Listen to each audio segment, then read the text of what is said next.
Hello, and welcome back to some good old game development. Hope everyone's had a good day so far. Hope everyone is having a good one.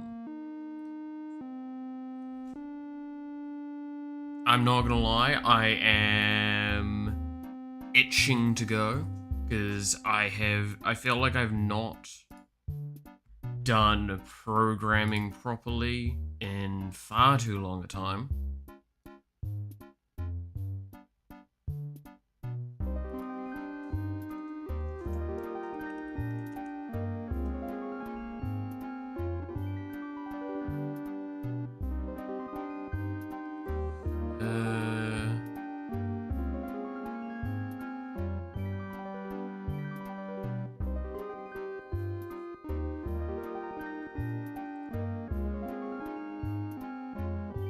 I'll sort that out some other time. Alright.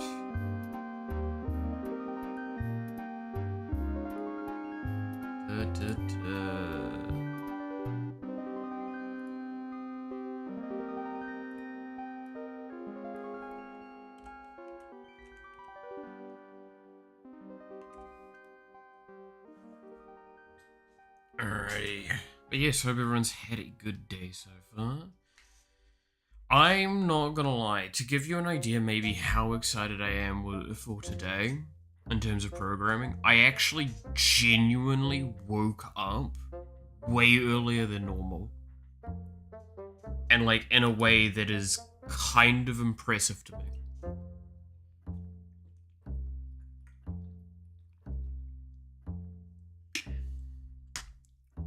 I even did some research this morning.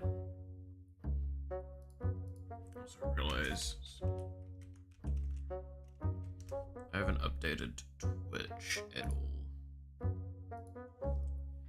I need to get better at that. Twitch currently, because of the way I have it, I forget to update it as quickly as I should.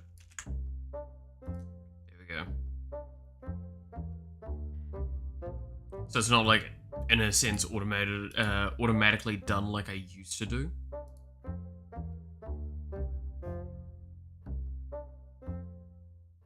So I should probably start... I could probably make an automation for that. Wouldn't be hard.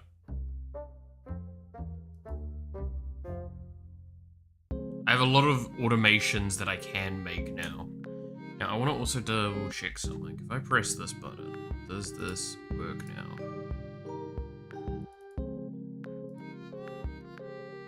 Do I have to be on the app for this to work?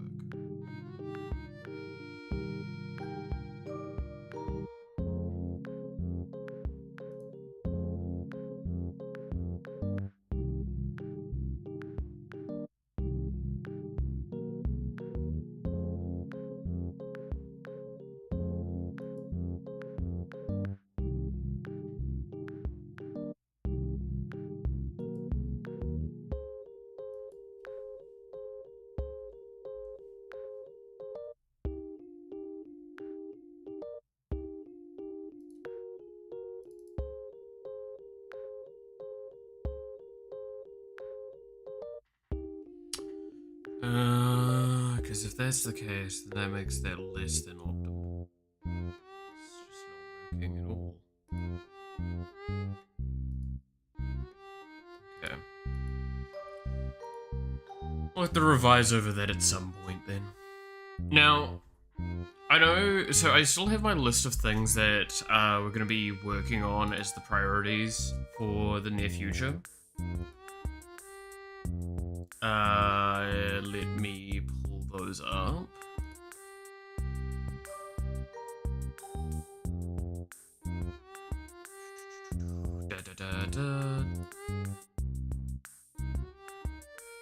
Yeah.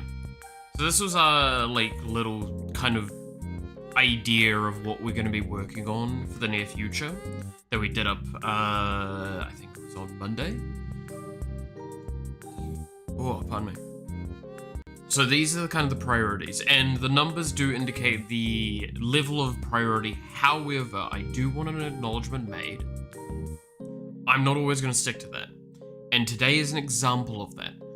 I'm going to be doing stuff on this list, but I am not going to be sticking to the high priority orders as much by comparison, just because I have a really bad itch for programming that I need to accomplish. So we're going to be doing programming. However, it's still going to be fairly relaxed, obviously, and never be fearful of asking questions. Hey, Muffin, how's it going? So yes, it is a programming day. Now, I kind of thought to myself what I'm going to be working on. Specifically. So if I go back, on that list, there is the EX stuff and the shadow stuff that I'm going to be working on the most. So EX means that I'm going to approach how the ultimate abilities function a little bit, kind of how the events around them occur. I'm not going to be working on the new ones yet. I just want to do cleanup and work around that.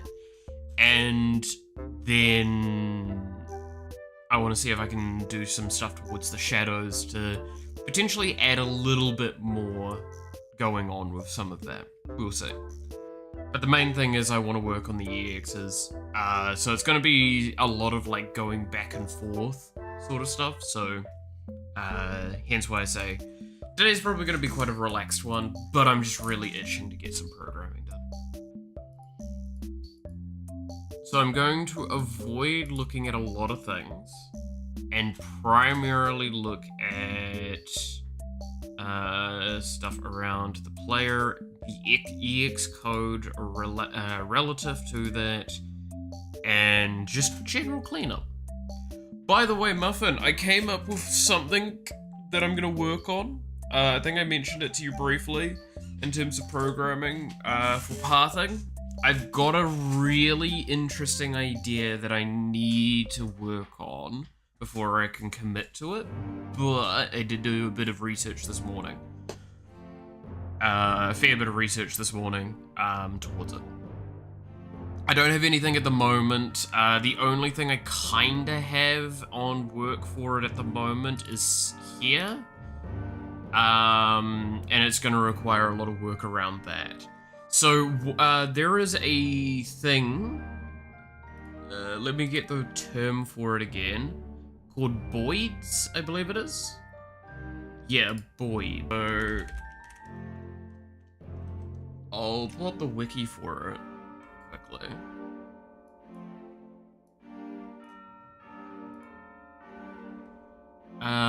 So this is Boid. So this is a programming sort of style on how to do group swarming movement.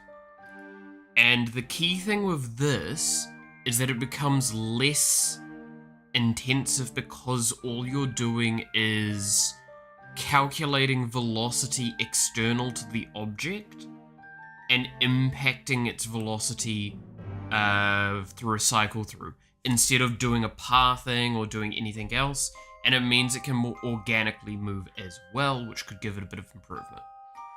I knew about this, I have seen this before, but I've never worked with this properly myself in the settings. So what this kind of does, there's a lot of things it can do. So there's separation, alignment, and cohesion as the main architectures for it. So it will steer in a direction. It won't go to direction, but it will steer in direction. And the way you have it is it means that it will steer as a global thing. So all of them will try and steer in that same direction, and they will calculate in accordance with each other, because you're doing a mass scale calculation. No pathing would certainly be big for performance. Yeah, so give an idea from what I was hearing, I could probably easily triple, if not quadruple, the amount of enemies we're spawning with this style, if I do it effectively. So we can go from being like 200s kinda pushing a limit to potentially 1,000 enemies on screen. and it not actually hurt the computer that much. Which is great because I'm never going to hit that, and it means that I have more room for other things that I can do. So it does mean that at the current stage with enemies, how a lot of it is handled is we go into here, and we go through a step event that cycles through all of them and does things. Also more room for potato PCs? Exactly. This is the other thing as well, is that this game is designed to be kind of potato friendly in general. But yeah, this currently cycles through all enemy units and then does all of this code to them and so on and so forth. I love the idea that I can just stop doing this.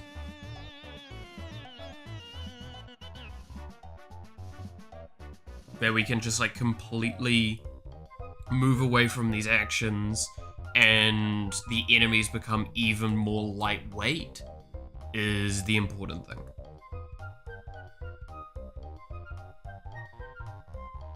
So yeah, this is the big thing that I'm working on in the background. How successful it will be, I don't know. This is going to be the big thing that I'll work on in the background. I'm going to probably have to make a separate project to just test it. And then once I have it like working in a state that I'm happy with and I've implemented a lot of the side things that I would want to do, I'll then shift it back into the main project and we can talk about it then. Like more intensely. But this is kind of something I'm going to work on over the next week is my aim. Specifically tomorrow. But there's a lot of documentation I need to go through and a lot of like learning I need to do for this, which is not something I'm going to do on stream because I just don't think it's going to be that great of an experience. It would be better if I have at least a grounding idea of what I'm looking at and that it can go from there. By the way, I know it flickered for a moment. I want to show this quickly. I got bored and spent like half an hour before stream in between tasks doing this. This is what I would call the worst deck I've ever made in terms of nobody would want to play with you. So I went and looked up a combo we've talked about on stream before, and then I decided to make it worse. So here is what's called the lockdown deck. It is a token deck for the most part. I swear, it's definitely a token deck. You should believe it's a token deck and not something else, because if it was something else, you should be shit scared. So we just sit there and it's pretty casual. Can anyone see what potentially is wrong with this deck? And how confusing it is? Because then you might see how there's like this longbow, which is probably kind of out of spot. And then there's the staff here. This is an example of one of the combos that are in this deck. So this has, equipped creature has 2 tap, this creature deals 1 damage to any target, and whenever a creature dies, untap this creature. Okay, well that seems pretty standard. Whenever a shaman creature enters the battlefield, you may attach the staff to it. That doesn't really matter. I don't even think I've got any shamans. It is a 2 mana equipped 4. Okay. Then we've got the longbow, which is tap, this creature does 1 damage to a target. And then I believe there's also this one here, which is tap to deal 2 damage to a target creature or player. So why have I got stuff like that in there? There's not enough planes, that's fair. Magic the Gathering is the front page. Okay, Devil, I'm just doing this because it flickered on and I want to show this thing that I made before stream that's an actual war crime. So that was one of the parts of the combo. Now, why is that there, and why is there stuff like maybe Homer's Bell, and I think there's a few others like this. Let's see, Nature's Revolt, Living Lands.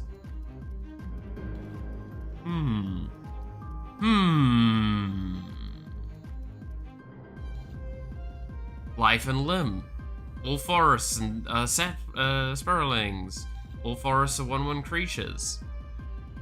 Lands are creatures? Yeah, all forests are creatures. All lands are 2/2 creatures. All swamps become 1/1 creatures.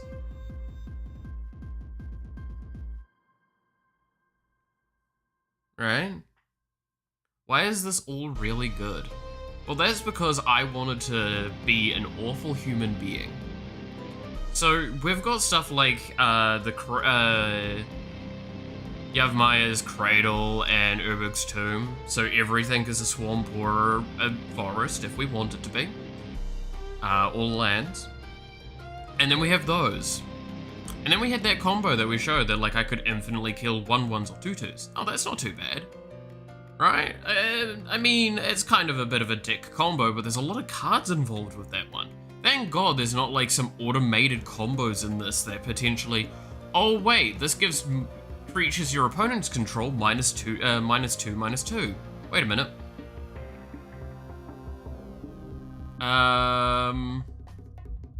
There's a few others in here. Let's see if I can find them. This one, creatures of the chosen type your opponents control get -1, -1.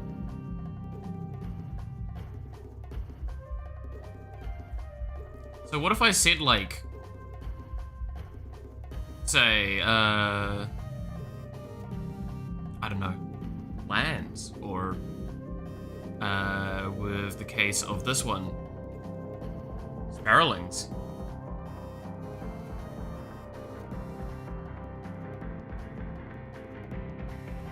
Wait a minute.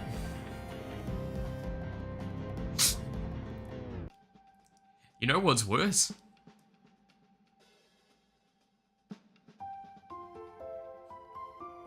I have a lot of Anthem effects, like creatures get +1/+1, creatures can get 1/1, one of my commanders even gives +1/+1. And then I have a shitload of token doubling. And stuff like this. Now, I'm not actually going to build this deck because I'm not this much of a war criminal, but this deck basically says, go fuck yourself, you automatically can't have any lands anymore. This is not as both active and passive removal of it. And the best part is, it's not just my lands. Sorry, it's everyone else's lands for the most part, not mine. Or everyone else is locked out of the game other than me. And I have a lot of ways to finish the game from that. And there are a lot of ways to get to this combo as well. Yeah, that's the problem.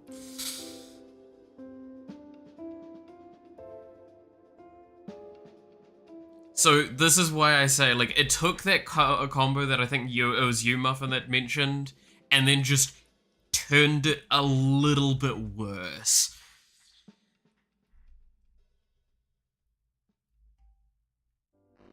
That's why I say, it's still got a,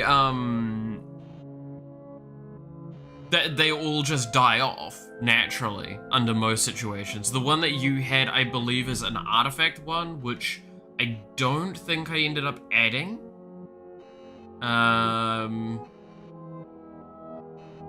In here at the moment. No, I haven't got it at the moment, but it is one that I considered trying to sneak in, but the problem is, yeah, as you said there, I basically was like, okay, it's either I go full Wooburg or I at least limit it somewhat, and this was my limitation, as I decided to stay out of blue because that way it means I don't get draw and stuff like Surveil and Survey and all that sort of stuff, so I can't just tutor stuff a bit more aggressively. They reserved an entire area in hell for anyone that actually uses this. Oh, 100%! But, like, I cannot stress enough how much this deck is... The worst part is, this deck probably wins vast majority of the time without that combo. That combo is just for those really intense long games. Because, like, the amount... So, again, this is a deck I cannot afford to even consider making. It is 600, almost 700 US dollars. Because it's got stuff like fucking Anointed Procession, Doubling Season, and where's the other one? Parallel Lives. Because it's a token deck. It is a token deck dressed as a token deck, but is actually a combo deck to lock you out of the game.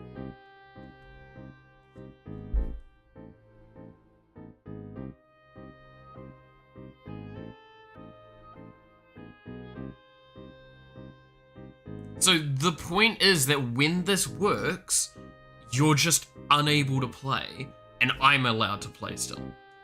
I have no issues with that. And I can just permanently keep that sort of stuff going. We'll both be like that. That'd be kind of funny. So this was something I made this morning because I was bored.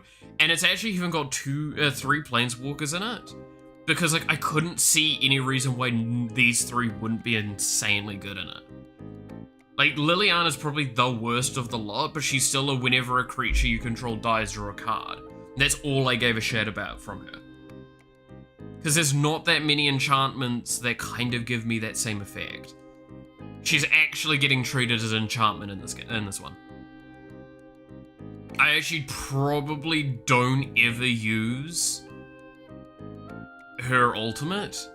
I probably use maybe her +2 and maybe her -4, but I don't probably ever use her ultimate because I just want to use that fucking thing. Your opponents have anthem effects. See, now that's the case, right? That's why I have a lot of redundancy in that factor, but I actually am completely destroyed by anthem effects that could hit the lands. That's the thing though, they need to hit the lands. If I go versus a green deck that has spiraling combos, I'm fucked. This is just 100%, I'm completely locked out. But if I'm not, then I'm fine.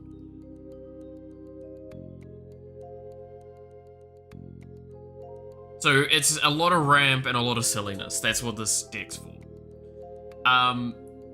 100%, I'd never actually want to build this deck. Unless I do it for, like, one game, and like, I'm gonna be honest, the only way I would make this deck is if I just happen to either have all the cards, or if I fucking proxied it. There's no other way. First day of class, putrid goblins. Goddamn. Yeah. But, like, that's the point, though, is that this deck is... I would prefer, ironically enough, I would prefer to take these commanders and actually make like a spiraling deck than this. 100% of the time, I would much prefer to do that.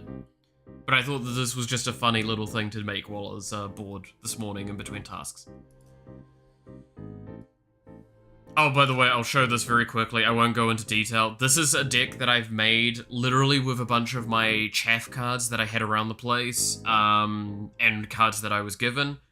Only one card... No, I literally have this deck made. Not a single card came external to cards I already own that aren't in decks. That is the idea. That's why it's not exactly great. I'm gonna be honest. This deck is not good, but I hope it works. It might be really funny to play at some point. If I can convince one of my friends to play, I'll play it, but it's not a great one. Why won't they let us invent our own cards for Commander? I stand by, if I was ever given the opportunity to do something like that, I would. 100%, I would love to make it, but the problem is, I think I've realized what player I am. And I'm scared. So, the more I've played around with Magic now, the more I've played in, like, Arena, and the more I've played around with it, the more I've come to a realization, I think I know what kind of player I am. And that's... okay. So, the word tempo means a lot of things in a lot of different games. But typically the idea of tempo is the utilization of constant, consistent actions, so you're constantly doing something. It is an action to take an action that means that you can resultantly take more actions. Right? fluidity of the way of playing. So a good tempo deck is consistently got probably the amount of mana it needs to play, and it's probably playing something out each turn that builds off the next thing. Or builds off the previous stuff.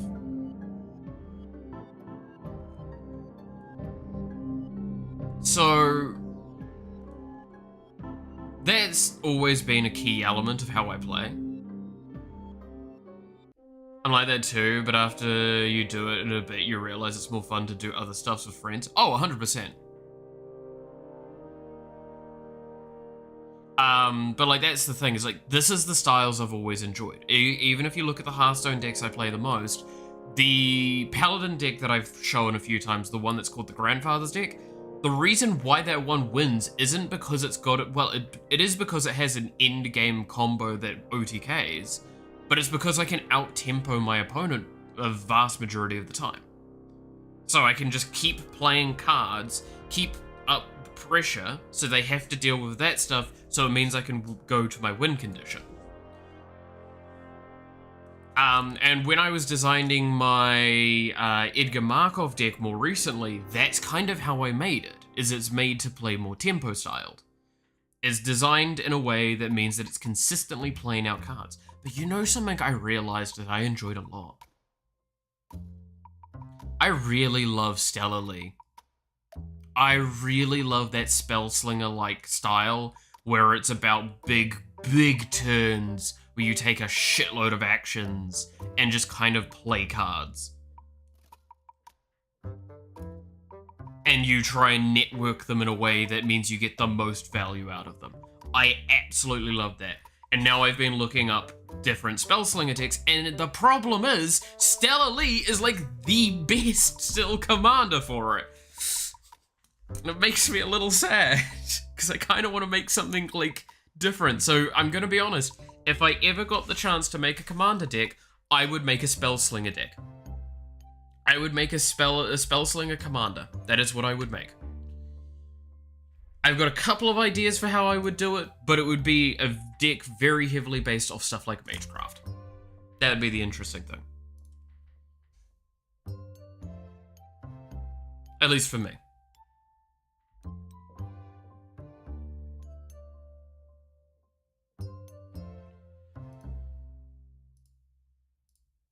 Right.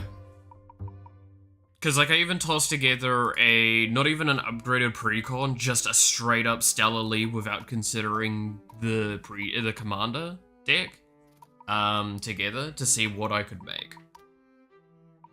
And I'm not gonna lie, kinda liked it.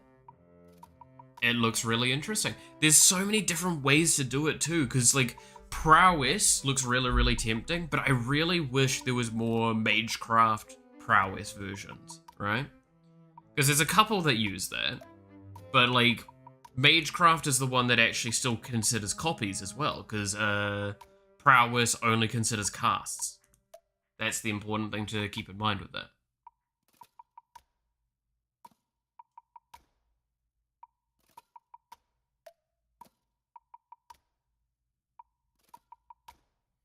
Alright. There we go. So...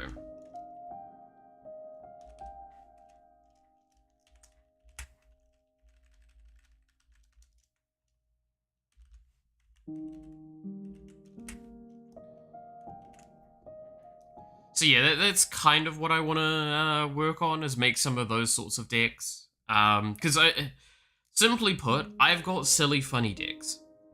I've got a fair few silly funny decks, and I've got a fair few on the way to be made. I just want to start making like proper decks for a little bit as well. And realistically, I still have like 3 or 4 other decks that I want to make at some point that I want to play specifically with friends. That are not good decks, but are very funny.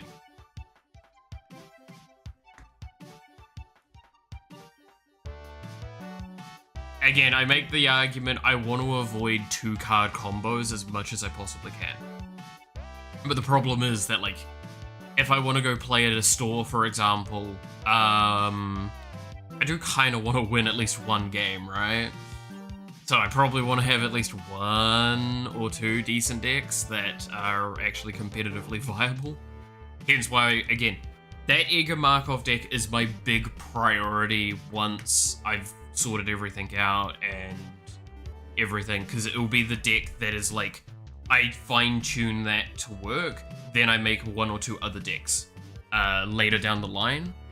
Like, no, so make the Edgar deck, figure out how to get tempo working correctly and cleanly, and then maybe make 1 more serious deck, and then only silly decks for a while again.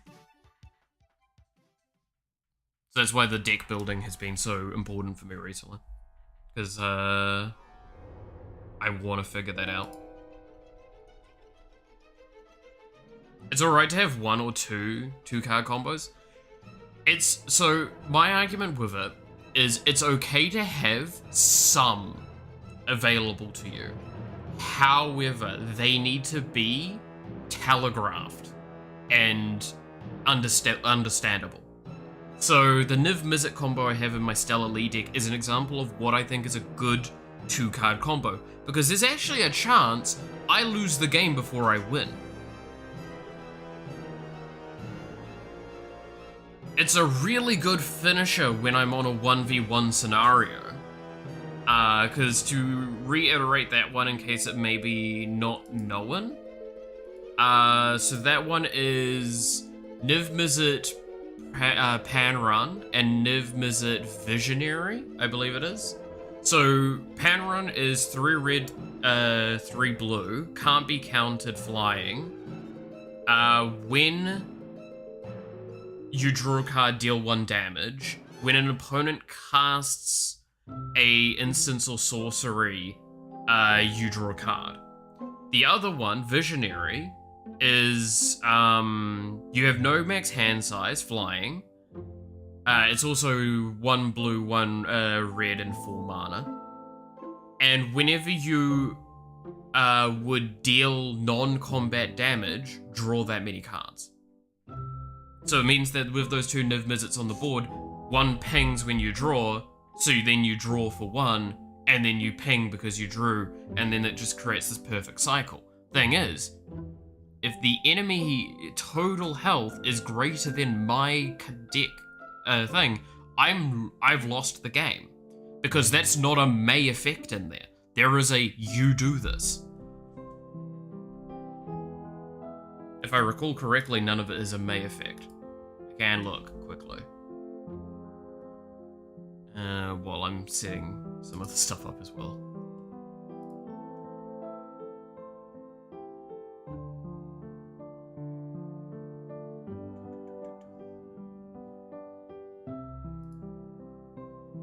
So, like, that's a combo that I think's fine. Right?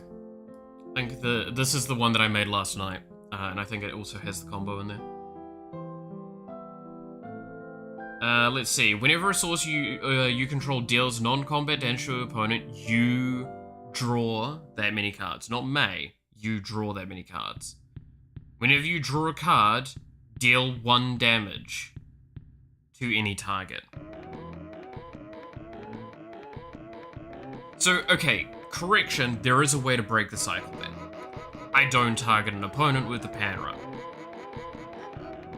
But it's basically like, if I actually want this to be a true 2-card combo, I use this to get as many cards as I can get to combo probably off of that or the next turn. So I like that. That's a cool one. Right? But yeah, so this is the deck that I said, like, this is probably what I would make. This is a very heavily tempo-orientated deck where it's about just constantly getting pressure and cards out. Whereas, if we go back to my decks... this one. This one is the one that I really badly want to make. So this is very tempo-orientated, and it has a 2-card combo that's literally just Exquisite Blood. Whenever an opponent loses that life, you gain that much. Sanguine Bond, whenever you gain life, opponent loses that much health. There is no scare point in this. Once that combo starts, you need to be killed on the stack. Otherwise, you've won. 100%. There is no risk to that one.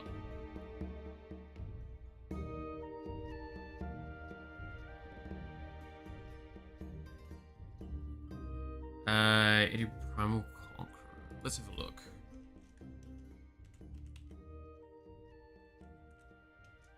Oops. Let's have a look. Because I also looked at, was it Storm? Like actual Storm. The card. Oh god, this is like my computer a little. There we go. But I looked at this. While I think that would be a really good deck, I just don't think it's that great.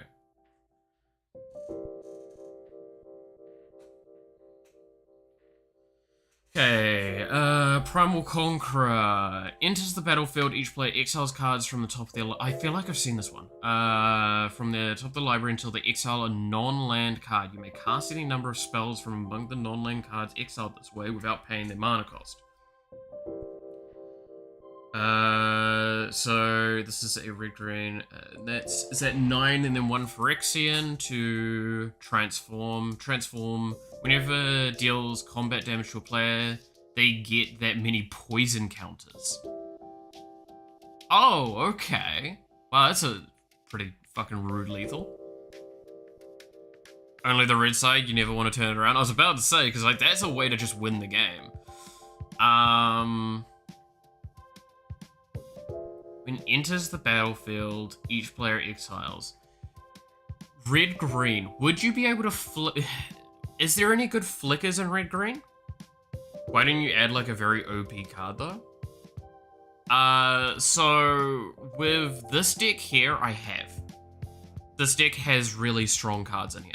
This is about tempo and potency. An example of that is stuff like Bloodletter, Alkazots. This is an insanely strong card. When an opponent loses life during your turn, they lose twice that much life instead. That is really hard to deal with, especially with a deck that's got a lot of wide power that I can accomplish. And that's why I've also got like Asterion in here as well, to just basically, if I deal a bit of damage, if I deal, I think it's a third of a player's health initially. No, wait, what is it again?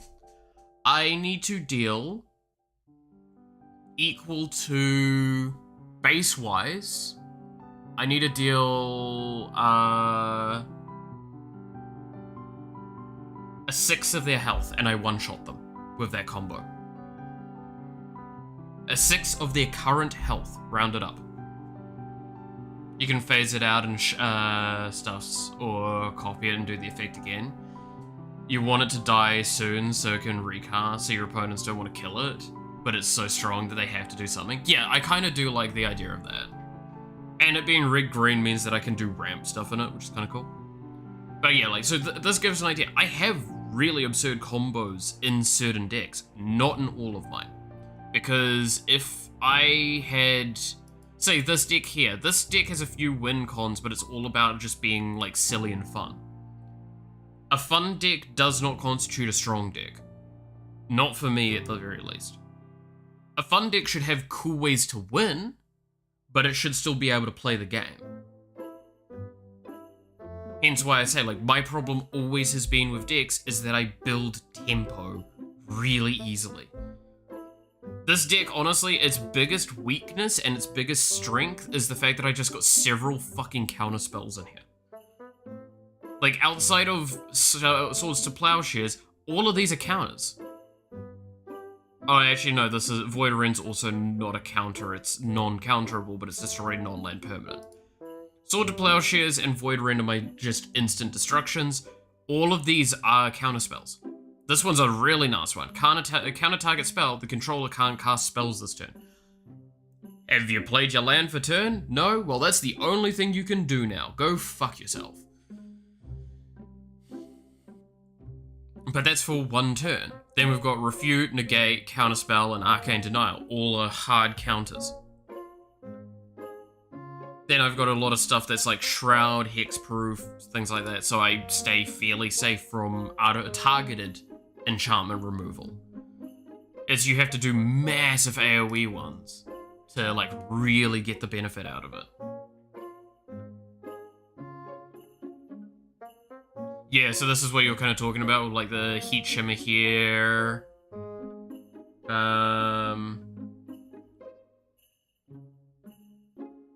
Molten duplication.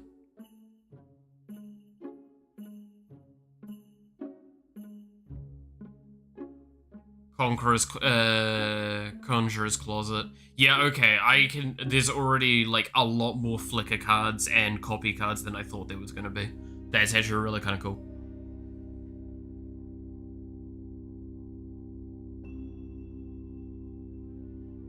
Okay, I'm definitely a bit more interested in this, the more I'm looking at some of these cards that go adjacent.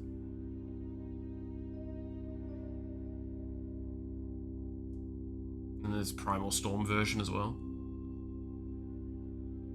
But like, I guess this one I also appreciate because simply put, Trample Indestructible and just a win con, because all this needs to do is get 10 damage through and you win. Right? So, while I'm not going to use the flip very often, it's still good to have it, right? As an option.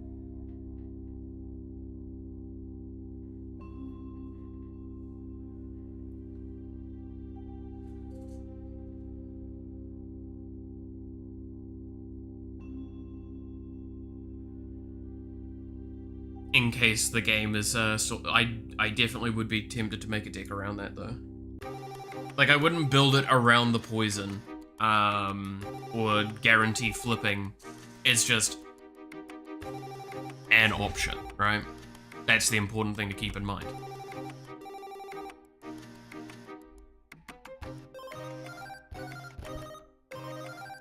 But I think that's pretty cool. And again, it's green, so you get ramp.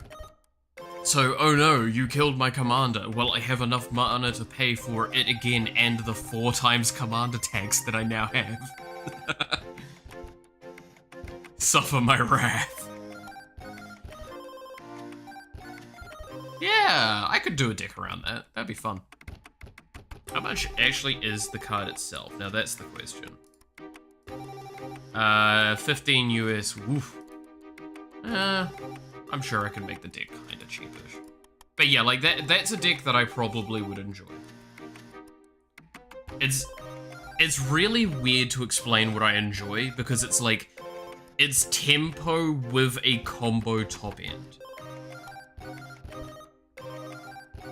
Even if it's like a multi-card combo, if it's disruptible, sure, okay. But as long as I have multiple ways of winning out the game, hence why I say, like, that other one with the lockout and tokens is a perfect example of how I like building decks. It's like, Ailamau, while you may break my main win con, I have 1 or 2 other things I can do, but I could also just smack you in the face and kill you.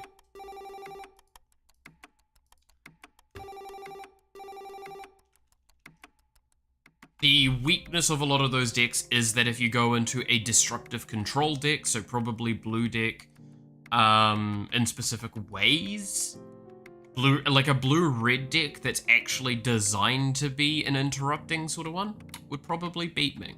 But the rest of the time, okay.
So this is the cooldown is the tick up. Pingus Pingus, how you doing? I'm doing alright now. How you doing yourself?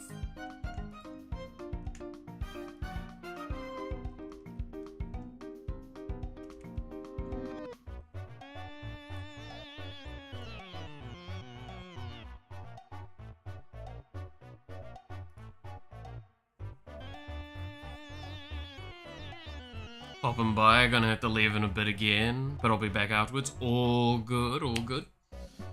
I mean, I'm happy because I'm actually doing some programming today, which is something I've been itching for a little while. I feel recently I've been doing way more like art and design stuff, which is good. I'm enjoying that, but also got a good few days of vacation. Oh, that sounds fucking nice. That, you know, it sounds weird, but that is like one thing I just feel like I don't do anymore is take like proper vacations. Streaming is a weird thing because while it's got like certain intensity to it, and especially at this stage it's not really that intense, but like overall it has some intensities to it, I don't get that many breaks. Trying to set up a printer while watching. Oh god, the old vampires of the unicorn blood. See.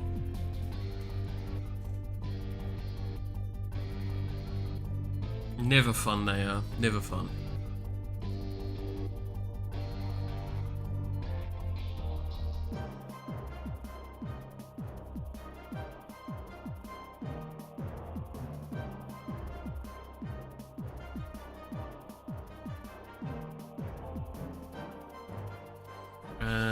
Let's see.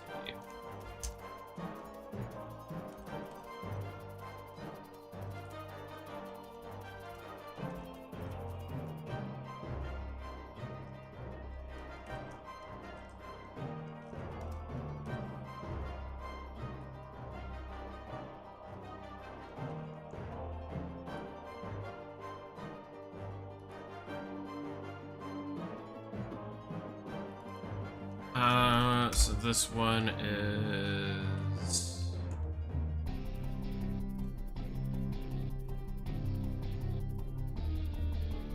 What does it take in? It's just a reel, yeah.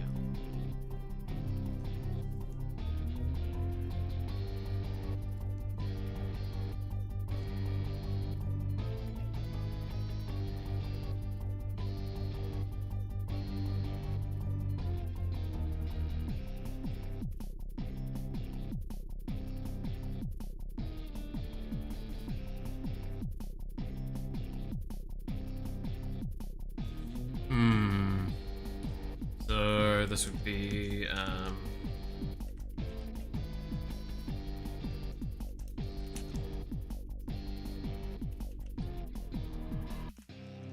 ID of player, that's stupid. We don't need that description then.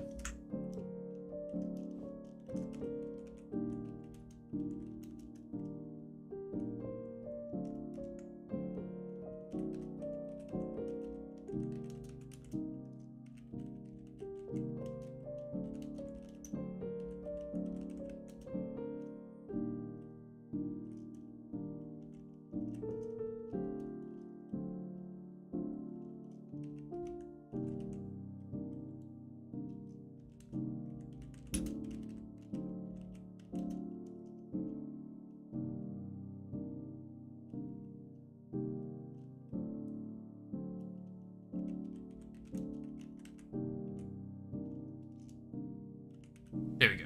Also handles that. So what piece of code are you working on? So I'm mainly working around the ultimate abilities at the moment. I think that's something that needs a little bit of attention right now. I think I've really dropped the ball on how the EXs are handled, and I kind of want to do some general improvement.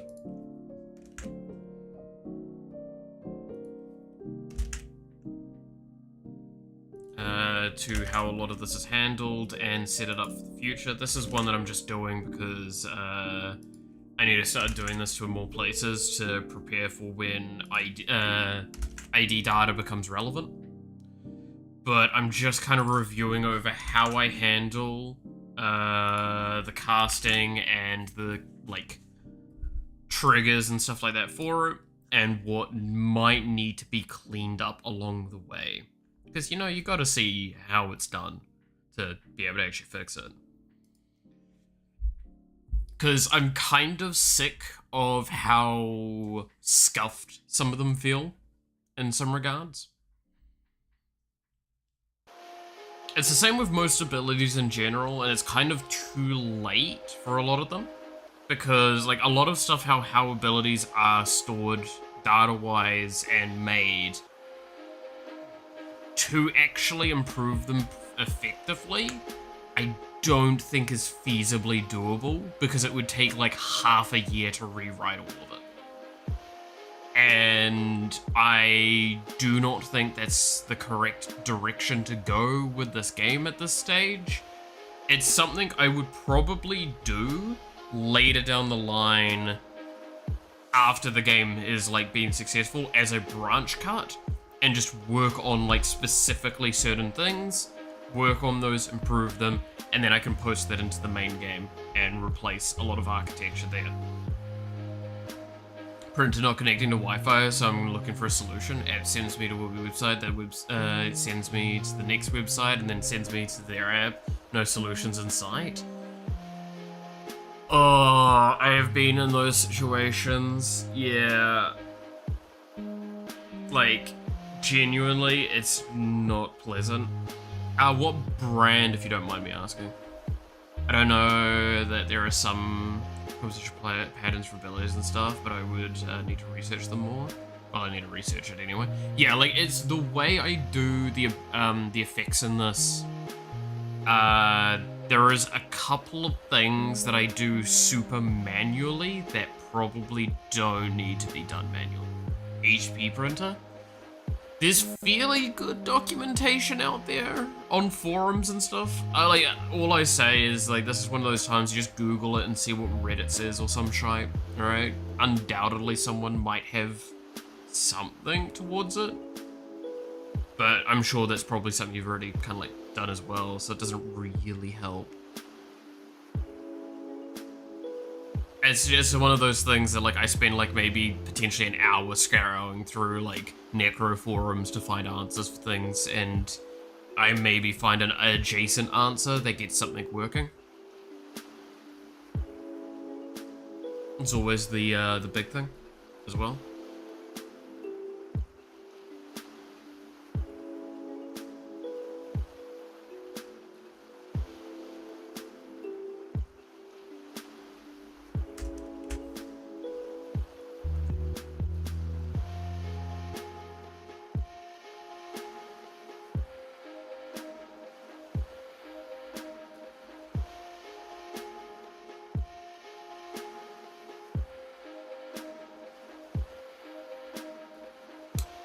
Why have I got it like this?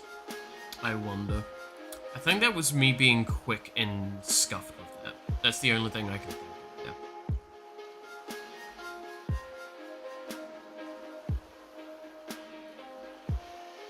Then notice I'm out of... Oh, boy.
There we go.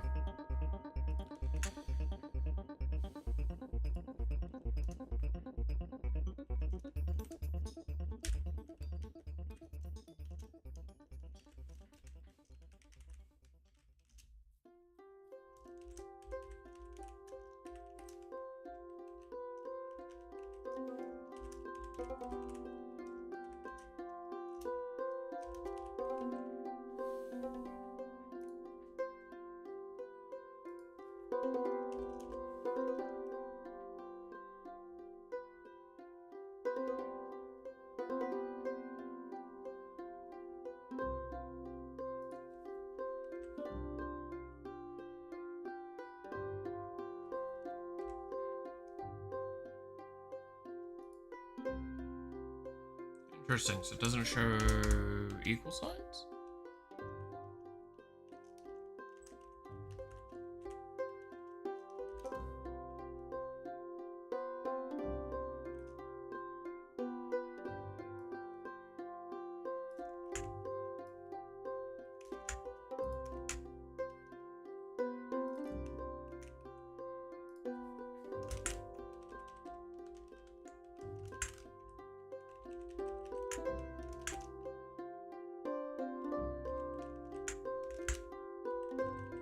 So, something I should probably just do at this point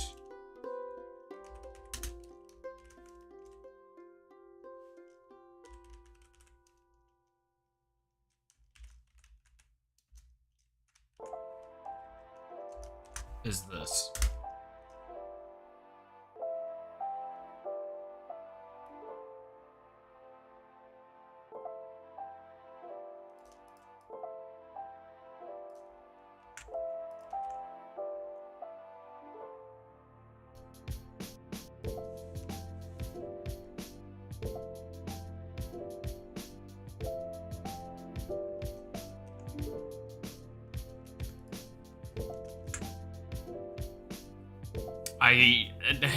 Yeah, again, I'm not gonna deny this is one of those things that, like, my brain just clicked to why am I not doing this, but, you know, incredibly stupid person, activate, in form of me.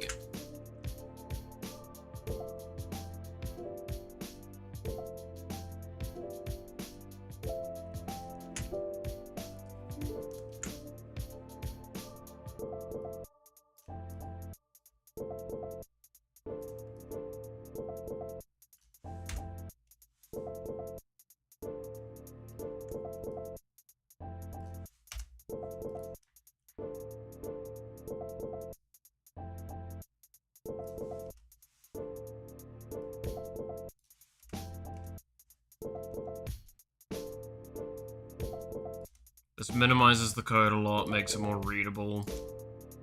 Overall, it is just an improvement that I feel like I've justified why I haven't done it before, but overall is just incorrect not to do, especially in this case.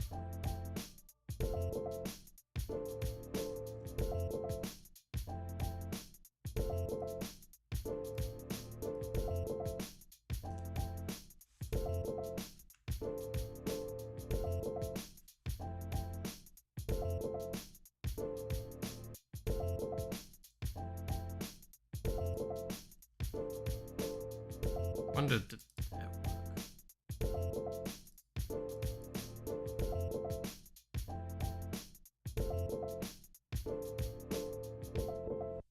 It did not.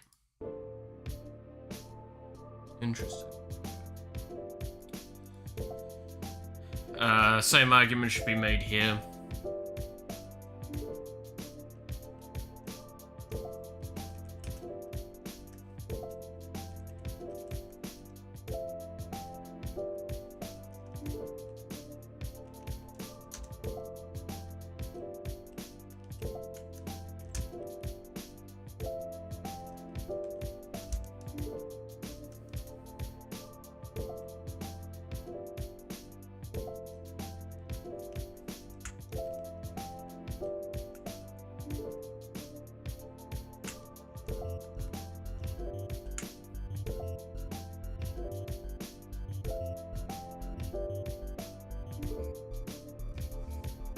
There we go. It's 50 minutes long? Yikes. That is never good when it's that long. Hey, yo, how's it?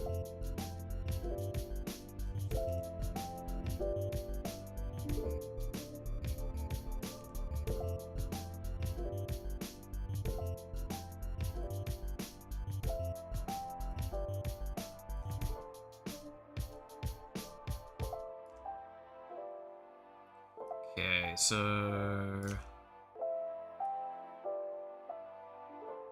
once we clear this out, this makes these a lot nicer to look at.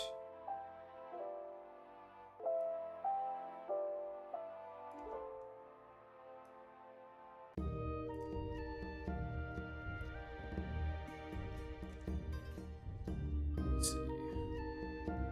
How's life been? Life has been being. I know that's probably not the most concise answer, but you know how it is. It is progressing. I am living. What about yourself?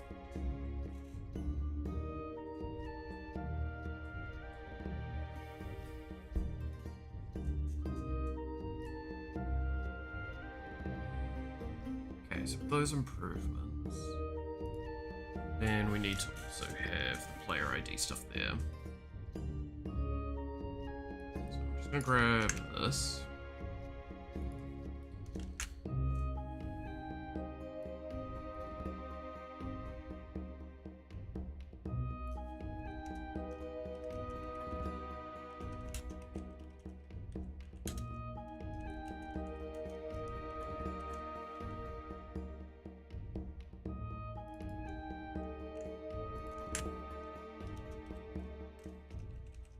There we go.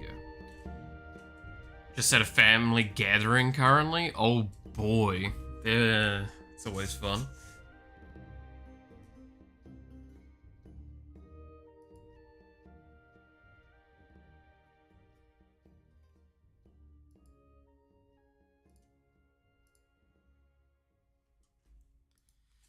Gotta say, do not miss family gatherings.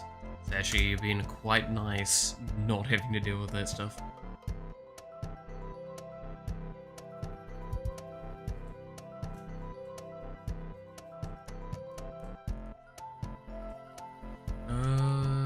Right, if this gets also with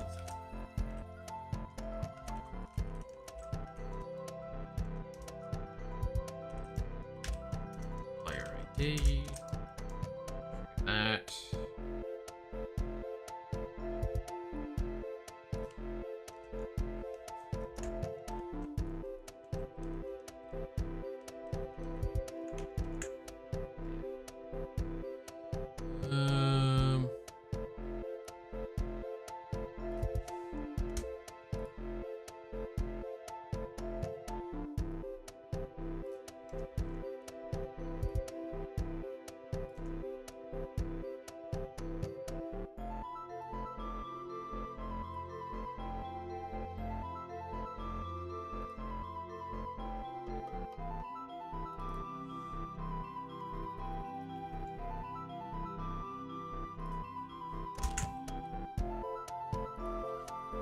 That won't work, will it?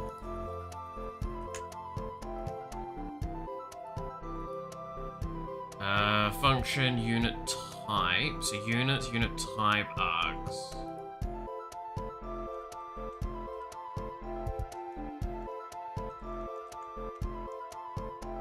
I think that's what I need to do.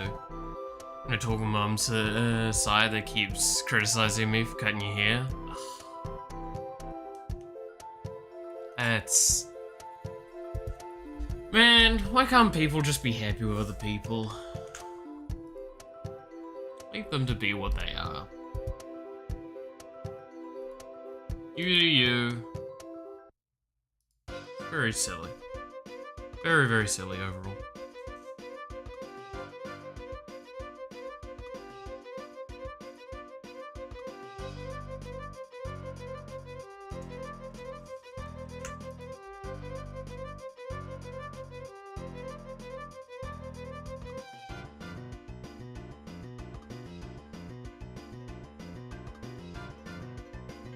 Okay, those look a little bit better, but...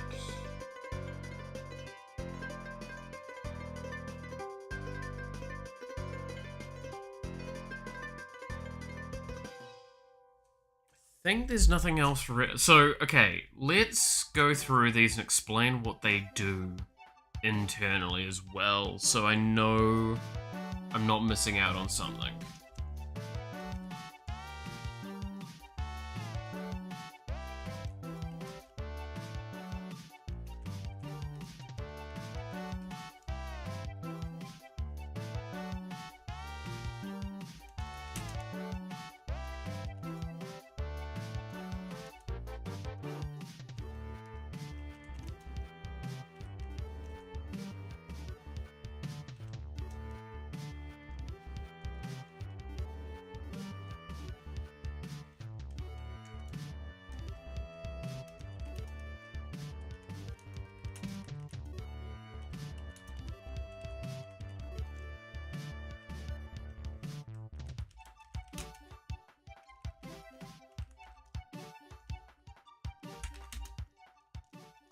Let's see. Hey.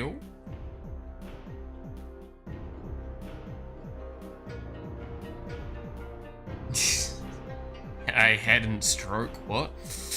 Fair. It's not like the end of the world. I'm gonna visit my friend after. I'm probably gonna go to the park or something. That sounds nice. That sounds nice. Always good to have a bit of a relaxing time after those sorts of things. I mean, it's at the end of the day, I still take the very adamant opinion of family is the people you get forced to deal with while you have to, and you just bear it, or you find ways to make it pleasant. Friends and partners are the ones that you actually get to choose, so kinda means that you actually like them more. What kind of game am I making? A Vampire Survivors-like. Not quite Vampire Survivors-like, also takes inspiration from a lot of other games in that kind of bullet heaven genre, but it is that sort of idea, but with VTubers in it.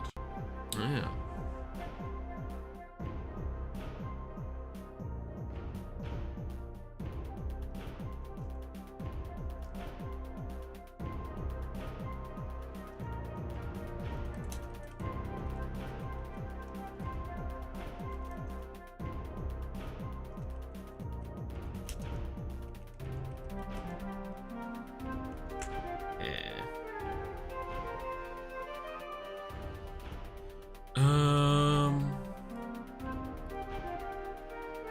But yeah, like, God, I need to have, like, better showing of how the game plays at this point. It still really needs better stuff. It gave me, let's see. Give me any 3 colors of the rainbow. Getting the nails done? Ooh. Of the rainbow? Fuck, I actually can't even remember what's on the base rainbow. I've looked at color palettes for too long.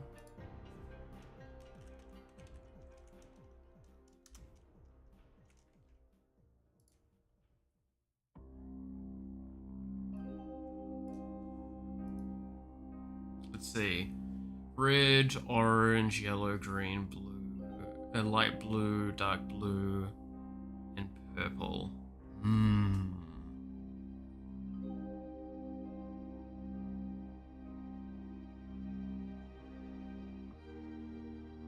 I mean, how striking do you want? Because, like, I could suggest, like, the dark blue, purple, and then the... Is it red or orange is the better juxtaposition at that point? Because it's supposed to be, like, the way you do them is a very particular way.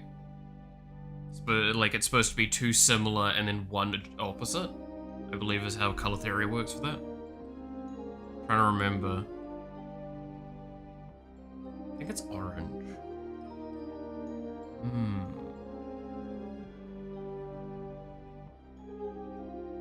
It's like I'm always impartial to pinks and purples. Pinks and purples are great. So I would definitely say indigo, and I'd definitely say violet. But then you'd probably want a color to pop against it. Just to make it look quite nice. Like green wouldn't work for it because that just wouldn't look out, come out as nicely. I mean, you could just do blue, indigo, and violet. That'd be nice, calm colors. Yeah.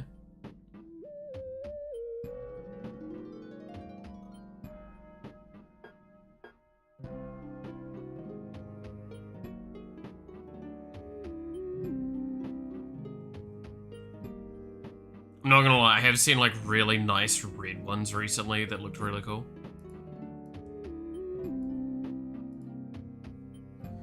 I have issues with my family as well, as everyone, but it's also people I trust to help me when I need it, so to get into the time to give back to them. See, now, that's one thing that, like, I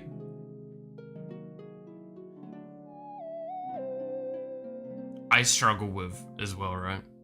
Thank you so much? Question mark at the end there. It's like, should I be thanking you? But yeah, no, it's, I'm envious of people that can rely on their family, I gotta say. Punctuation error. Nah, the question mark makes it far more funnier, come on. Yeah.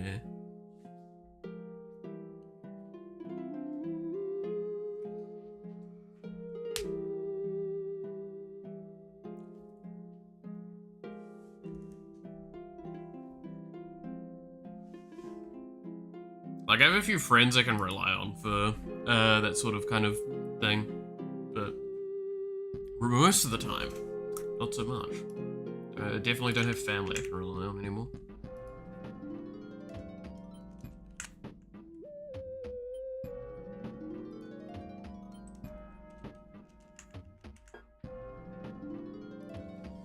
I probably don't need that here, but it's a safety net. Might as well.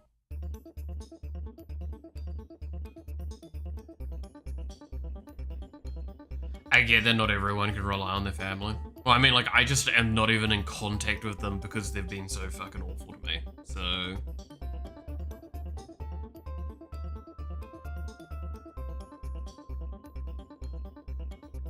Right. That's why, like, it sounds horrible, but, that's why I'm so fucking weird with money things and all that stuff, because it's just like, I have never really, outside of very generous friends that I have a couple of that have helped me out, but they're definitely like, they've stopped doing stuff because I've not been able to pay them back as much as I should have, and that's fair, right? I've talked with them, one of them I'm even going to be paying back soon, but it's like that sort of thing, right? So, 5 nights at 5 beers on top, bro. Have you made other games? I've made other bits and pieces of stuff for games. I even made a little series where within a few weeks, basically equivalent to about, I think, 5 days, I quickly put together a game to show how easy it is to make them. But I've been a software engineer in a large portion of my life, so... Game development, not as long. Software engineer and programming in general, quite a while.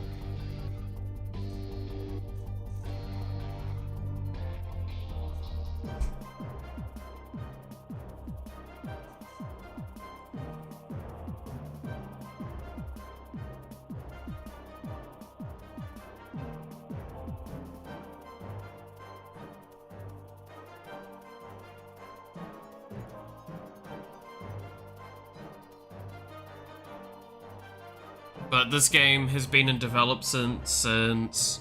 Oh god, I have to reword how I explain the development of this one. This one has been in development since February 2023. So it's because I can't say last year anymore. God damn it. Do you mostly work in Game Maker?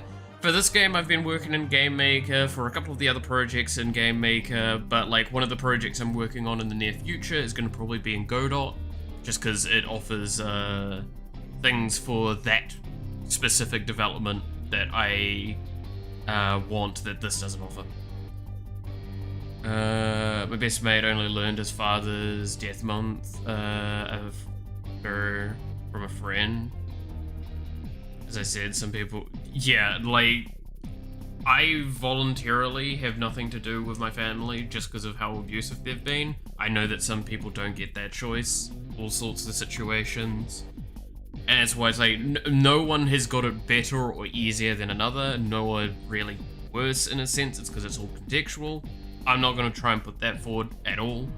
It's impossible to compare scars. That just doesn't ever work. But yeah, like that's why I say just, I'm always a little envious of families that are a little bit more functional, but that's just because grass is greener scenario, right? I also am not like so envious that it does anything to me. It's just like, damn, I kind of wish I had that. Ah, well. Sorry if I just randomly stop chatting. I'm texting girlfriend at the moment. Oh no, all good, all good. I'm not gonna... I'm definitely not going to judge on that.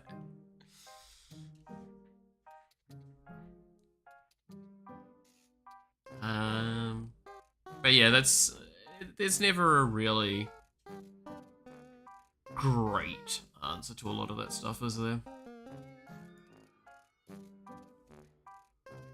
Okay, so this is an example of one of them in action.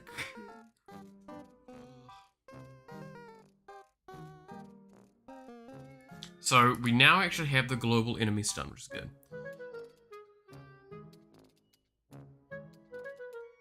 Everyone has issues, it's not D-size contest, exactly.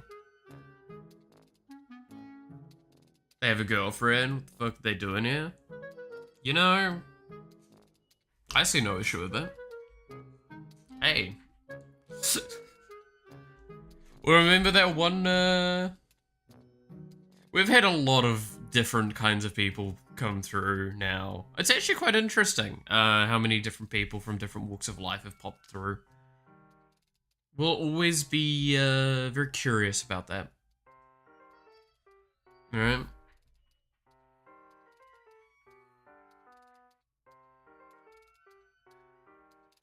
Just something, it's just a weird little thing where like if I actually went through and did like a hardcore observation, I would definitely be curious to kind of see, because like again, even places in the world, right? I always thought this channel was directed at single men or the gay man. You know, I don't know what that says. To be fair, because I'm so like almost aggressively gay at this point, I feel like I lean myself to being a bit more of an enjoyable person also for female viewers. In some regards for that. Look, I stand by, the only reason I would ever make a hot VTuber model is so I can look at it and just go, yeah. You would see the angle of the character like this permanently. Because it would be me looking at the other screen, looking at my VTuber going, oh. That's nice.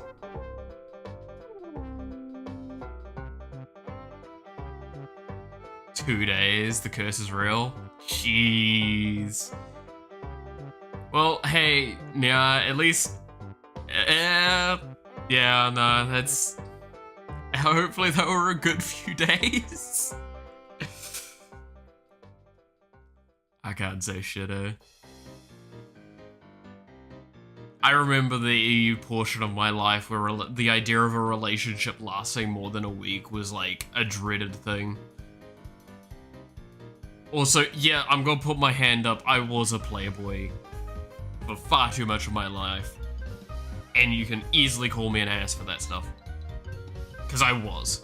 I was 100% an awful person and was just a complete asshole. Not a good person.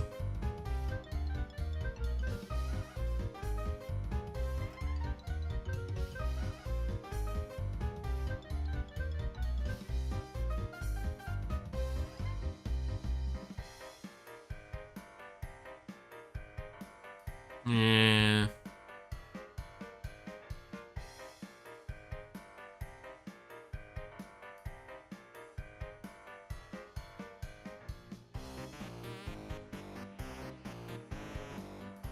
Damn, that hip wobble's actually really clean.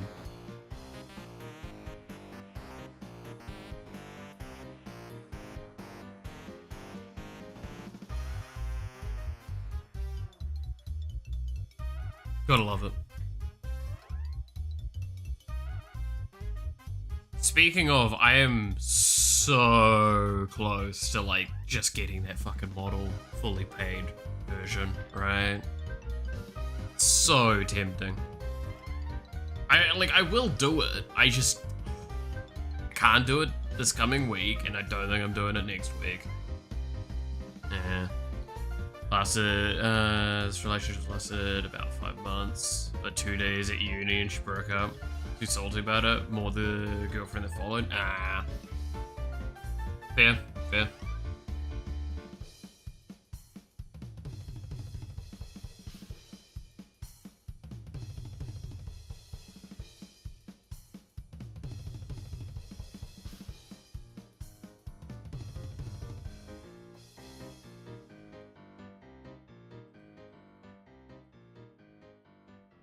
Okay, I have a question that I'm going to ask to the audience.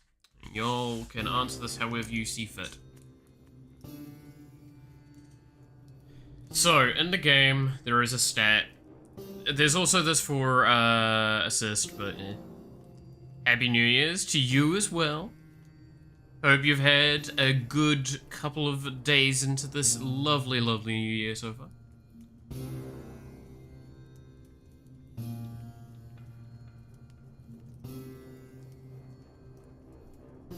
There we go.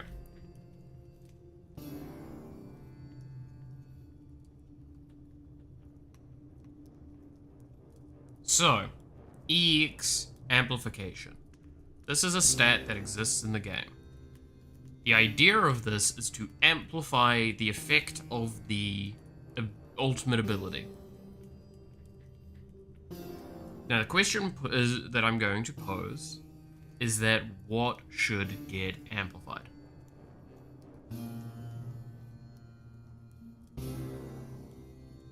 Because I'm not going to affect cooldown. I should craft something to roll out from the 8 empty rolls left over. Good lord. So the reason why I'm asking this is Iron Mouse is a good example of this. So her one is screen wipe.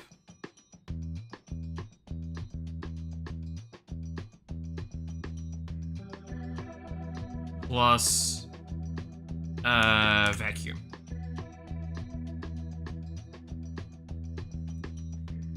That's all her ultimate does currently. What would I amplify out of this? It is an insta-kill, and then it collects all the XP on the map. The fact that the most people in here actually know something about coding. Oh, that's not the case. 2 people, maybe 3 people at most, at any given time know anything about programming in these chats. And that's the point. It's either you come in with programming knowledge or you come in without it, and it doesn't matter. Because design and decisions like that are all that matter, really do me.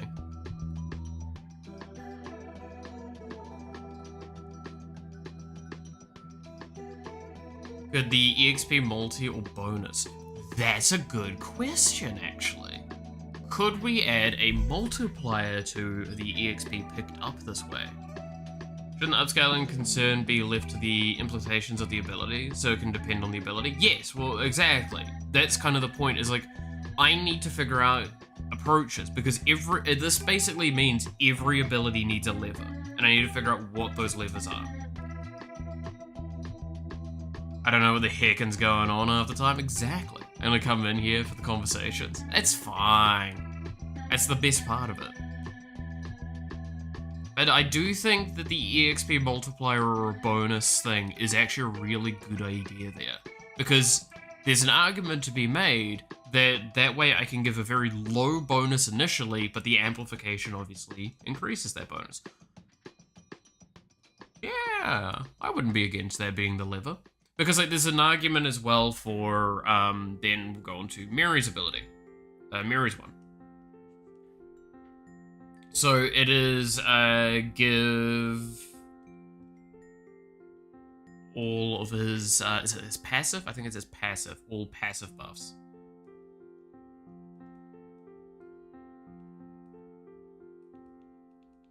So does this then, should this probably amplify the passives?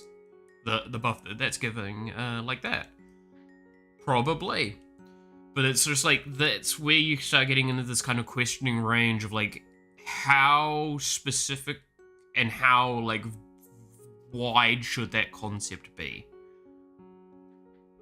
Let's look at other EXs and think about it. So yeah, this one gives all of his passives at once, which is quite a lot. And a Dream SMP username and profile pic. Oh god, yeah. How long ago was that now? It's been a bit.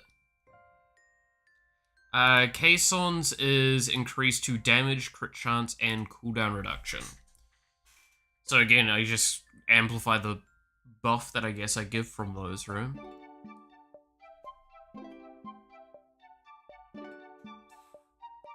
Yeah.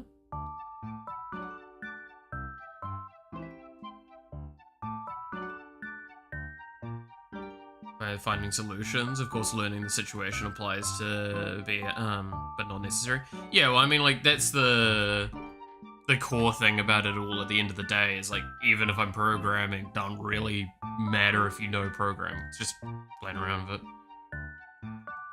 Only changed from it about a year ago? Yeah, it sounds about right. Good lord. Just following the process slowly conditions you to think like the program. Yeah, well, I mean, that's the other benefit as well, is like, listening to me go through this stuff, because I'm speaking out loud my kind of like thought process on a lot of these,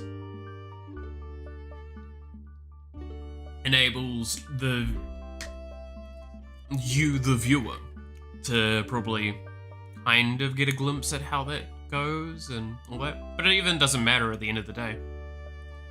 If you want to chat random shite that's kind of relevant, then I'm still gonna do that and still get my work done, right?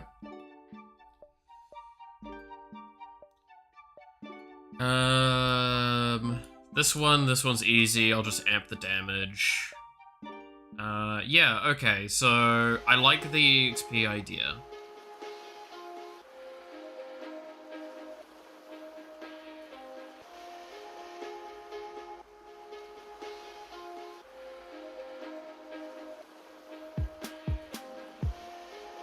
So, how do I approach it then?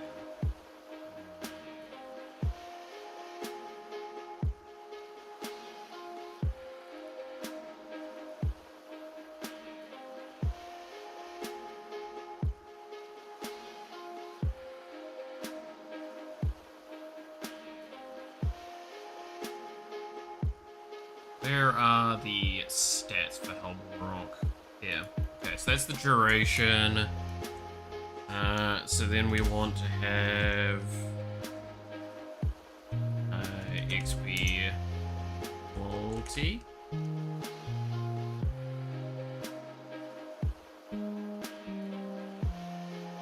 And then we just have this as 1. Just 1.1 seems fine as the baseline. Again, it's already going to be really strong. A vacuum effect is pretty potent, but it's also on like 100-second cooldown, so it makes sense that it can like raise in power quite a bit. This is kind of why I always gave it a bit of wiggle room like this, to bring up that power.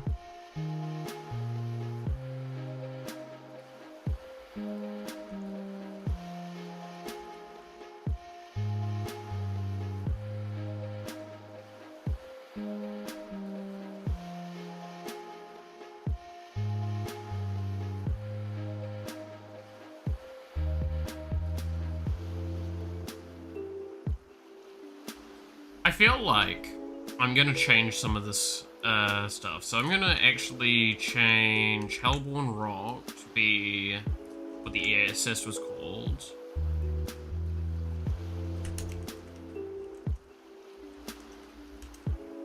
And call it a stage for all.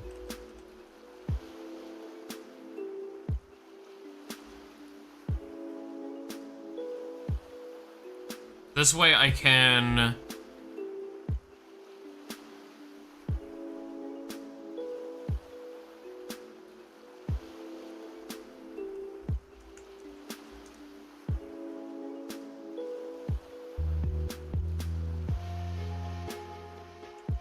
Yeah, on Hell's stage, this means I can actually have different things for Herald, which will be interesting, based on the skin.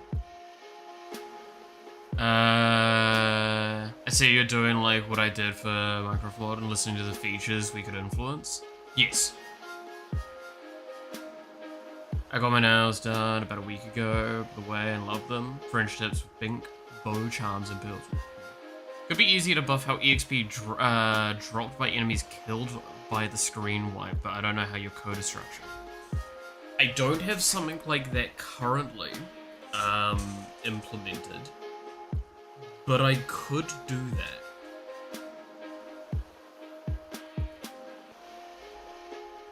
That wouldn't actually be that...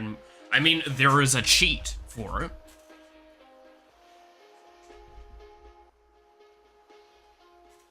There is a really easy way to cheat around that, but I do like that.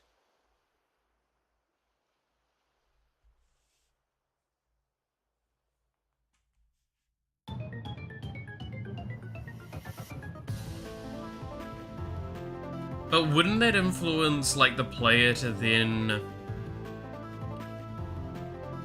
Okay, so in counterance to that idea, would it not potentially influence the player to then start playing kiting? So you only try and kill with your ultimate? Instead of it being like a just general buff that you can utilize, it now becomes a necessary way of playing out that aspect.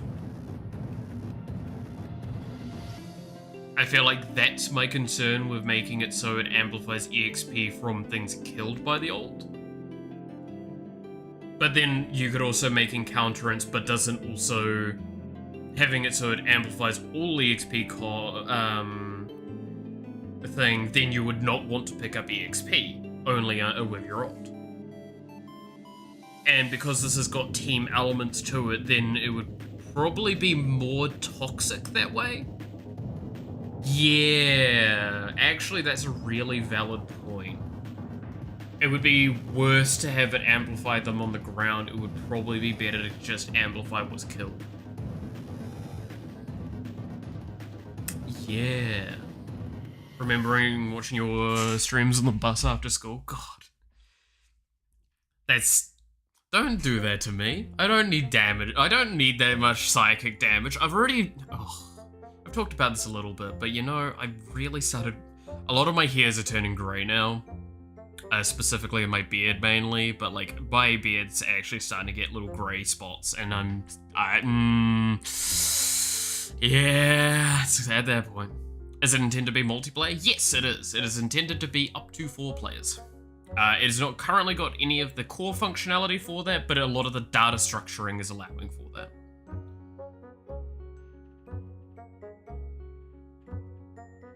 Instead of 1.1 multiplier, a 0.9. Instead of a buff that could have a nerf that wears out as you level up. But then why would you use it? Why would I use something if it gives me less experience than killing them would?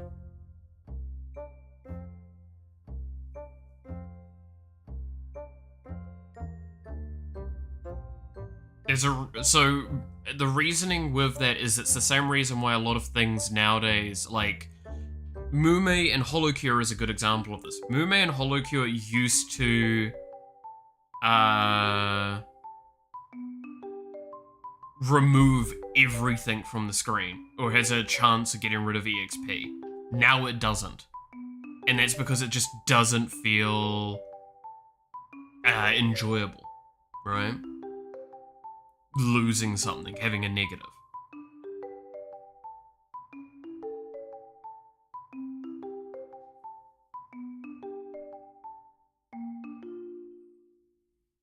He's turning ancient. I was already ancient according to many of the people I chat with. Almost everyone outside of the people that know me, like, very personally, call me a fucking ancient fossil or some kind of thing. The people that I hang out with in person now are a bit better at things, but they also have just other things to call me, so. To grab things that are about to despawn. EXP doesn't despawn. EXP clumps. EXP does not despawn.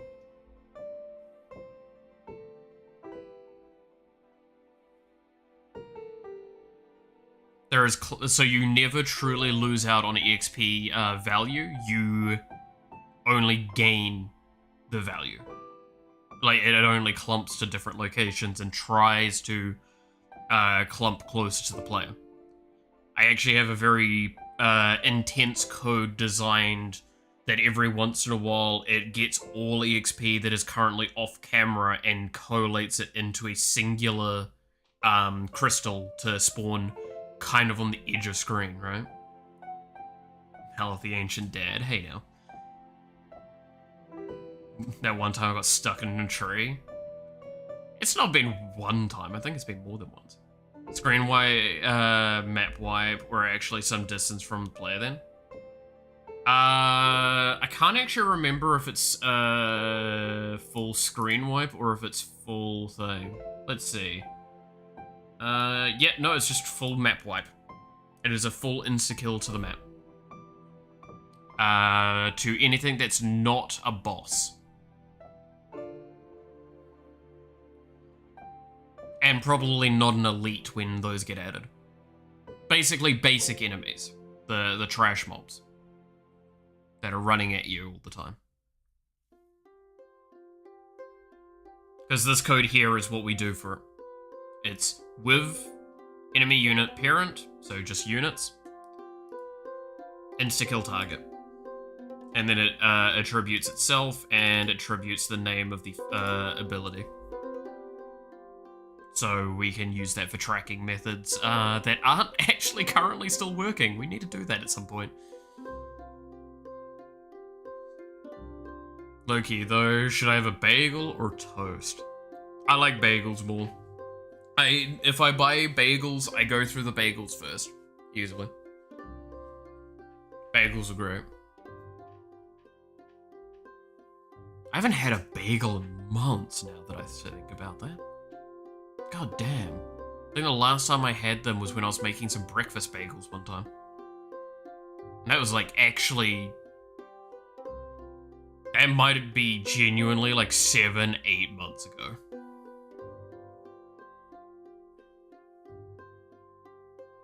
I kind of want bagels now, fuck. Well, I guess I know one thing I might try and grab next week if I've got the spare change. Because going to the EXP thing, what I could do is I could influence their EXP value here.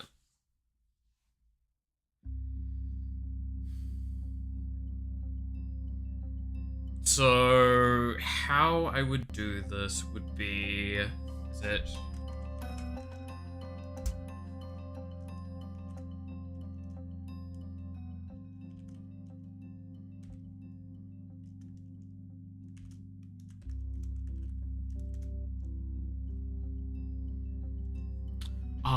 but then I would have to pass through more than just thing. I would have to pass through the ability.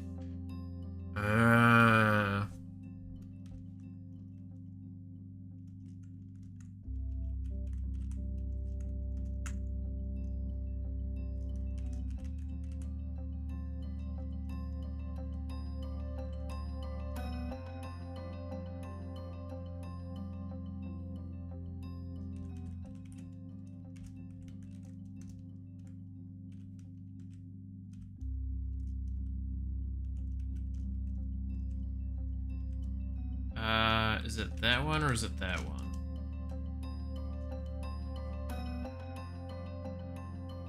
We don't have bagels here, we have croissants. If you want to avoid influencing player behavior, you could provide a flat EXP bonus.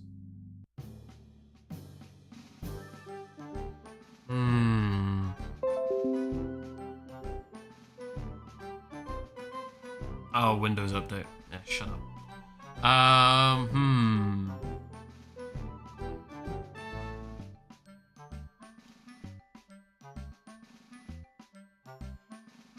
See, maybe?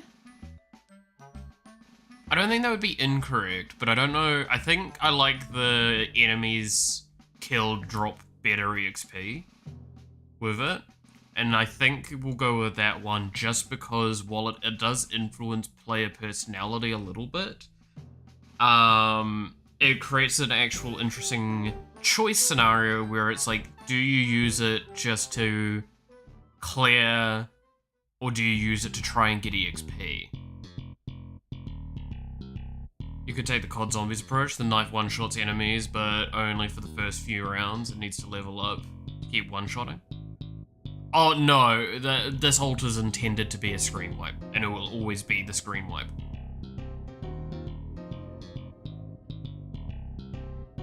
Like, the only nerf I will ever do to this is actually turn it into a screen wipe and not a map wipe. That is all I will do to it, ever.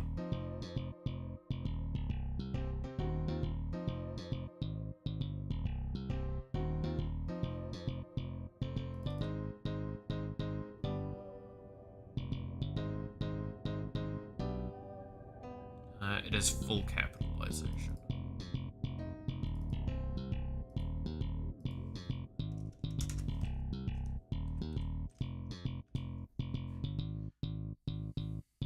Shout in a week, feel like a rat. God damn. To be fair, I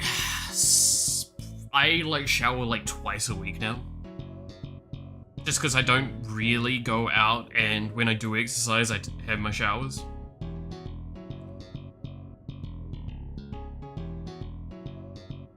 Like, I still stay, like, clean and everything. Like, I'm a clean freak to begin with. I just don't have much of a reason to shower when... outside of, like, when I am sweating. And at the moment, the weather's starting to turn onto the chillier side again, which is good. That's just because it's stormy, so it's getting rid of the heat. Give it another week or two and I'm gonna be fucking dying to the heat again. Ugh. Man, I love summer. Summer is such an awful time of the year. Which, most of you are gonna sit there and go, huh? It's like, yeah, it's summer for me at the moment. God damn it. I'm gonna enjoy my arts and craft, smoke. Be back later. Oh, good, yeah. Catch you when I catch you.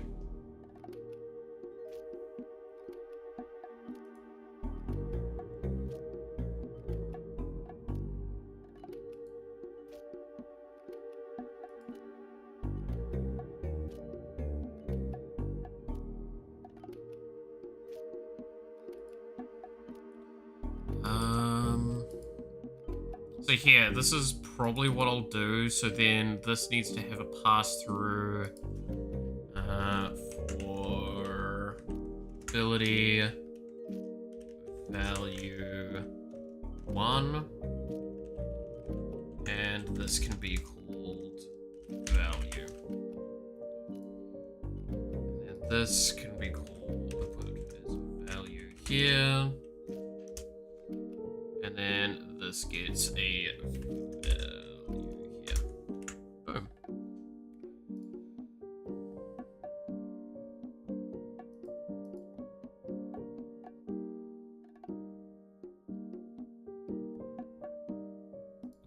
So hopefully that works.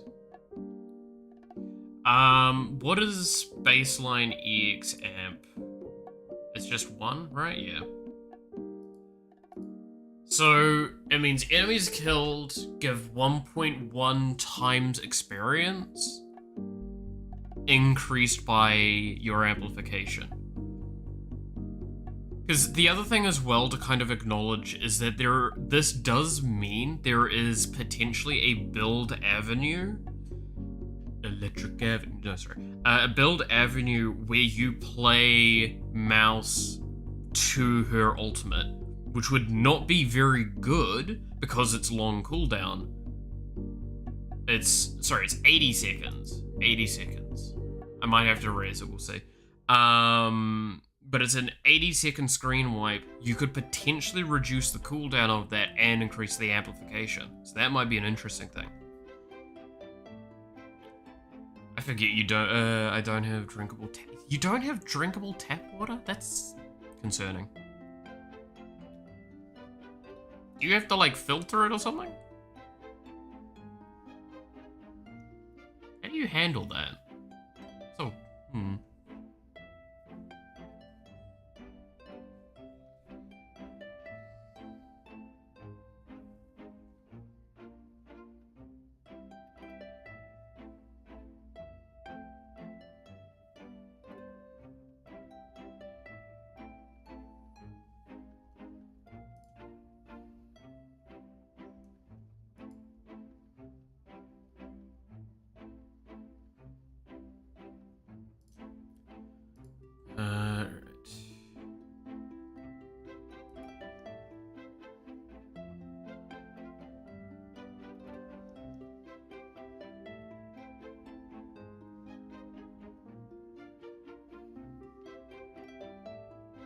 Oh yeah, fucking, I don't know if anyone's seen it. There's the clip of,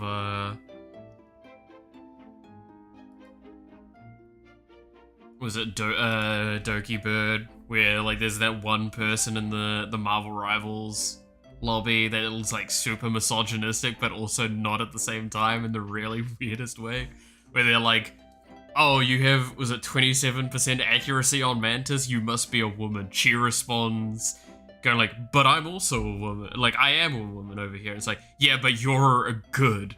And it's like, what?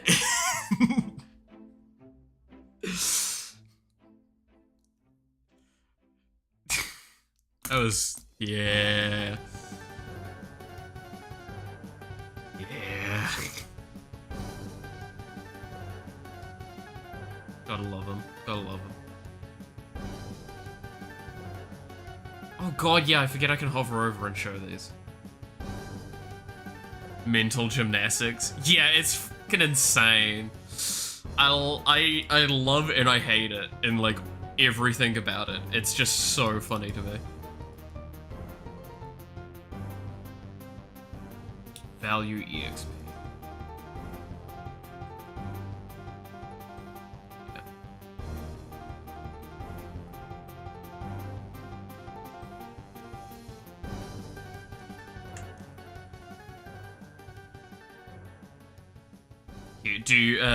Do art too? I indeed do. Everything pretty much in this game is done by me. There was a little bit of assistance I had for UI stuff originally, but I've rewritten it since. And I think like the key icons are off of a random itch page. The rest is me. And I fucking hate it. So yeah, these are stuff I've done. As an example. That man was so me after a lost match. Yeah. Yeah, I do feel like that sometimes. Anyway, I don't filter, I just drink from water bottles. Oh, okay. That seems... yeah. I mean, that makes sense. That just seems like a lot of water bottles. I don't know, I've lived my entire life with always tap water, so, well, more or less. So it's just a very interesting moment for me, just kind of like thinking of how you'd kind of handle or approach that.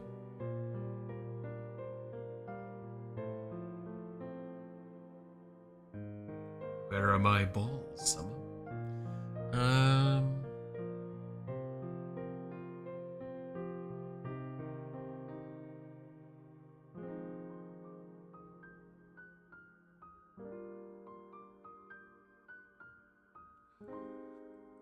Oh god, I need to look at Junie's new model. The landlord put too many water filters in, so it's not safe to... Jeez. That's a hell of a concern. What? How do you put in too many filters and make it unsafe? What the fuck? That's wild.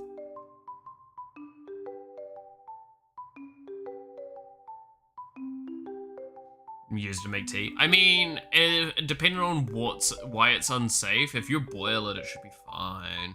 For the most part.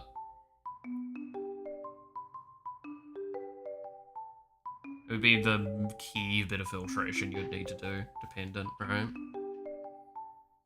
But yeah, like, I don't know. I've literally... The two things I have to drink on my desk right now is one is literally tap water, and one is gamer subs filled, obviously, with tap water as the fluid in it, right? Dirty stuff that gets stuck on them. I mean, yeah, but like, it's the thing of like here in New Zealand, a lot of that's not even touched by the landlord. That's all government stuff.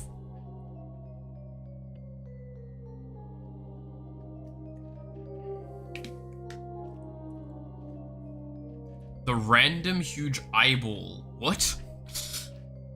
I feel like I need some elaboration on that one.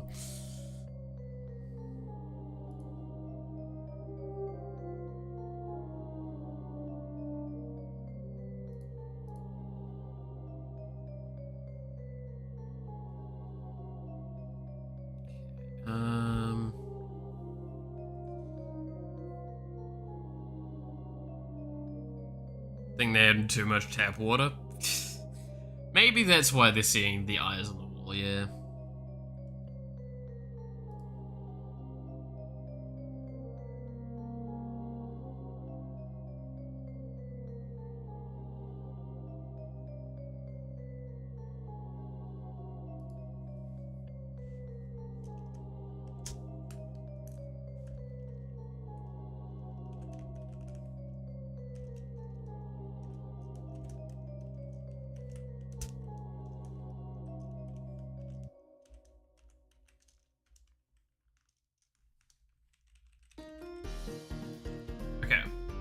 Let's start going through and giving EX amp to all of the things.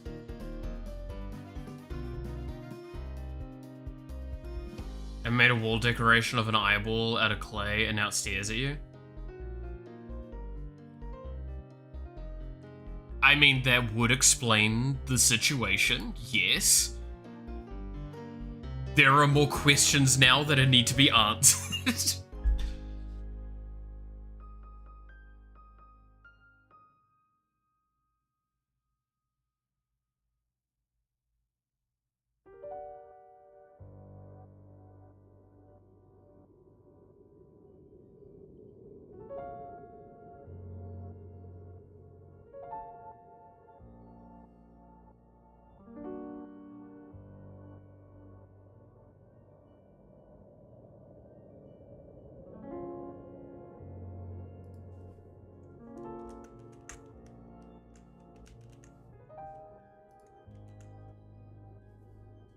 Ask away, I got time. I mean, simply, what compelled you to make a clay eyeball to put on your wall? Wouldn't be the first thing I would think to add, but you know, to each their own, I guess.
What?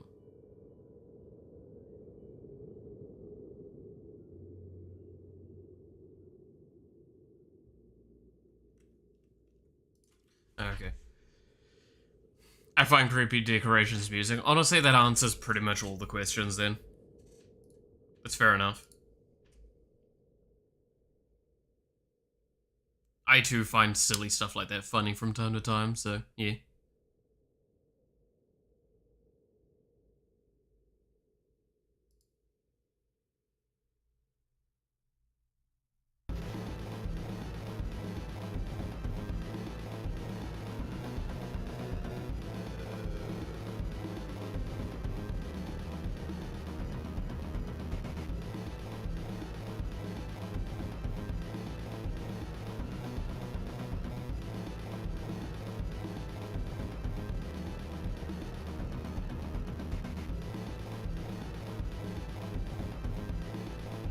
Have a brain hanging from your ceiling?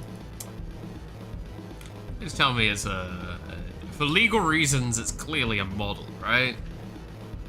Right?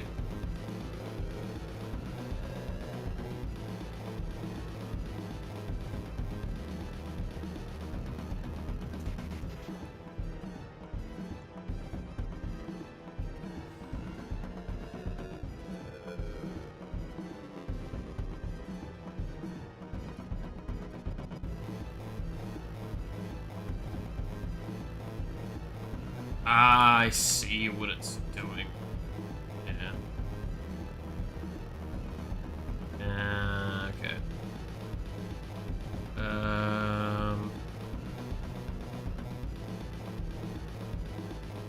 Might need to change that. You never know. What do you do for in-game music? So, I did go find some music on itch. That's currently the BGM. I did have a friend that was trying to make some of the music for it, but it just became too much for them, and they have not been able to work on it, which is fair. So if I actually go into game, just mute the music, and launch the project, and turn the music on, you'll get a bit of an idea.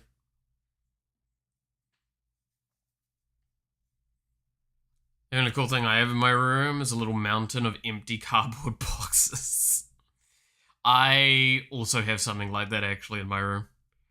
But it's because, like, I'm conscious of the fact that I'm going to probably be moving in the near future. So, I would need to, like, I'm keeping boxes around for that. Would you ever do a meet and greet? I mean, sure, but, like, the problem is, where would I do them? Because I don't have the money to go overseas at this stage, nor am I likely to get invited anytime in the near future to an event. And I doubt people would come to New Zealand. But I see no reason why I wouldn't do them if the situation arises. And go to New Zealand? Exactly. Well, New Zealand's great. I don't expect people to come all the way here. Right, so music, audio.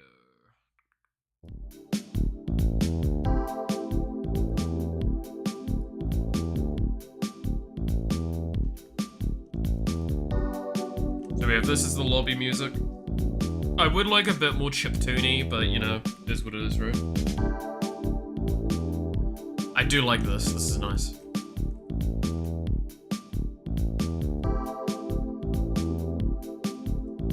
And then let's head into the game and you get this. Which is way more my style of what I'd want.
Skibbity Riz, don't.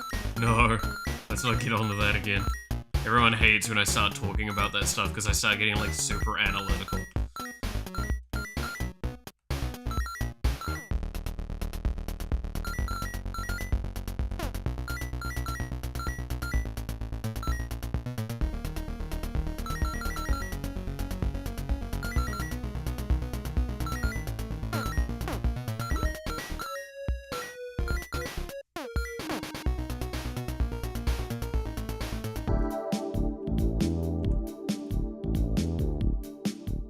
But yeah, so that's what I've got for music at this point. I'd probably change the lobby music, given the opportunity, but probably not for a while.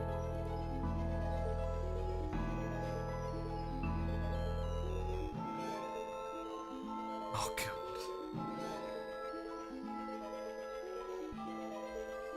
I don't know, like, especially having played through with Final Fantasies at the moment, like the old Final Fantasies, I'm getting a huge nostalgia vibe for that kind of music.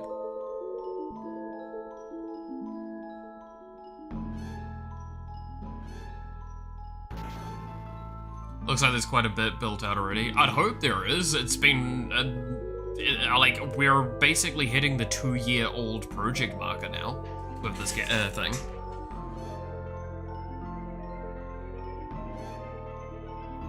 Because, yeah, even though it's like vast majority a solo project, I would hope that like having done as much software engineering in my life as I have, I could at least produce something decent at that time. I'm still more pissed because I'm gonna be honest, the main reason it's taken this long is 1, I was doing a degree while working on this, and 2, I hate doing art. I really do not want to do art. And I keep delaying doing the art, which is delaying the game in general. Don't worry, we'll have him on the 2nd or 3rd screen. I mean, that's kind of the point, right? I'm second monitor content at best. That is the idea. I'm here to, like, be there while you're doing your shit. So weirdly make you either feel more thoughtful or completely distract you from whatever the fuck you're doing, because that's always an important thing to do, right? Wait. It's like how I've still got Magic the Gathering opened on another screen. And if you think I'm kidding, this is still right here. I haven't closed it. Nor will it ever get closed. I'm trying to kill my printer. You and me both, buddy. You and me both.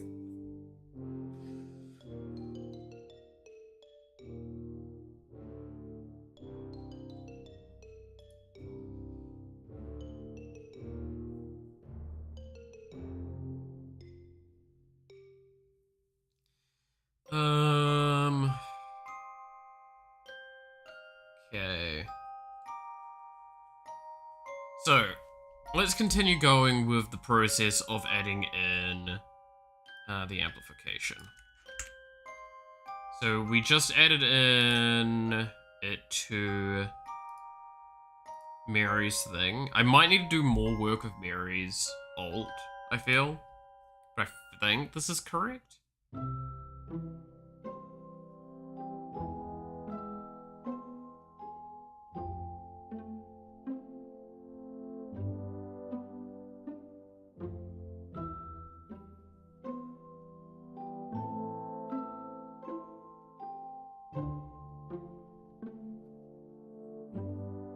Alright, case on. Let's just go through and do a good old that.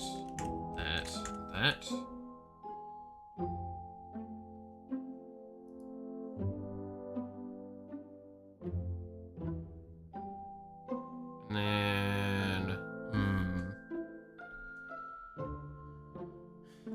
why do I have moldy, funons?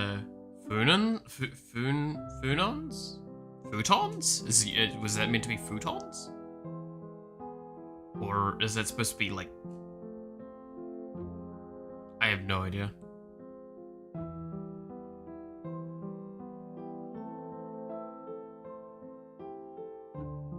Fuons?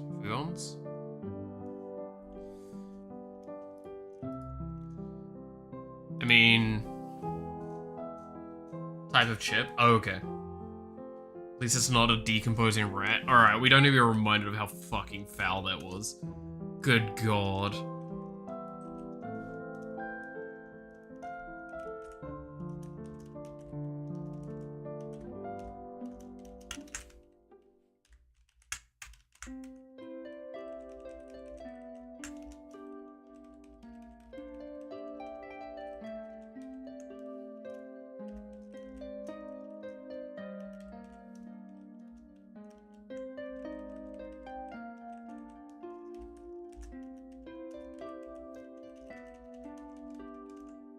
Whoops.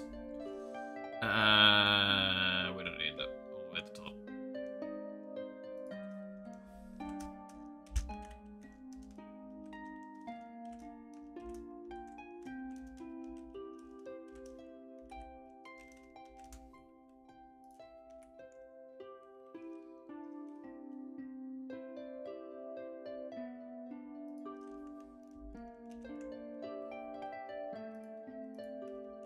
There we go. So that's all of those ones done. Now to go through the rest of the players. Juniper. Fuck yeah.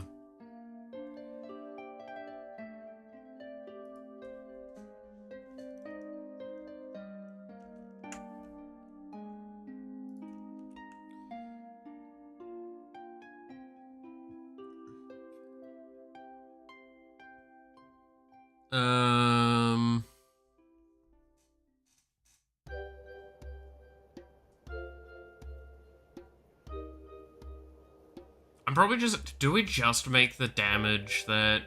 I don't think I want to amplify anything else. I think that would be too dangerous to amplify, like, the armor or the area bonus you get.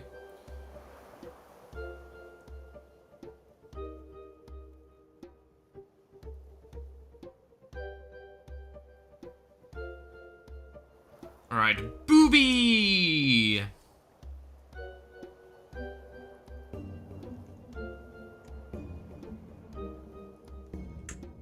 Everyone's favorite character.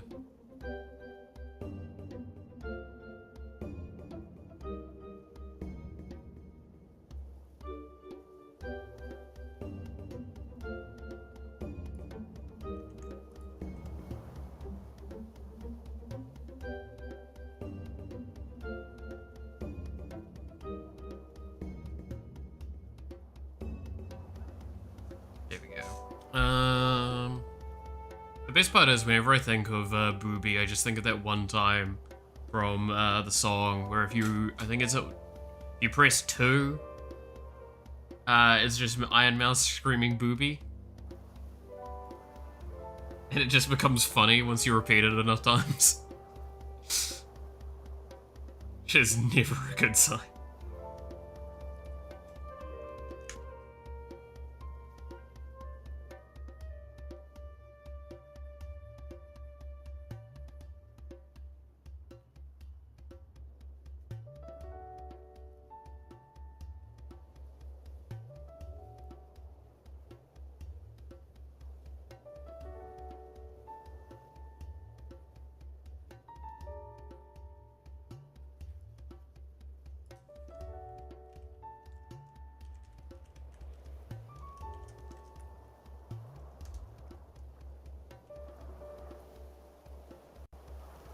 What is the value I need for that? Value 3.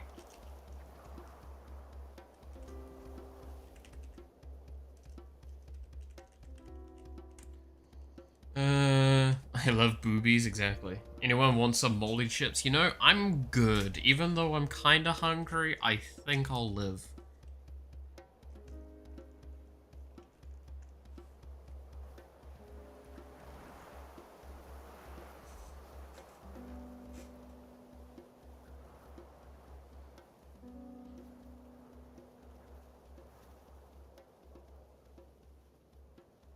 Actually, I think I'll live better if I don't touch the silly moldy chips.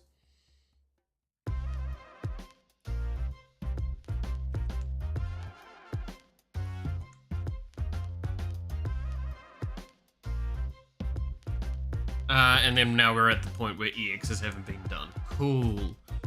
Alright. So now all of the ultimates have been hooked up with the amplifier for it, relatively speaking. Which is kind of good.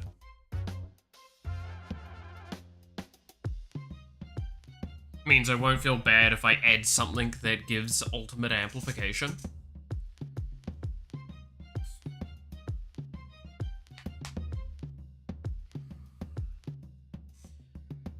Also, you've probably noticed I'm just calling them ultimates a bit more willingly now, because calling them EXs probably confuses more people than calling them ultimates, even though the game's gonna still call them EXs. That's not gonna change.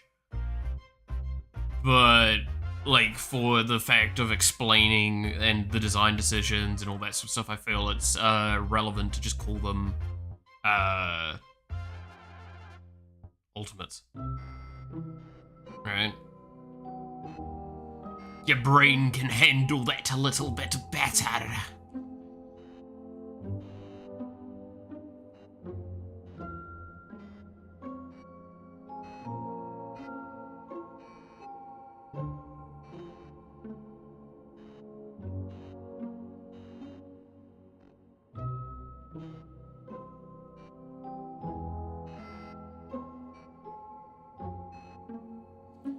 Cleaning with long nails is messed up. I mean, that's why you wear gloves or something at that point, right?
Well, gloves, I haven't had those since quarantine.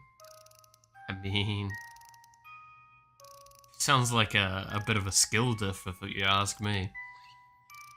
Just saying.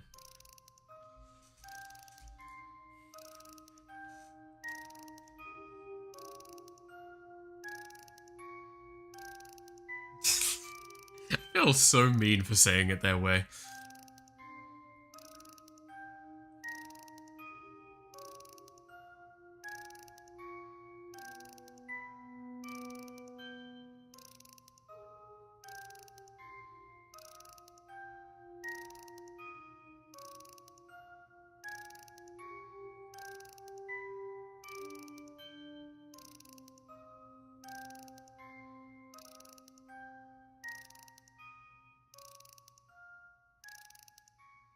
Isn't TikTok trying to make 2025 into 2020?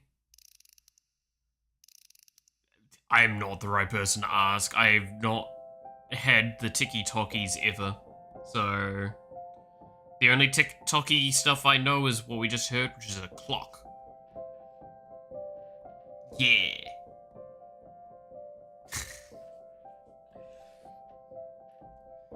I start remembering why people might call me a fucking old man.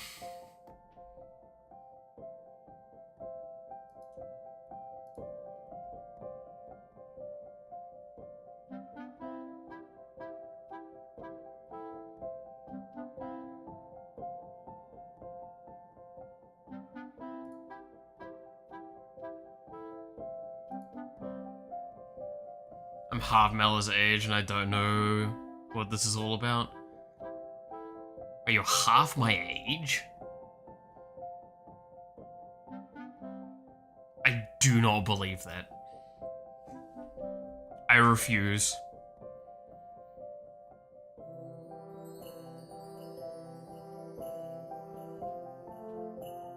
I cannot accept such a thing being the case.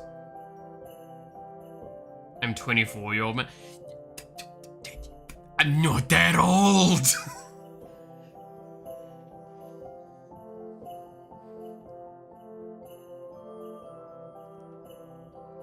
Think I'm fucking 48? Jesus. Dude, I'll be lucky if I live to 48. What do you mean?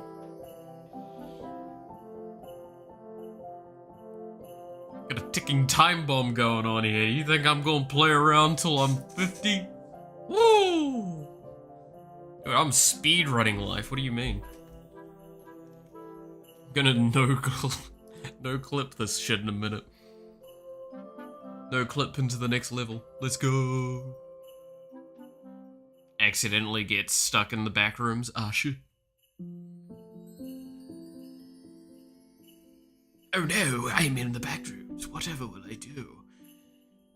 I really hope that Squiggler isn't around with its mighty fine tentacly arms. Ugh.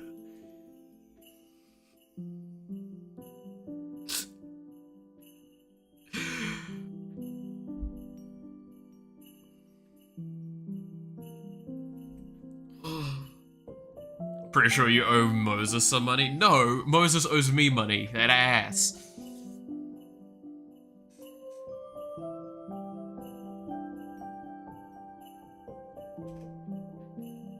You think he could have done that without a bit of extra pocket change?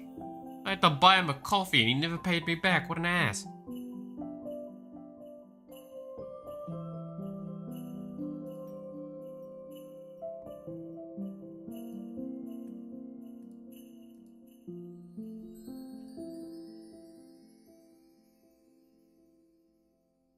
God of War first words, nothing. Fair. Flat anime? Yes.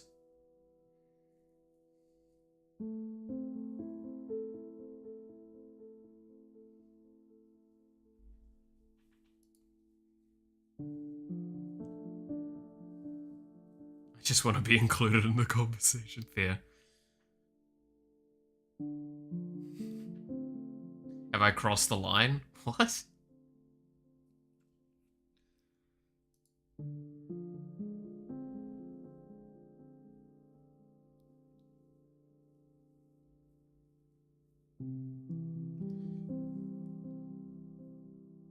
What line is there to be crossed?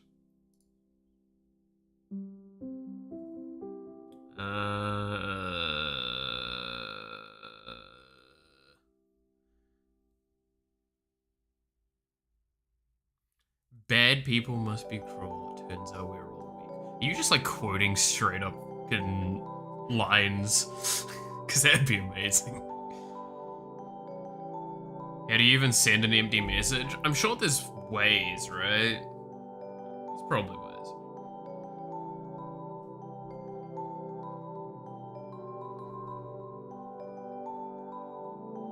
All people don't have lines, their hairlines go, hey now. I don't have any hairline problems yet. Don't make me more self-conscious than I already am. To be fair, I have a benefit that my family isn't well known for hairline problems. So, I will keep having long hair and growing it out.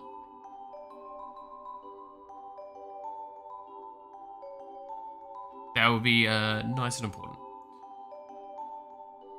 Why don't you see the info? So we can understand how to complete the stage.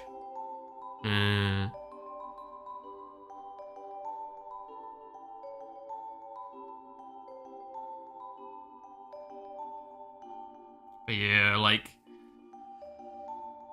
it's gonna be interesting. It's really funny because my beard is just now filled with so many colors. It's got ginger, it's got brown, it's got like fucking gray in there now. It's wild. It's a whole menagerie of colors in there.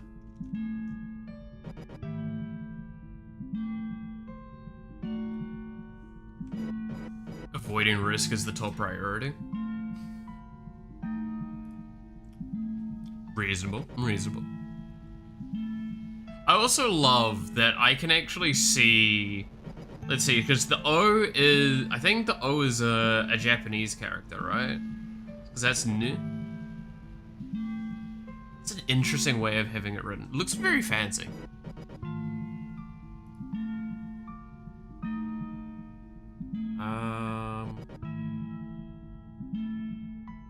I actually don't think I've activated an EX yet, have I? Since we've redone up the script. Should probably activate one, just to ensure that there's no random problems that popped up in amongst all of the things we've been doing.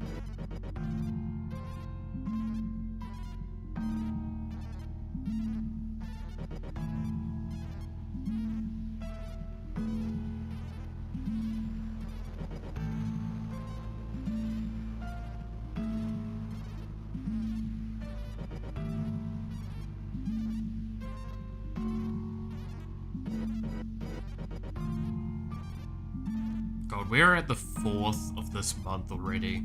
I was not ready to look at the calendar right then. Holy shit. How are we that far into this year already? God damn it. Where's time go? Whatever. I'll take a quick start.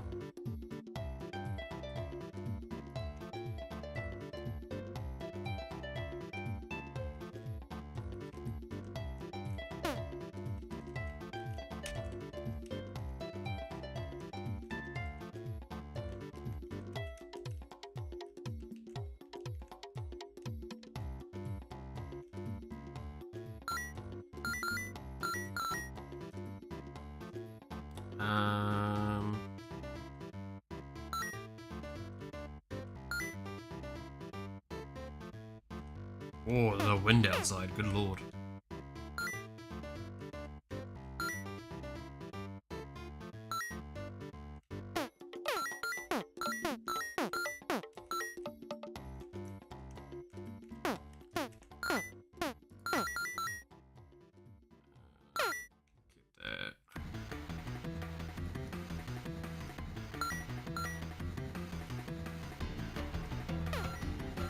I need to turn that audio down because it's just the getting hit noises seem very overpowering for me at the moment for some reason.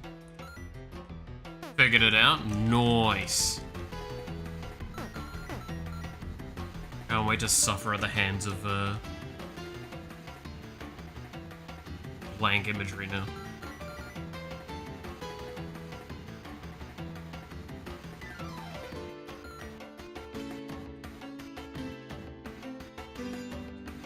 So, now this is tweaked up, let's see what it does.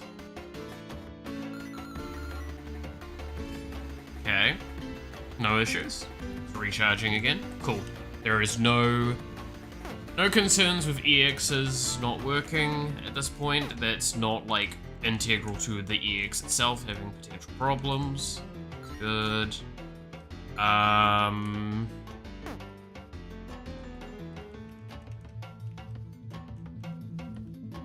Yeah.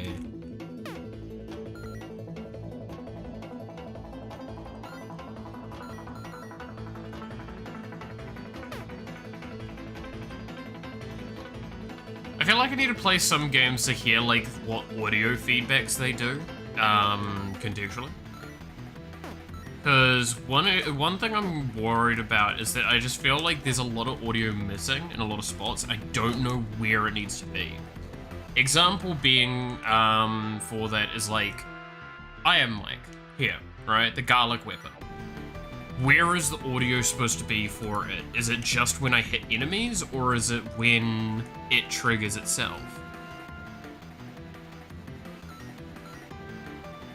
Because I'm pretty sure most of those games have an on-hit audio cue, right? Like Vampire Survivors?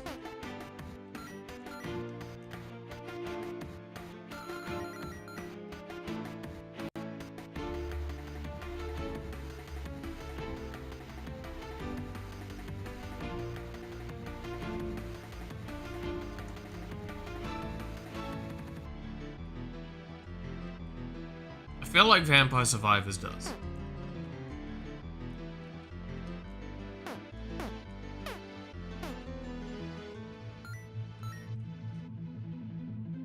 Oh yeah, we still need to fix that. We'll fix it when we're doing more of the stuff with bosses. I just don't want to do it at the moment.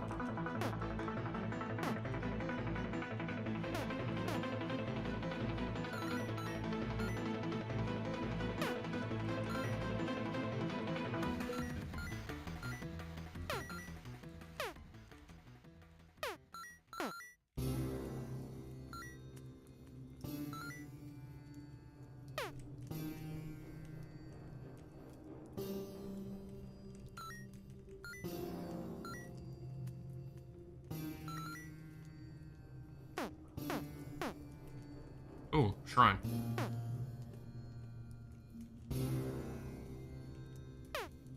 Oh, you bastard, stop throwing shit at me.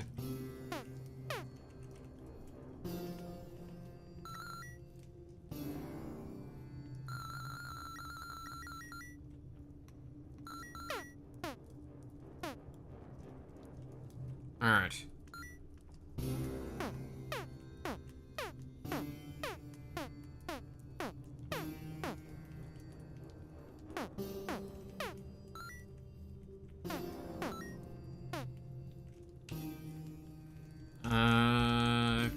Come closer. There we go, massive nuke. Because it's healing.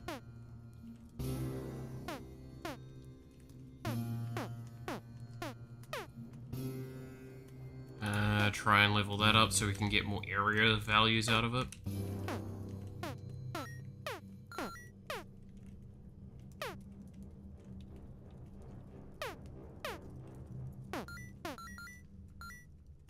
I'm trying not to look at, like, the enemy movement too much at the moment, because, like, if I look at it, I'm gonna remember that I'm reworking it and gonna hate what it is currently, or I'm gonna want to try and fix something, and at the moment we shouldn't be trying to fix stuff, because it's just not worth fixing.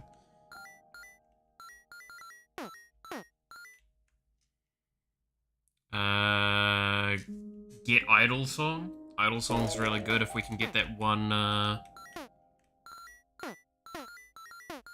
thing.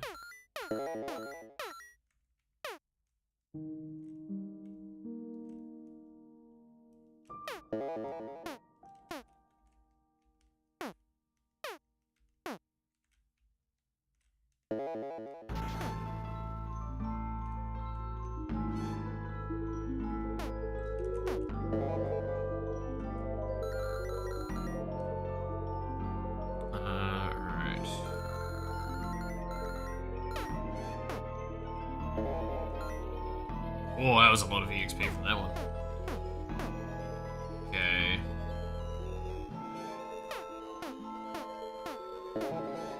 Should probably upgrade Iron Mike, because it is actually good.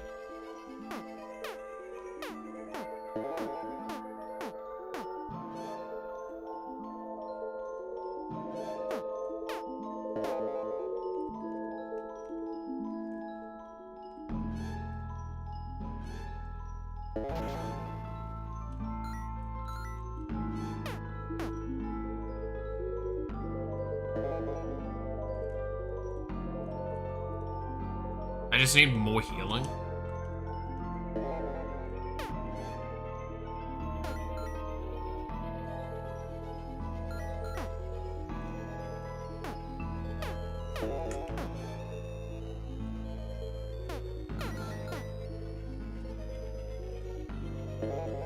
If I can get Demon Blood, we are pretty happily set. So, okay. It looks like it's getting caught on the edges here when it's doing the detection for that. Which I'm kind of concerned with. Because it doesn't look very clear. I'm fine with it being stuck, it's just not very obvious what is happening with the stick. And I think that's the thing I'm worried about.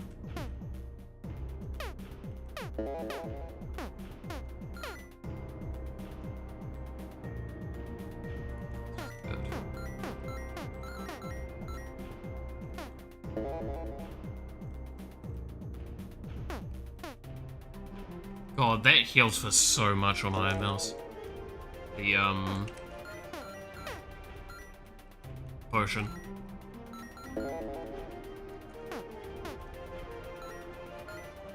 Because of the healing amplification. I wish I could see how much I've got at the moment. I don't actually have a stat check for that.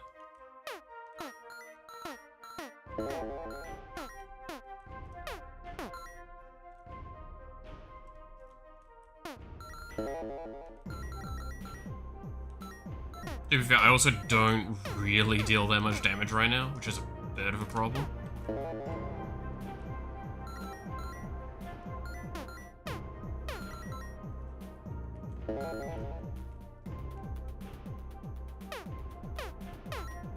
But yeah, I'm probably going to leave bosses with like the pathing and all that sort of stuff systems that we have currently for enemies, just because they probably need a lot more intensity and a lot more like things to make them seem more interesting and have checks for that.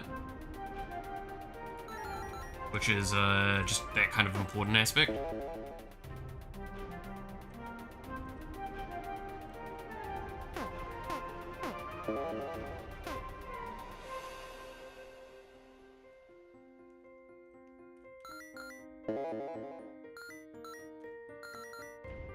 Got a no ink in fucking notification. Dude, you need to sacrifice a few more unicorns to get that blood, man. That's how it works. They're always like that.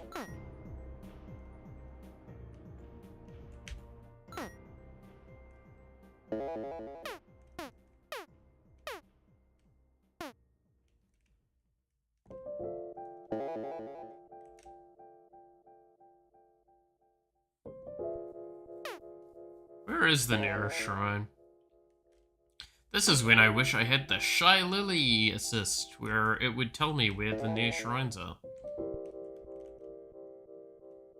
What a cool decision to make something like that. That gives you opportunity cost for utility and ease of life.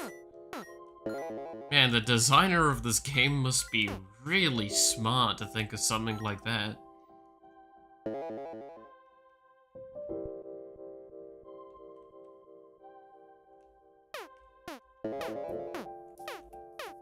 Let me have these things, okay? I need ego boosts from time to time.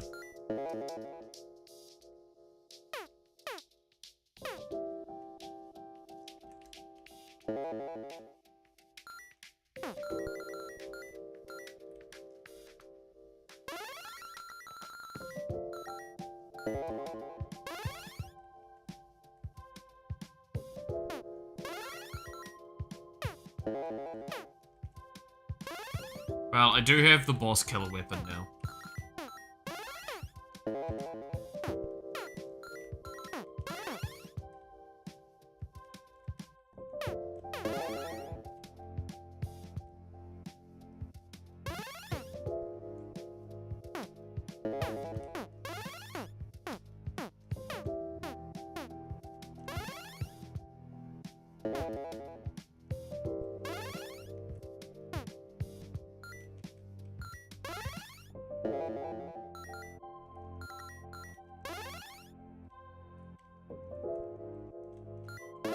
I love how I get a weapon and I immediately start being significantly more effective against the boss.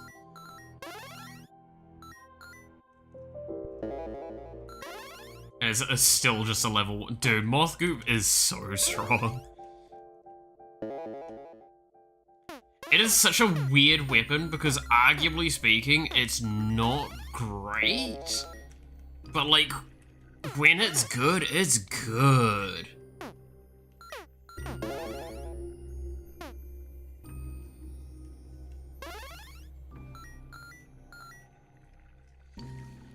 I'm gonna go sacrifice some shower water to cleanse yourself of sins committed fixing that printer. That's very fair.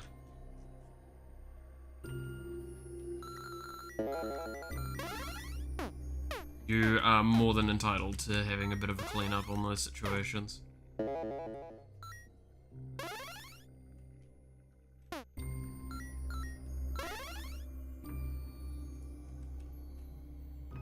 Wow, what incredible upgrade choices here. I don't know where the fucking shrine is. Can't remember where all the spawn locations are for it.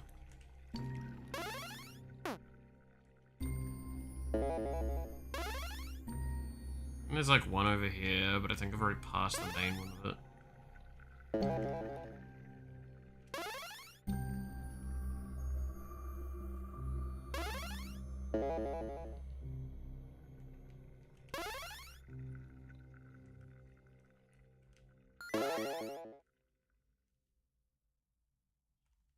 Is there just no shrine spawn?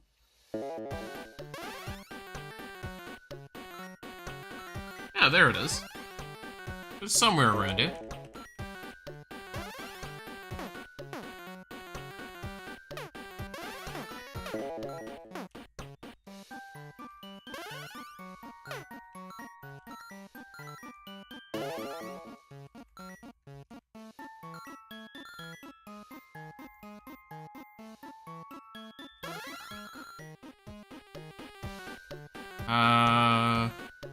Can't be fine.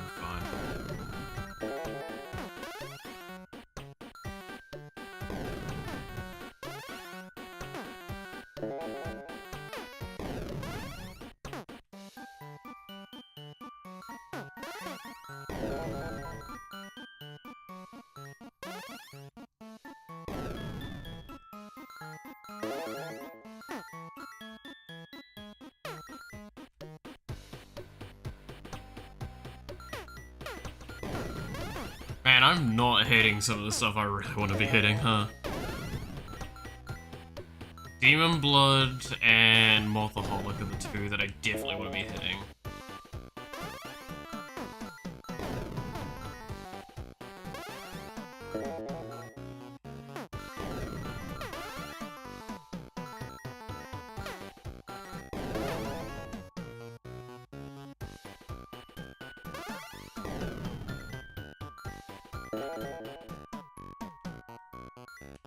Okay, well now that gives us a lot more area to work with.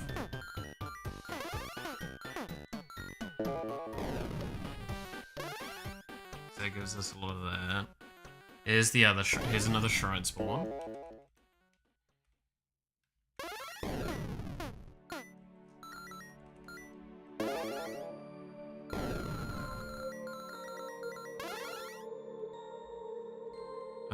That's a good weapon for me. Oh, hello, boss. Yeah, I know you move when it's paused, but, like, still, chill.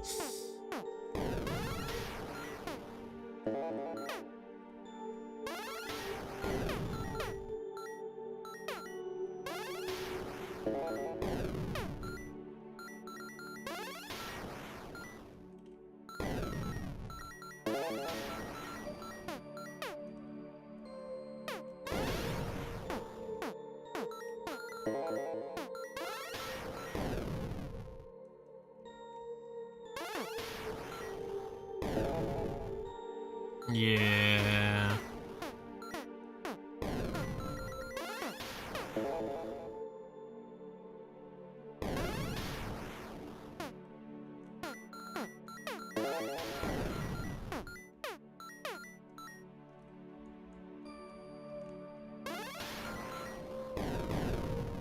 I am healing a shitload from the 5 base HP that you get. Like, I'm almost healing 20 a second just based on, like, the 5 health regen that you get in the beginning of the game.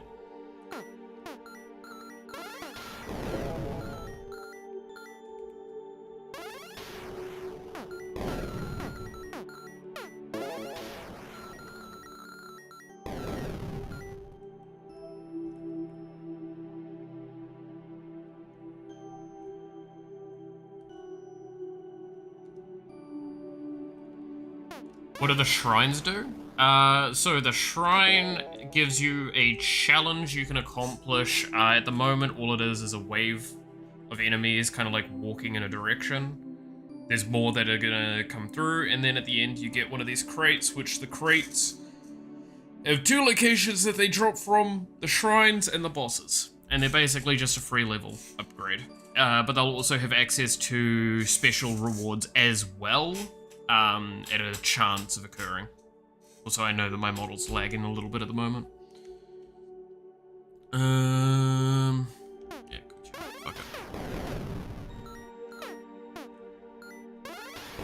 But they're supposed to basically be opt-in challenges, so it's high risk, high reward. You could potentially die from them, but you could also get, like, more bonuses, and that becomes quite useful.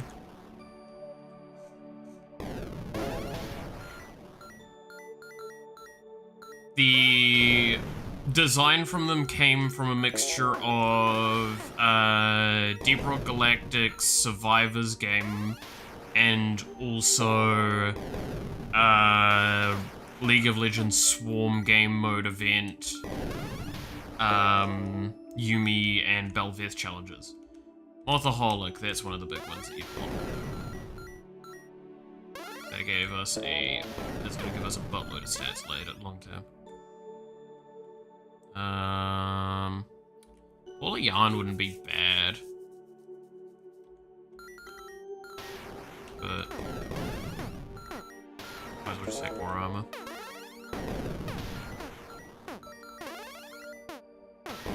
Gives us more area as well.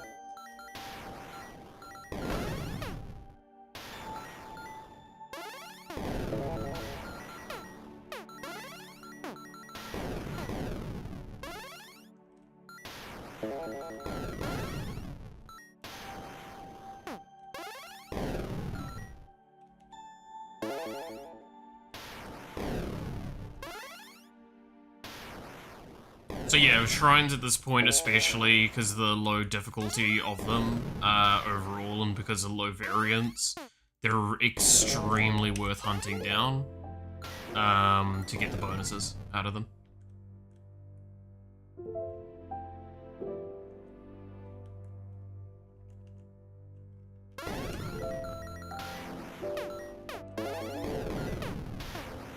Because the players... So this is where it gets interesting, because technically speaking, the player at this stage is slightly stronger than they will be initially on mainstay release. Because, like, for example, healing. Healing is going to be massively lower passively to begin with, but it will get obviously improved by meta progression. Just a little bit of it, mind you. But you can still more than complete a run without meta progression. That is always going to be the aim. Meta progression is a bonus, not a necessity.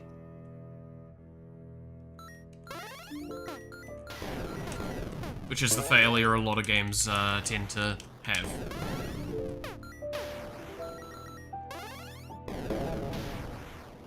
I mean, maybe at higher level things, like super high difficulties, that might be the case, but not in the base game of this.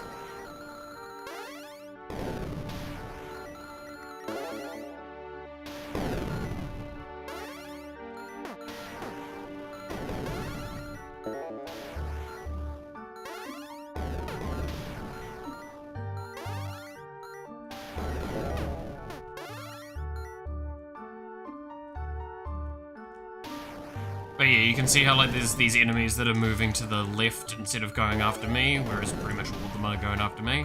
Once those disappear, you'll see that the shrine disappears as well, and now there's a crate there left behind. And we can pick that up, and you see how there's some of these. But there are powers that like are exclusive only to crates that exist. And that's kind of like the big point, is that there's supposed to be a big chase thing that you'll want to try and go after, and therefore risk it for the biscuit, basically.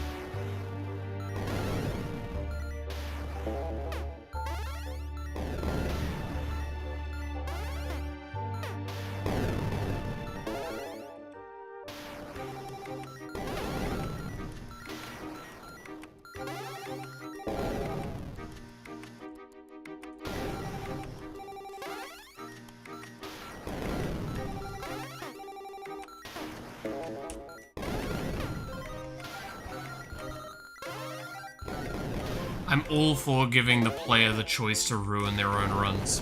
It's basically something I always like.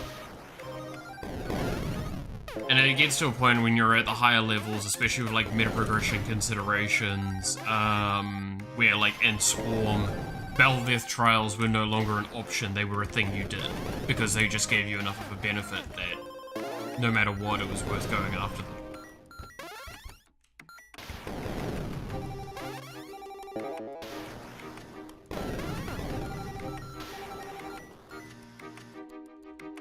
Wow, I am not seeing demon blood at all this entire run.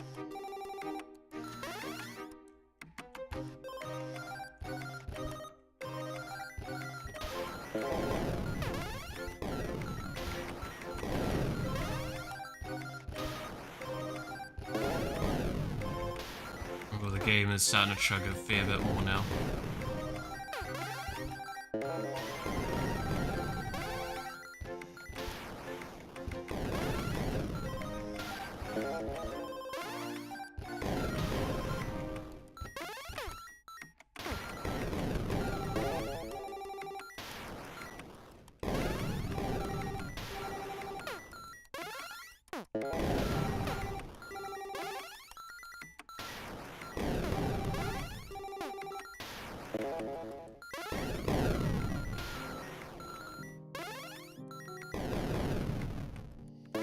It's not drop related. What is it related to?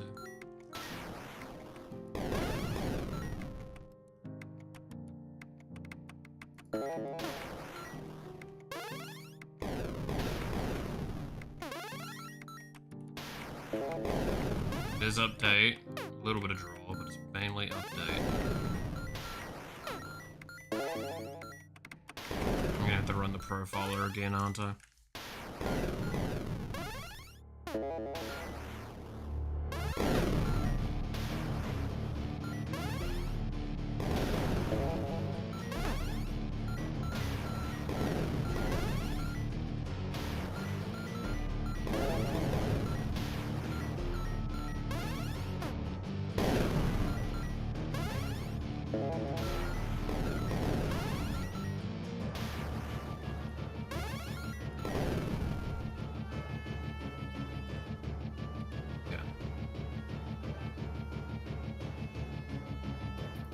We'll have to do another run at some point to push limits again and see where it's at. Yeah, you can see that like things are moving a lot smoother now on the computer. That was dumpstering pretty harsh.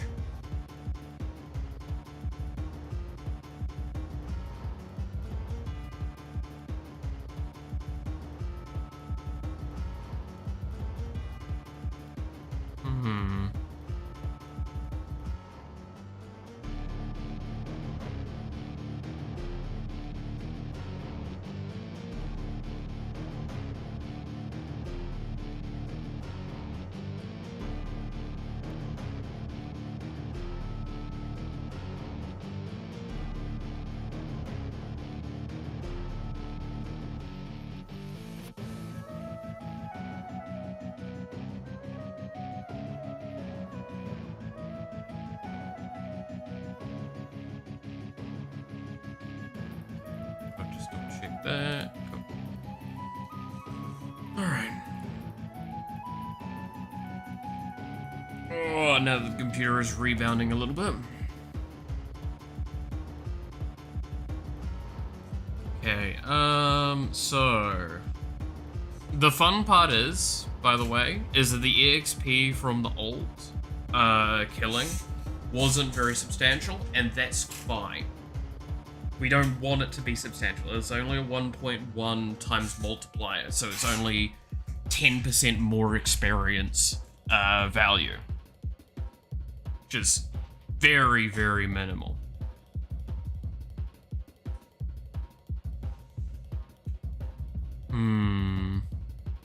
So what do I want to work on then now? That's still a bit weird. Because it is rebounding so hard.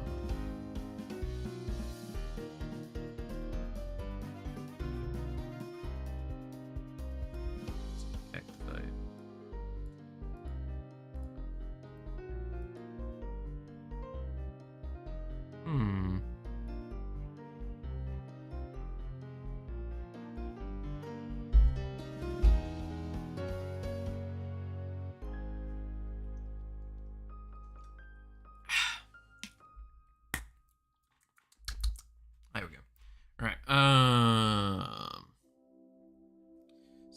with the improvements done to EXs now, I kind of want to do some of the stuff with shadows. But how much do I want to do with the shadows now?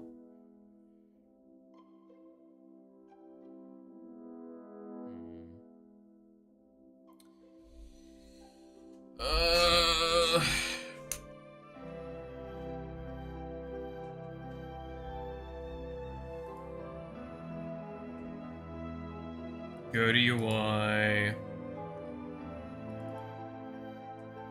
And look at what we've currently got for shadow code. It's under... Is it? Yeah, it'd just be under draw, right?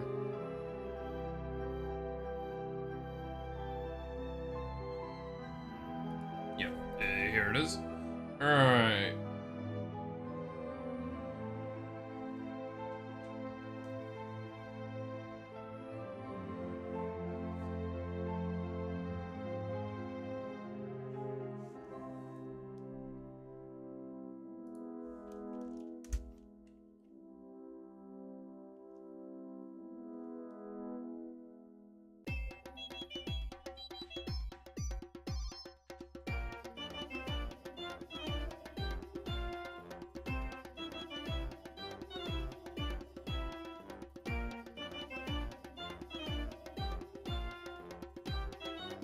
And then I believe the surface is drawn at a slight alteration. Yeah, that's how it's done. Okay, I believe the old shadow's still in here, right? Yeah, ASP shadow.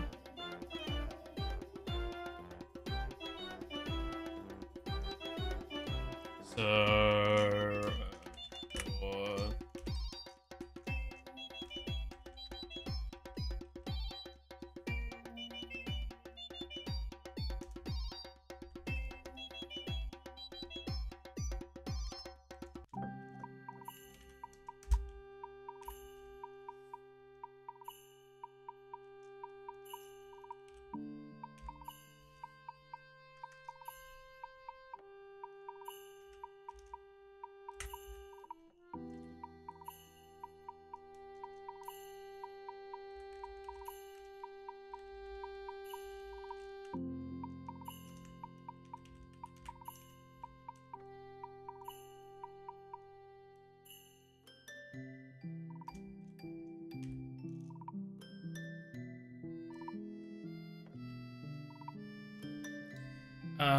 how do I do this again?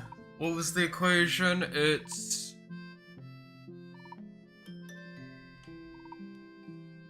I have the equation on one of the EXs, don't I? On Iron Mouses. It is target divided by original.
Let's see what this looks like.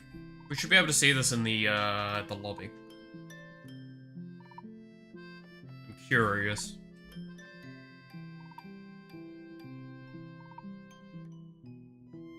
It's not going to work correctly in a lot of cases, but it is still a curious one to, like, play around with.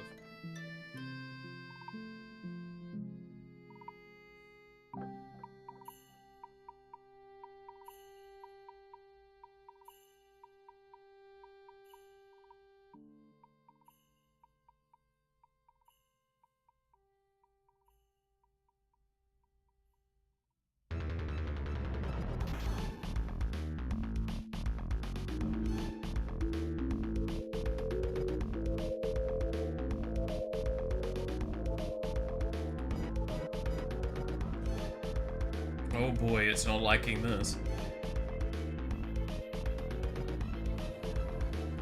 Try that again.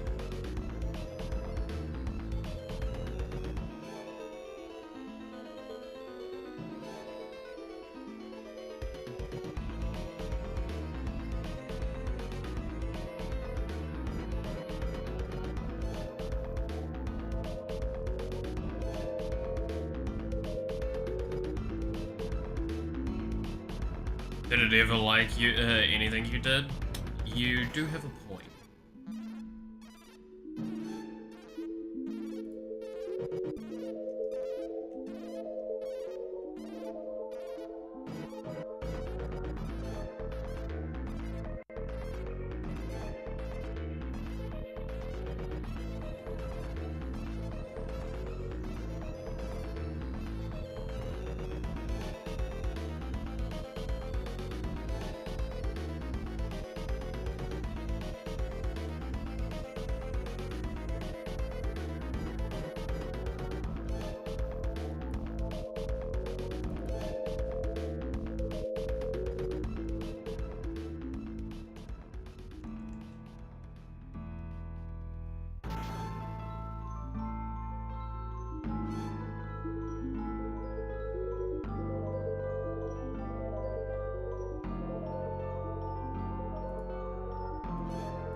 Concern why it just didn't turn off at all.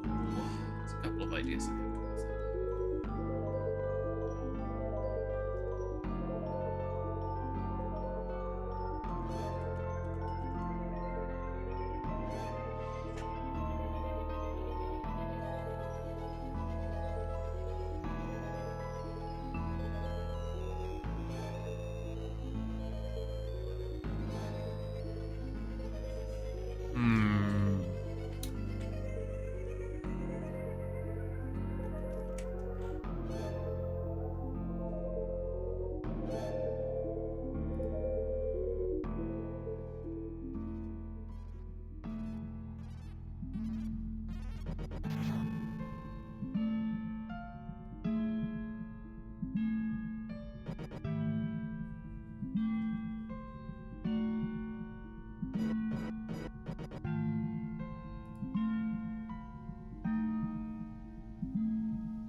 What if we just took this out then, for now?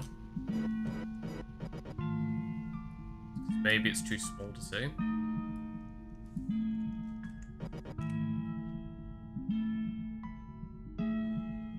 This will probably make it too big, realistically.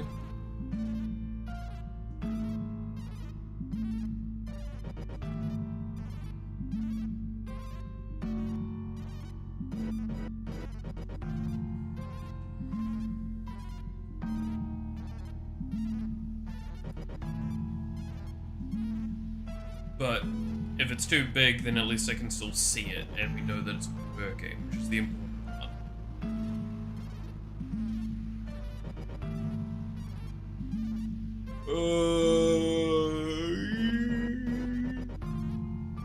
Ave Maria.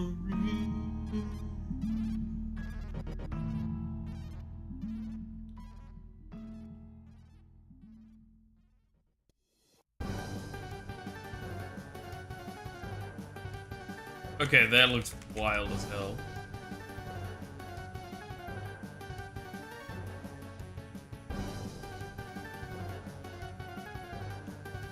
Ooh, that's interesting.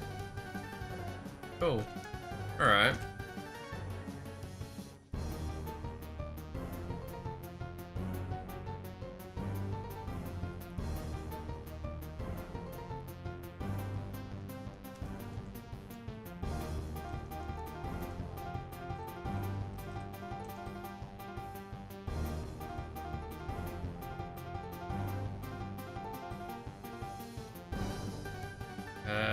So X, Y thing, rotation, be 0.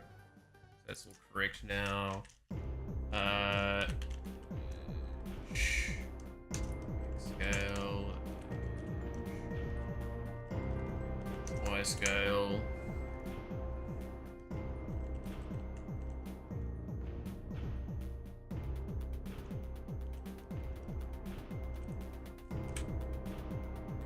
Do that.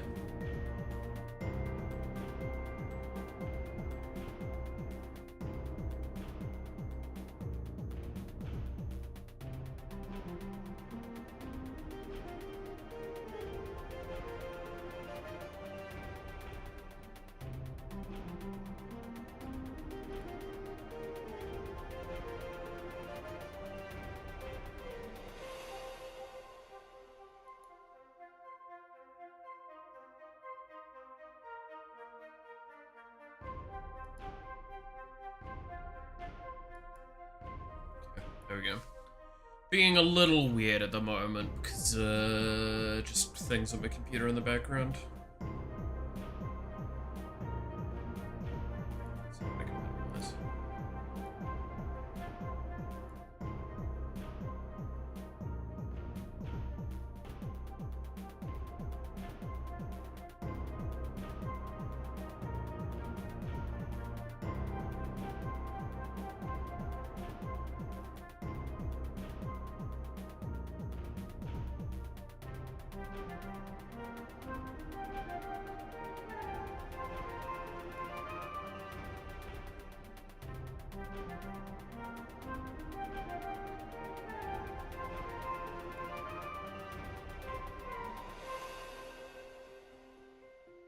Come on, I believe in you.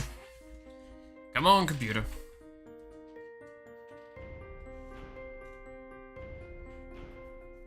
Game Maker is getting very temperamental right now. Oh, it's straight up not responding.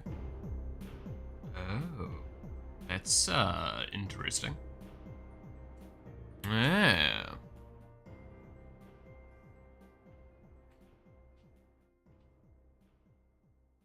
Oh, no, it's coming back, it's coming back. Building moment. It's because I'm going in and out of the build so much at the moment, and the computer's just struggling in general.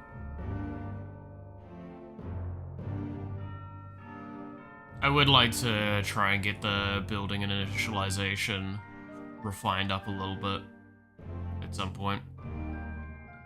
Figure out a good answer for what might help with that optimization.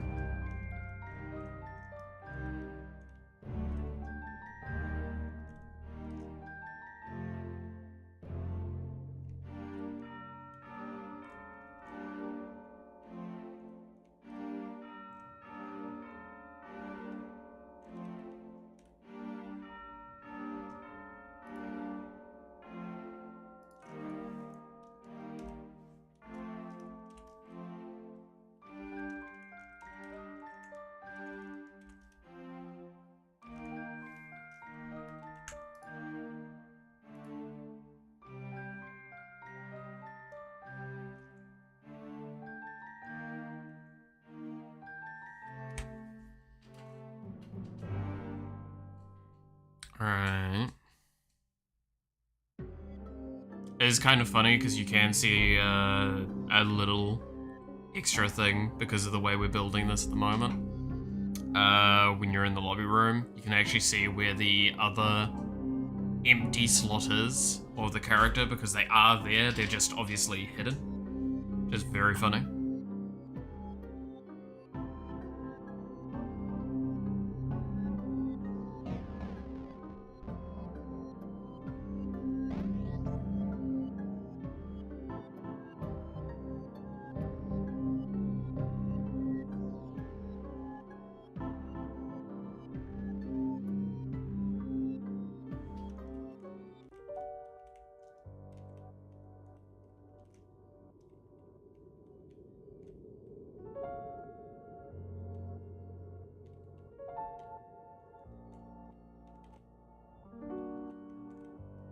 I still think it needs to be significantly smaller than that, I'm gonna be honest.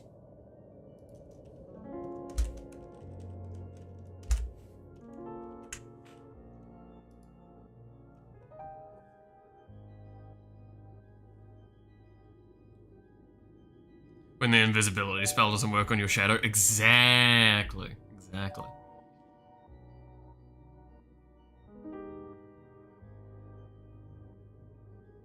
It's kind of funny.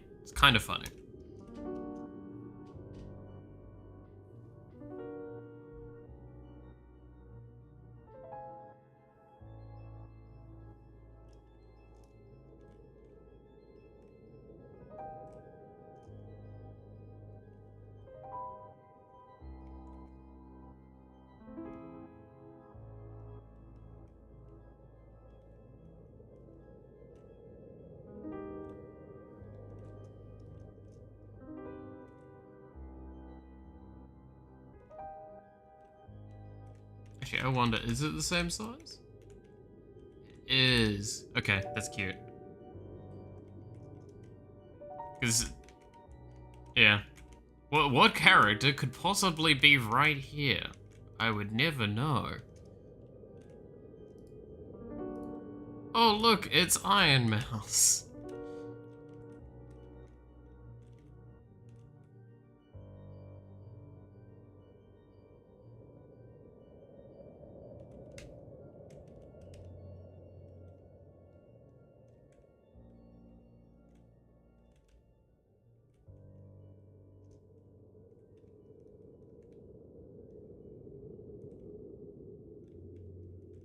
It's probably not going to be visible on most on enemies, right? Because of the way it's done.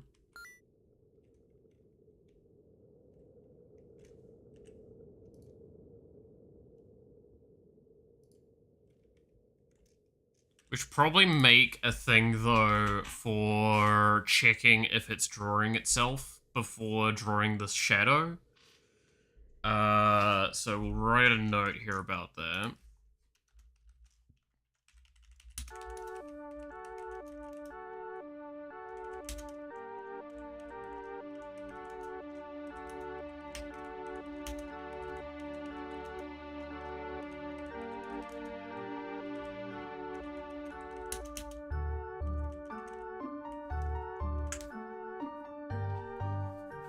How do we make the room objects? Character selecting, character.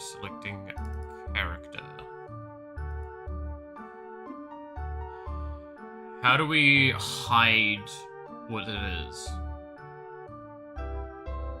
So it does draw itself.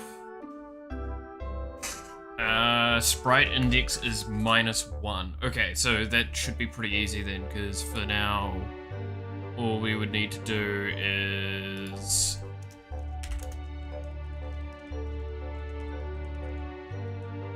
What?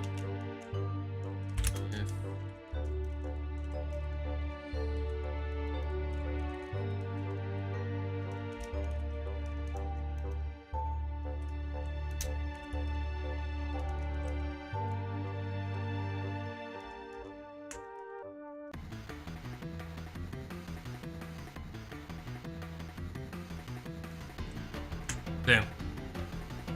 So now it shouldn't do that for invisible things.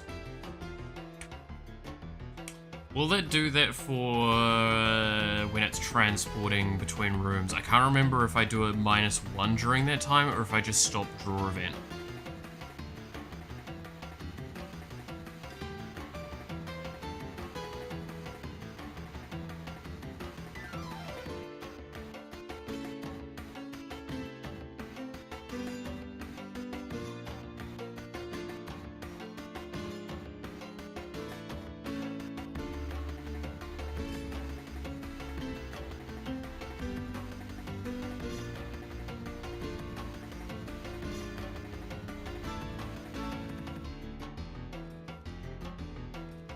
So we can see no shadow over here, cool. When we're transitioning rooms, can I see the shadow? Yes.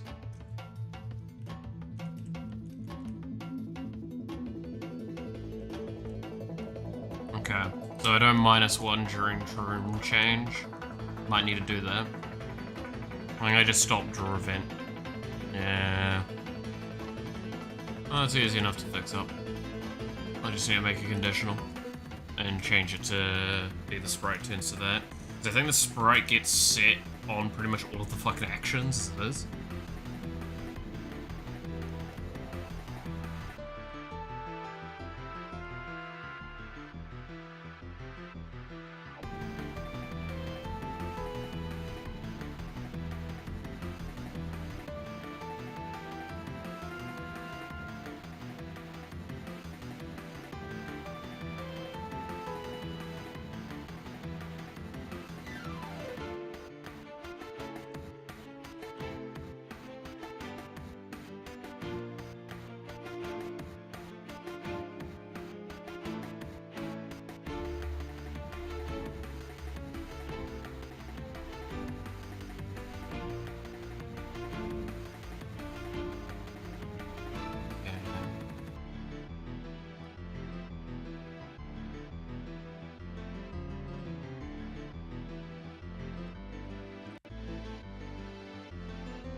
We'll leave it at this for now. It's probably going to look weird on the bosses, though. That's going to be definitely a concern. But long term, we'll do some stuff around that more uniquely in those cases, I think. That's just a good general piece. I think most objects aren't going to show how silly that is.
Look at.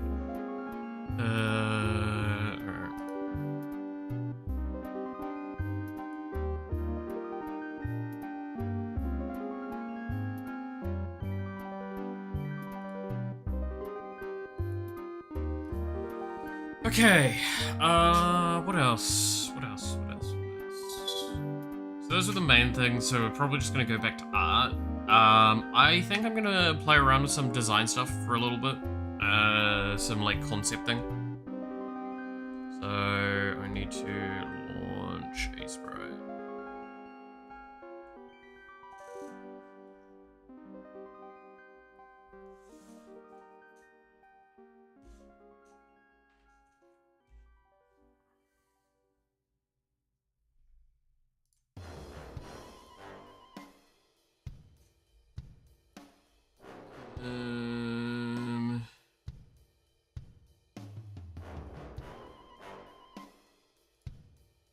How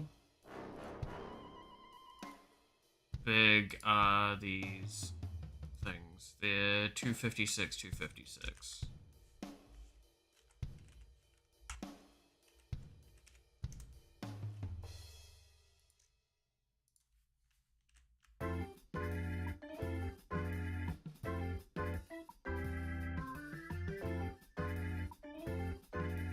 Okay, give me a moment. I need to just pull up something for reference.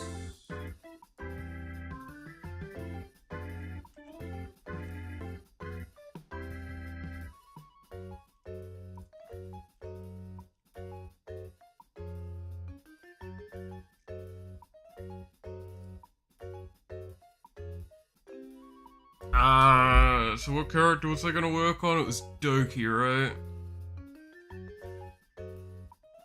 It's Doki or Mume or Bao Bao.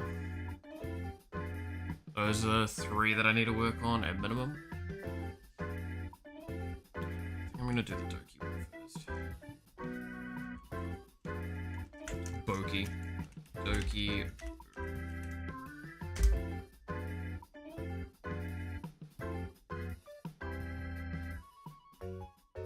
Dookie, exactly.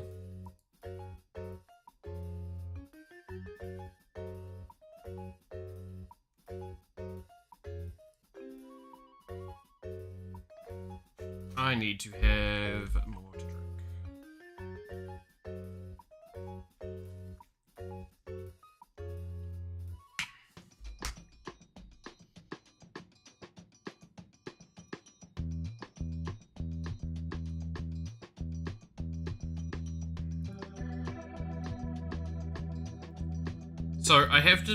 So this is something I'm going to explain as briefly as I can. I have to do 2 splash arts.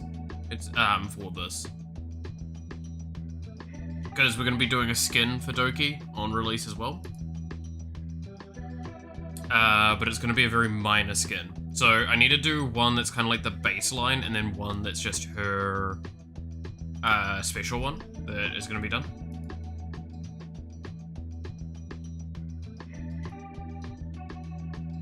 I'm gonna have to go revise over my notes on what I need to do for that.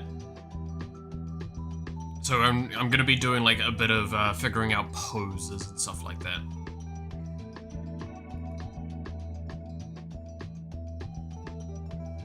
That's the aim at the moment.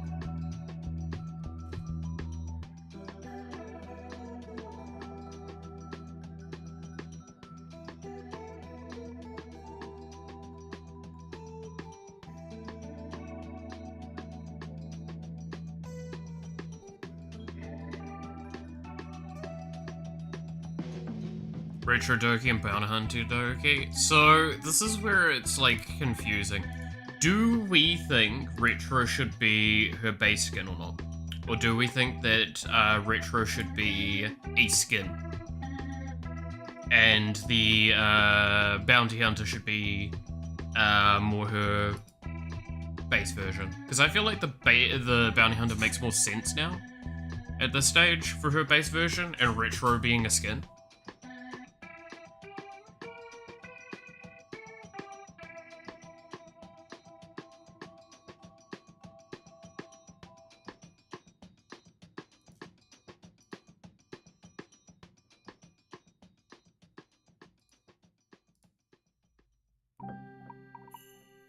Oh, it's fucking doing the triples thing again. Give me a second. I need to fix that.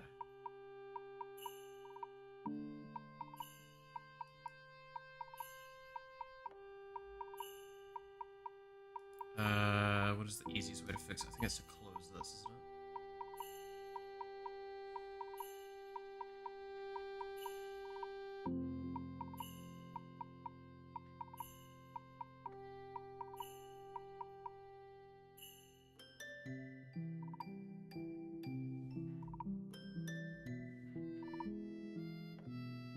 Chat's gonna be dead for a moment. Don't mind me.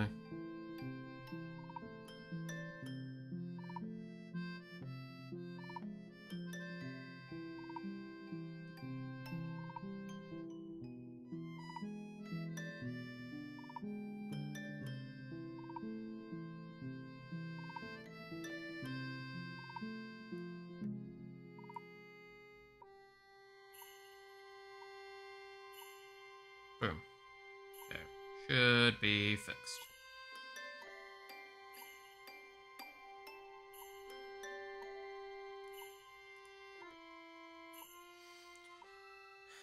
Retro being a skin fits better. She moved to the new appearance, so the old being the skin is more fitting. Because she said she's not fully retired it, if I recall correctly. But she has pretty heavily indicated that the new skin is not a skin per se. It is the kind of core model to work from.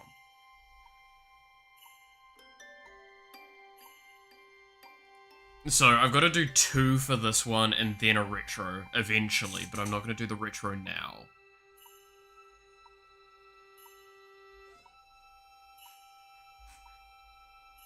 To explain this, I have a friend. I've talked about this before. She uses it really sometimes. Okay, cool.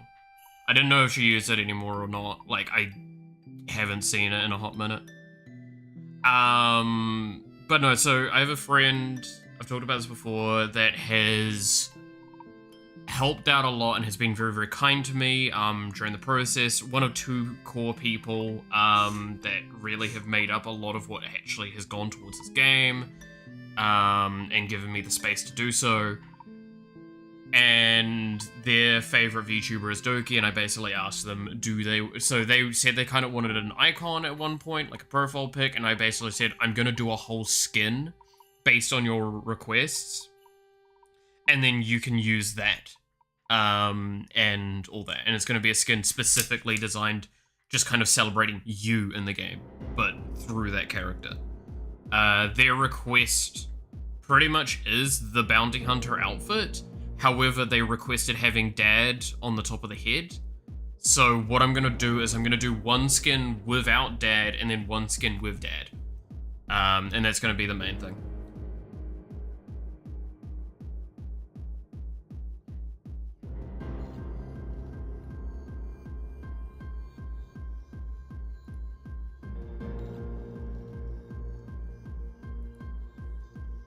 And like the dad pose, I kind of already have a bit of an idea in my head. It's going to probably sit in the lines of like head here, body going down here, aiming up, finger gun like here,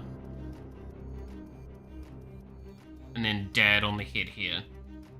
Right? Like I'm pretty confident in that. Not quite exactly this. The pose would be definitely workshopped a fair bit. I don't know how easy it is to see, but kind of like, yeah, so body taking a bit of a curved angle.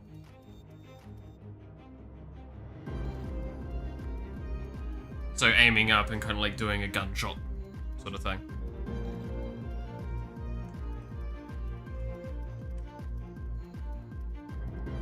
That was the intention I was going to go with for theirs, because it means that it also openly shows the face quite a lot, which is really good for profile pic.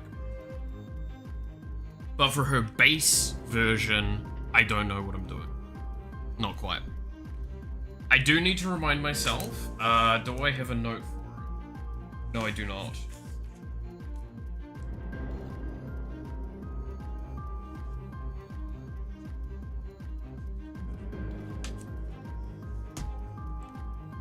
Let me write a note down quickly about, I need to fix cinders.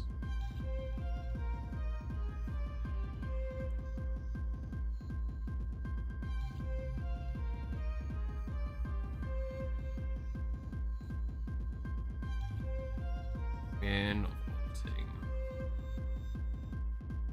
there we go. Because currently Cinder's splash art doesn't sit correctly in a way that looks very good when you use her ultimate. Even though her ultimate doesn't do anything currently, still need to be a consideration. So yeah, what is a good pose for Doki in her new outfit?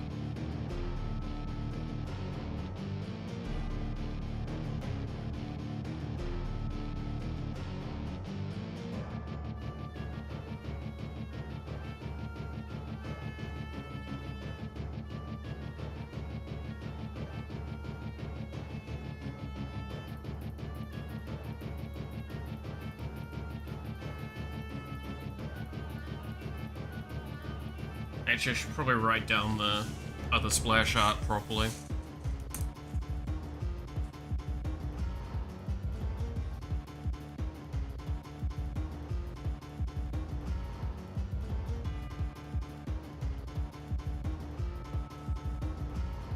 So,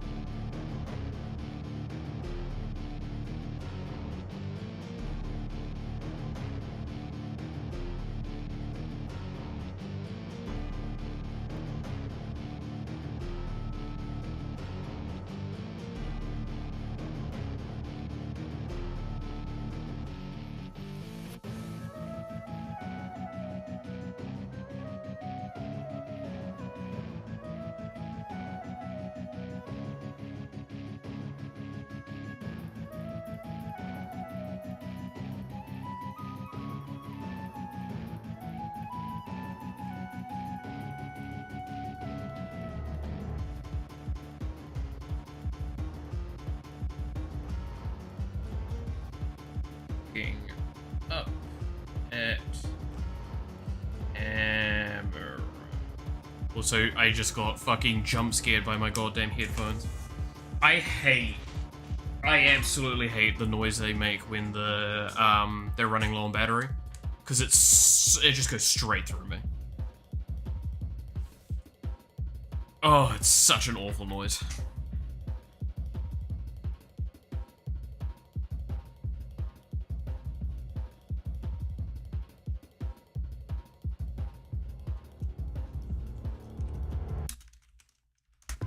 I'm gonna look at some fan art and see what people have done.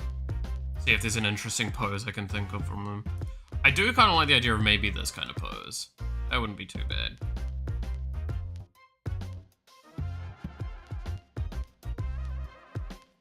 But not quite that, obviously.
Yeah.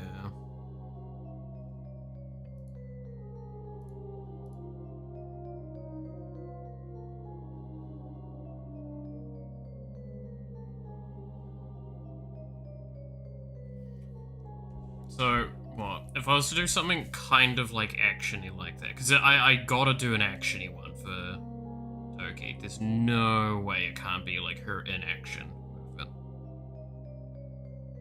That's why I'm saying like something like this one isn't a bad kind of bet to use as a look.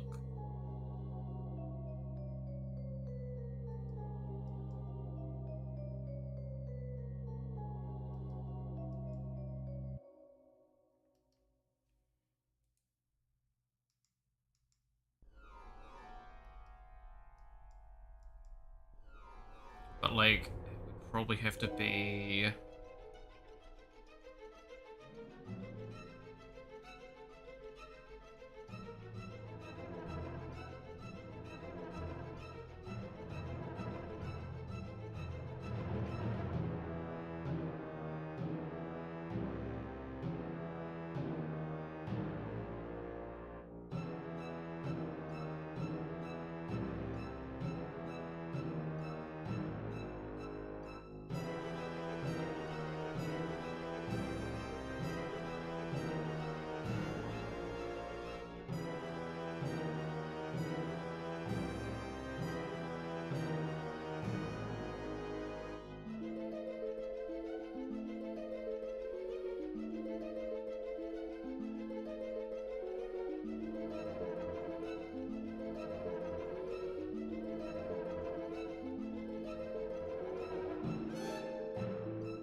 Okay.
Hmm.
Alright.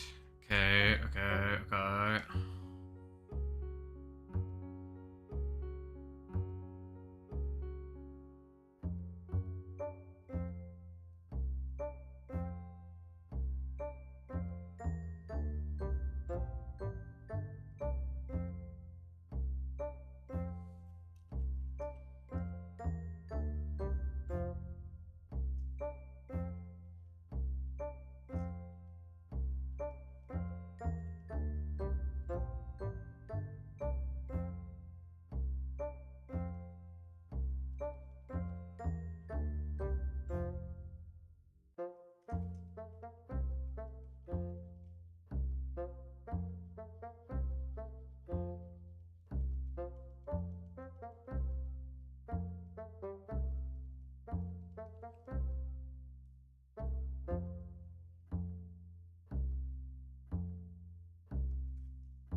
So that leg is significantly too large. That's something that's very, very evident now.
Okay.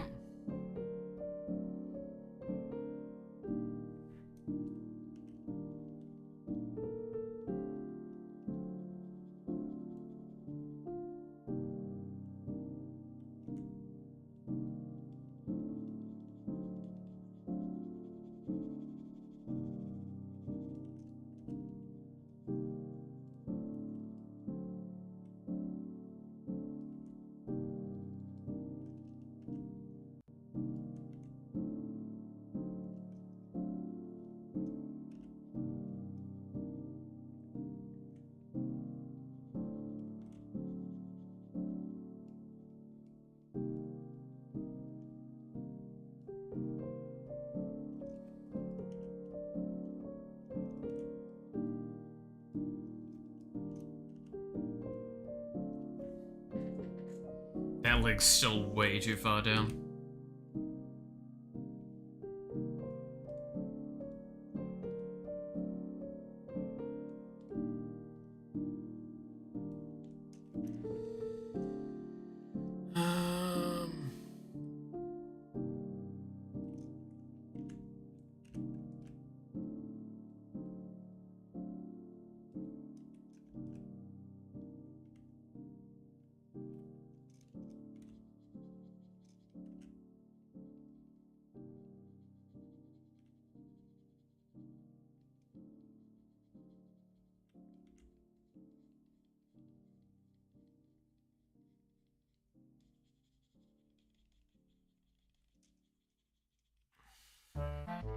I'm gonna have to probably enlarge this then, because like this is not even taken up yet. Like, the amount of space this is taking up in comparison to what it should be taking up, definitely on the low side, which is fine.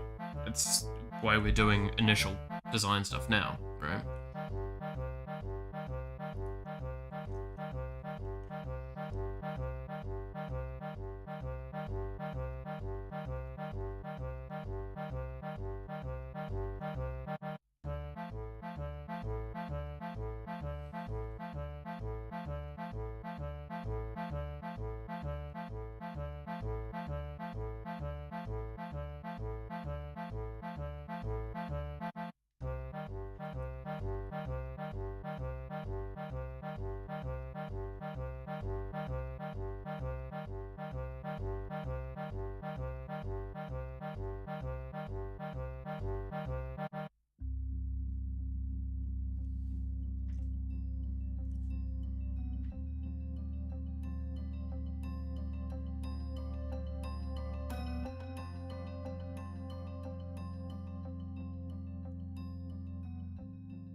Okay, right. If this is kind of like an intention of an action shot where she's getting pushed forward, would the arm not be like better suited just here?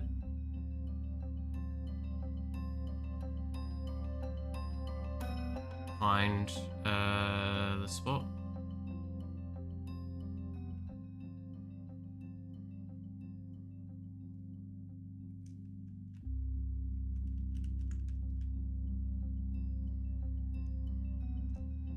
And then have head looking kind of this direction.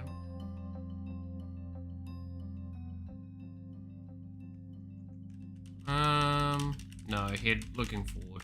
Head looking forward.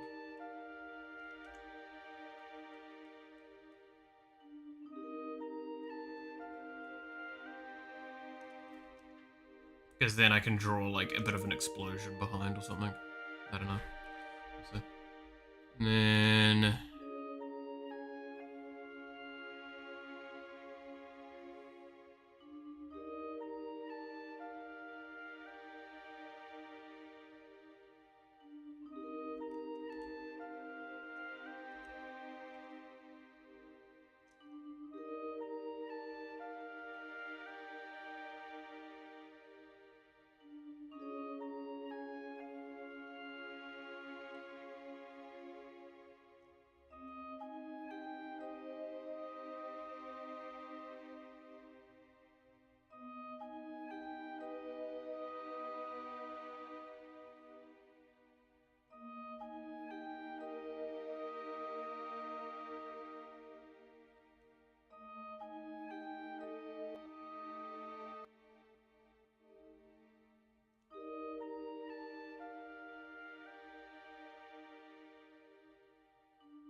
that face is derpy as hell, but it's giving me an idea of angle.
Okay, so while it looks a little menacing right now, hit at an angle.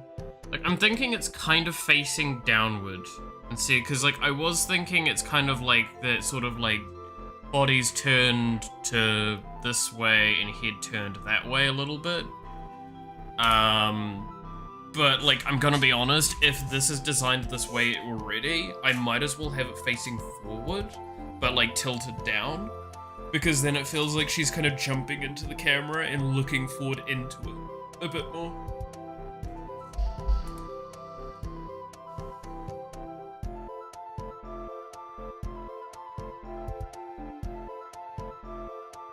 which I feel is a little bit more fitting.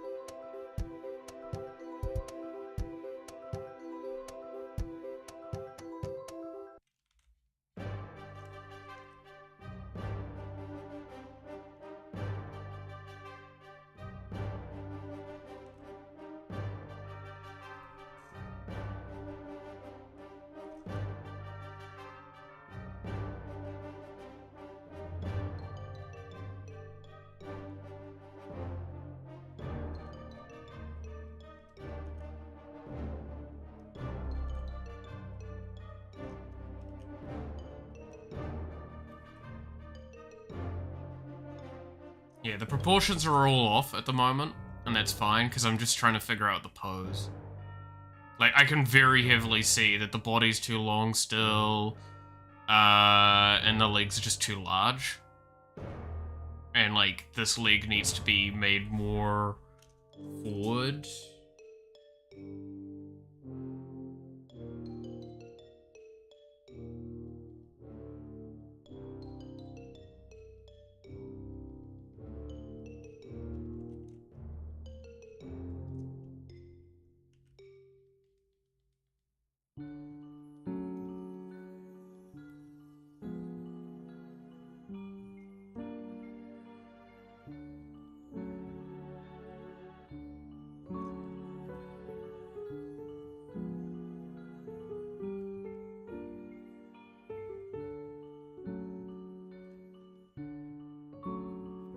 Because, like, that just doesn't look right at this point.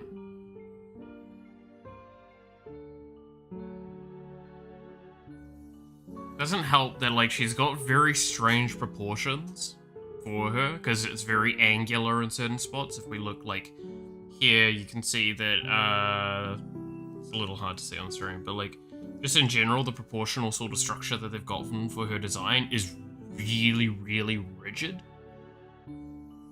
And it makes trying to do this kind of thing really weird, because it means that theoretically, based on this design, this should actually probably be more like this.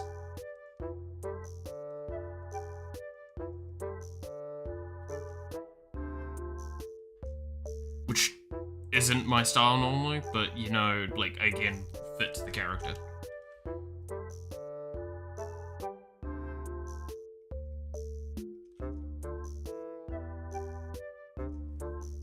Flat butt Doki, she is very flat butt. Like, holy shit, I didn't actually realize she has jack shit going on for her back there, huh?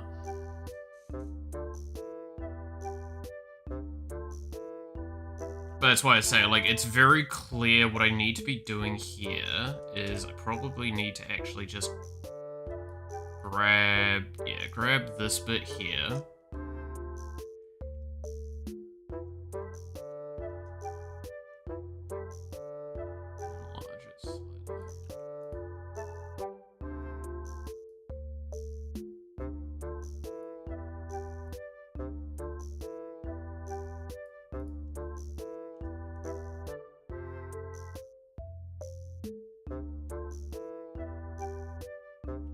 Now I need to pull back on it.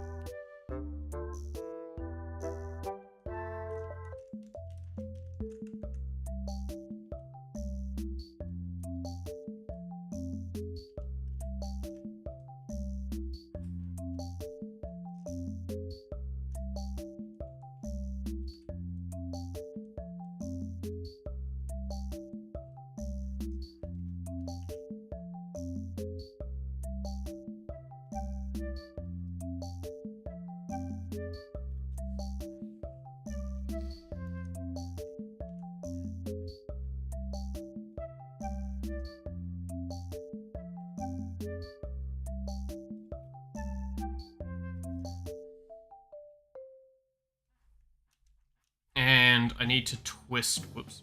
I need to twist her body more to the camera.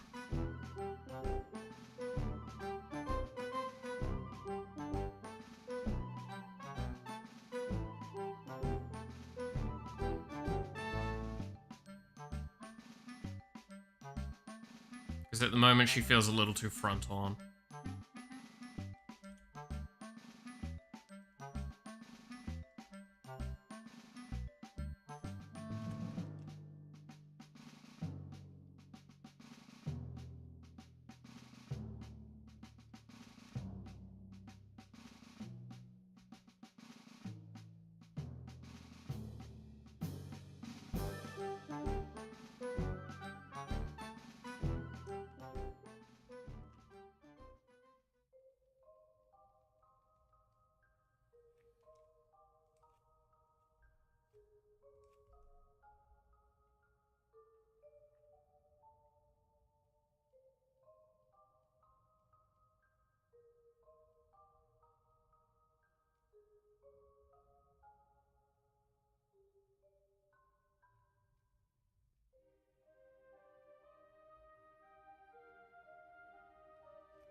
You could probably push this to be a little bit further up.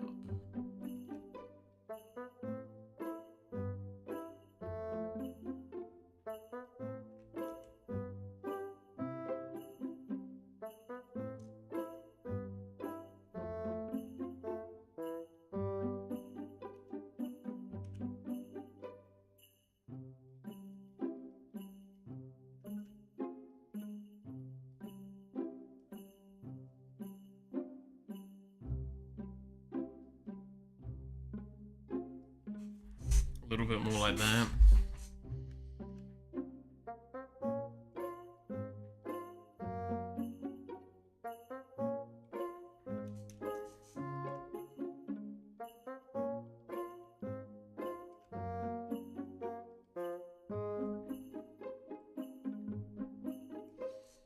Let's get the ammo belts in a little bit as well, because maybe that'll help.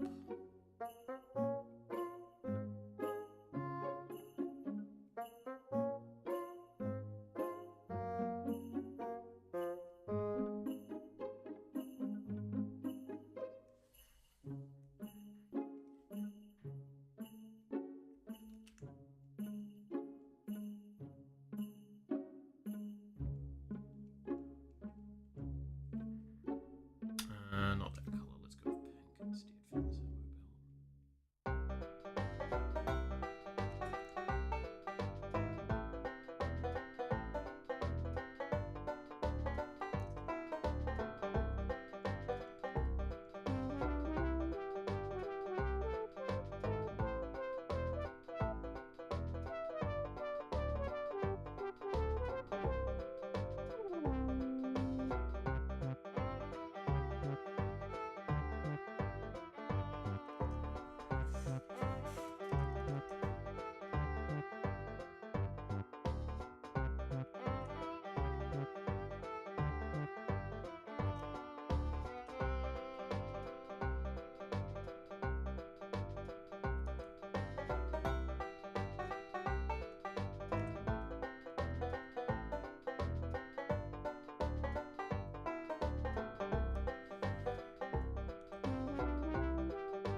Okay, leg needs to then pull back a little bit again, I think.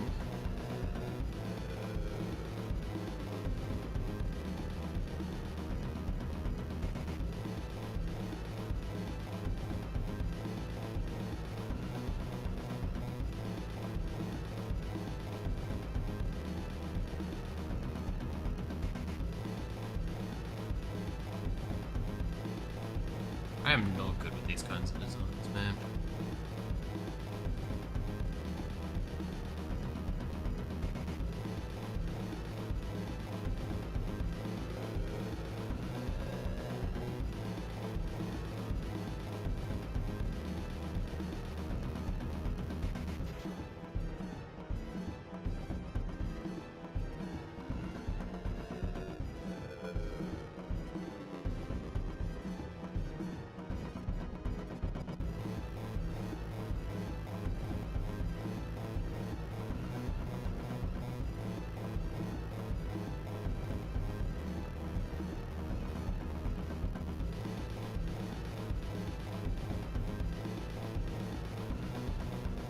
Yeah, I think her body's still just a little too long, right?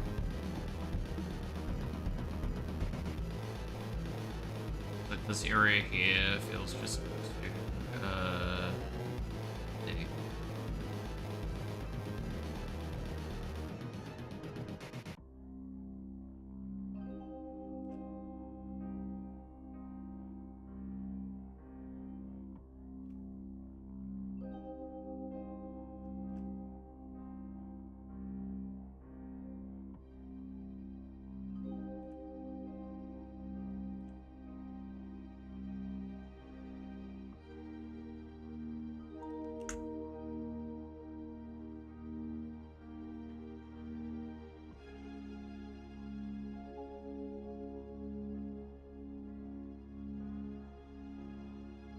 Hmm.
Alright.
If the moment it feels like her arm's going too far back, eh?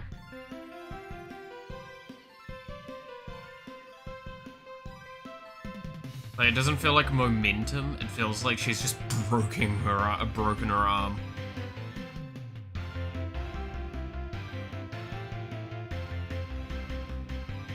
Stream where she's promoting from idle audience member. Oh god.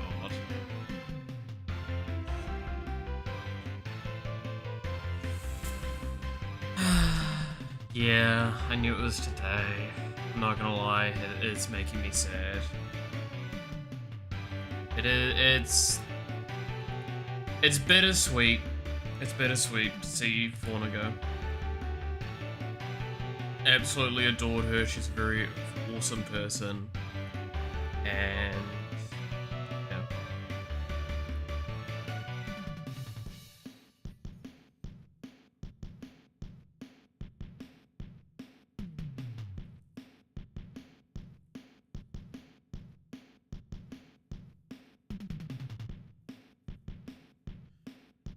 Yeah.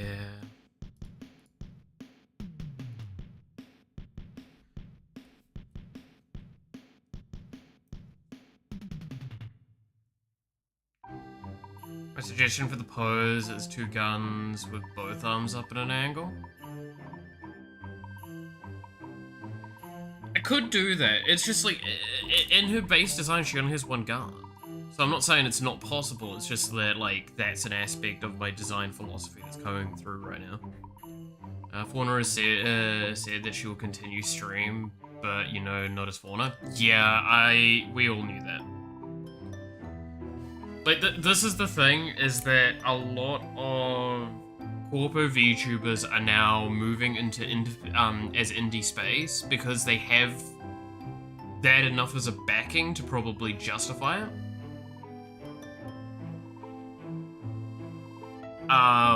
But also the simple fact is that I talked about it in the short that I did ages ago. There are restrictions of being a corpo.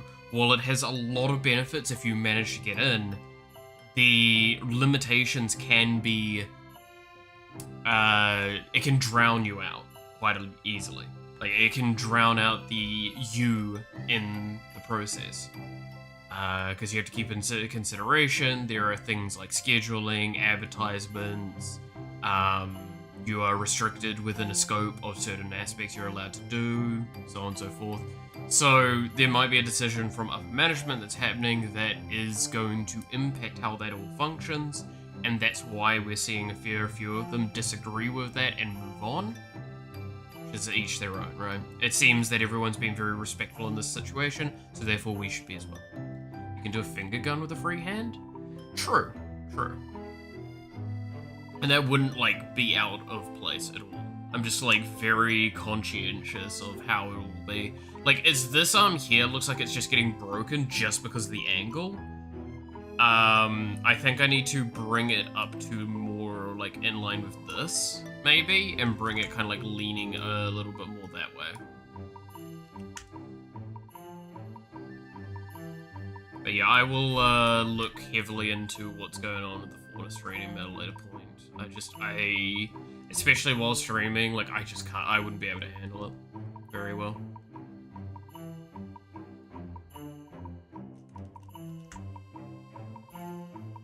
I would probably get slightly emotional in that, just because there's been just that little too many losses recently of them, and even if they're going somewhere else and all that, it's still just a hard time as a fan.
There we go. But yeah, it'll be sad to see say goodbye to the sapling community for what it is. Apparently, Creator Notch has announced a spiritual successor to Minecraft. It's basically announced Minecraft 2. Good for him. We don't probably need it nor care. Because there's a misunderstanding with the fact that it's not Notch that's the thing that made that game great. He made it initially, but it's the progress made since as well. And the moment he tries to do anything substantial, it's just gonna bring back up all of the problematic stuff that he's done in the past. And it's just gonna make him look worse again.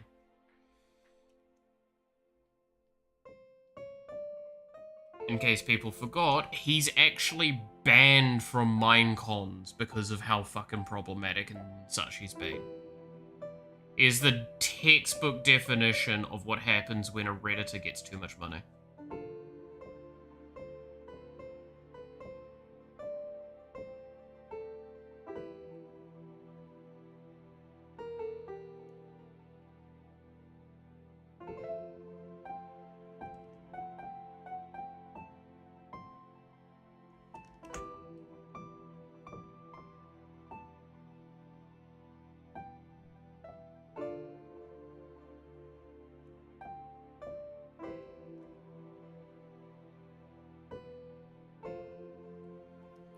You know how there's always that thing about female VTubers being secretly old men behind the avatar? Oh god, what has Fauna done? The moment you said that, I'm like, oh no. Knowing Fauna, she's gonna fucking do something silly, and I'm gonna love it.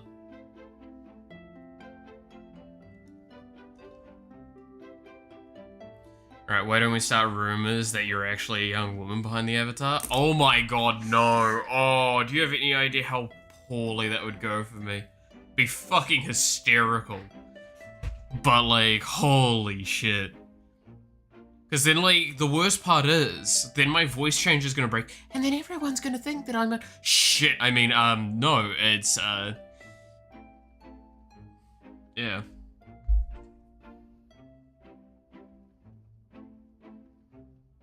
I mean, what?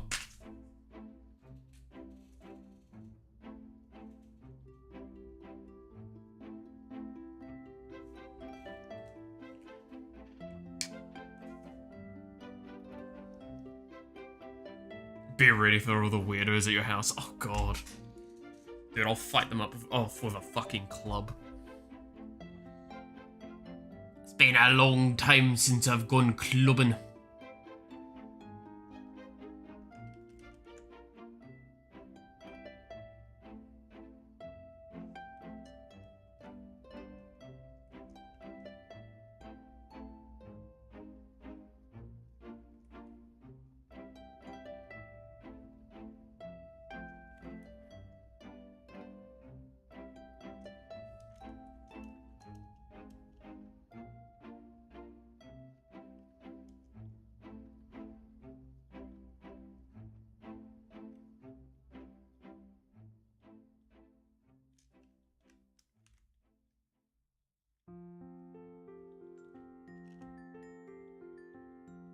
Oh no, my voice changer broke. Whatever will I do?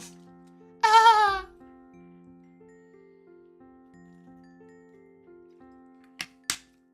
That's big fucking silly. It's like the inverse of, well, not quite the inverse, but like the same sort of shit with Thor.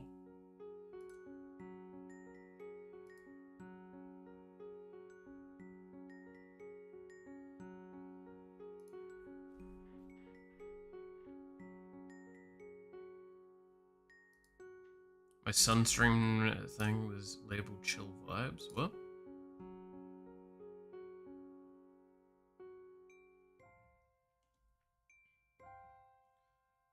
People think he has a voice changer? Yes. Legitimately, people think Thor is faking his voice and he's using a voice changer.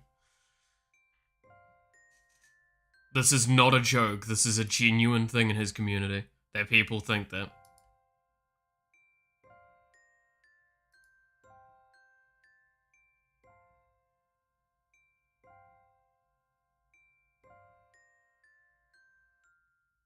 Oh my god, it's, yeah, it's chilled vibes. Not vibes. Oh my god.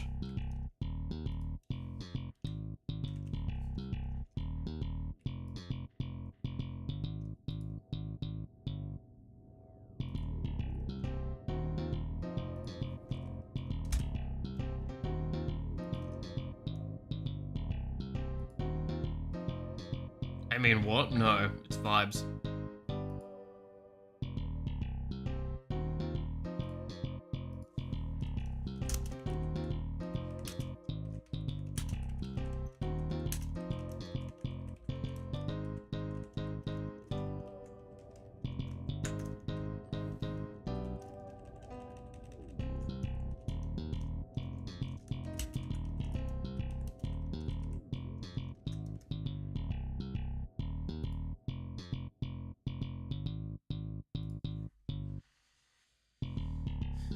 Alright.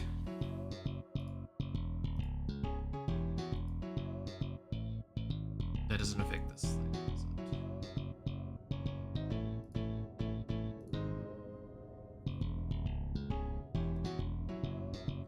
Alright. There is that he's just attaches a voice changer to the mic at cons and shit. Yes. No. So he's got a voice changer normally, but the fact is that people have gone to this extent that they believe he takes a voice changer with him to conventions to use, and that like they have to set up the mics with his voice changer. Which is the funniest shit in my opinion. You cannot tell me that like people genuinely think this and are like are okay.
Yeah, they're like really out there, and he's memeing about and pretends to do it. Oh yeah, no, that's the best part. Like, again, this is the beauty of Thor, is that he leans into the bit, right? It's like, oh, you're gonna like say I'm supposedly doing this or that. Alright, sure, I'm doing that. I think the only one he doesn't lean into hugely now is the wearing wigs thing. He just says everyone else is wearing wigs, even though he's wearing a wig of his beard.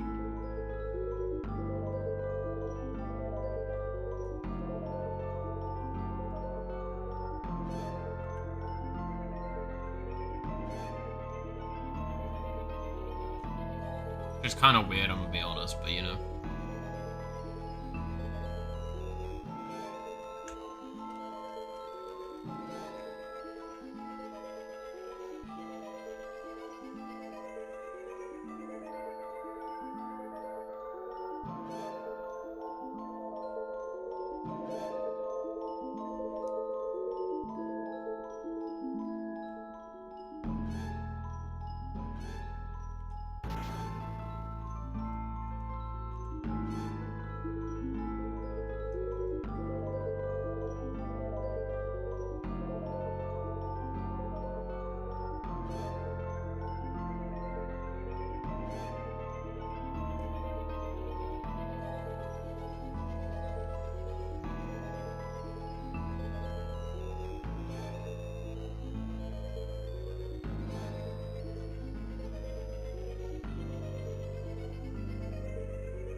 Alright, let's see.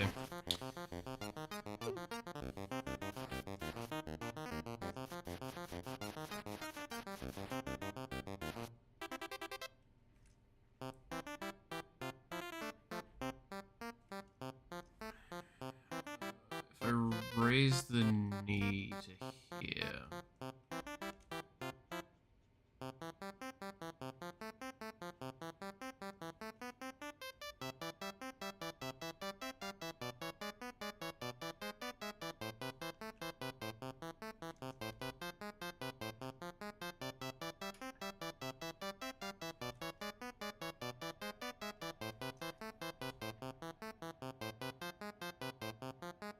It still feels like way too far forward.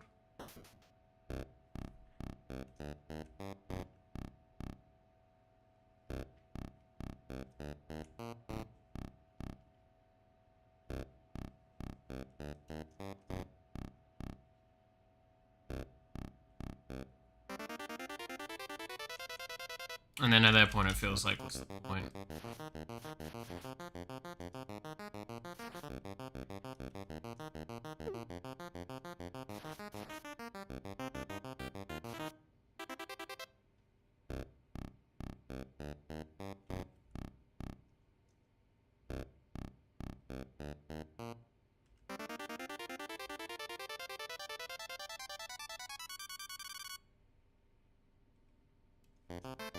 Interesting.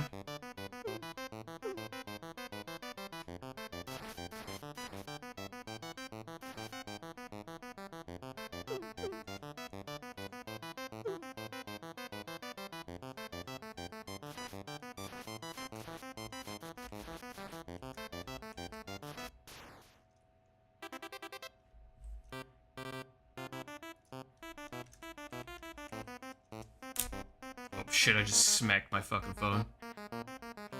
Alright.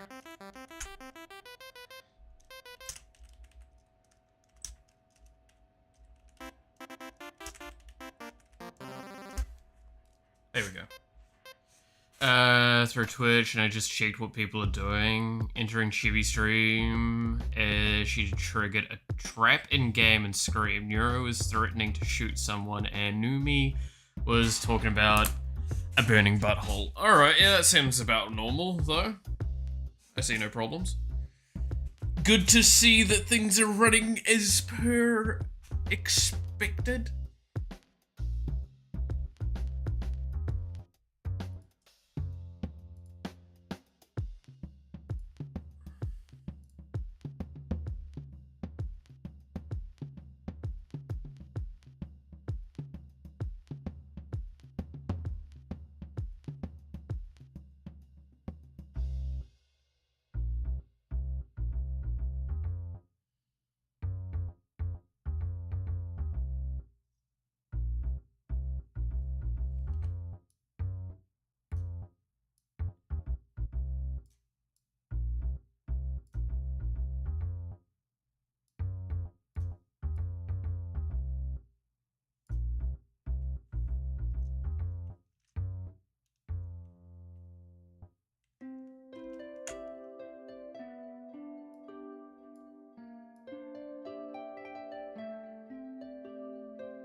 Alright, let's see. Sunny is in chatting stream, and some guy wants TTS message and now has 420 TTS readings. She'll have a long stream. Oh my lord, what the fuck? Not envious. Have fun, bud. That's all I can think to that.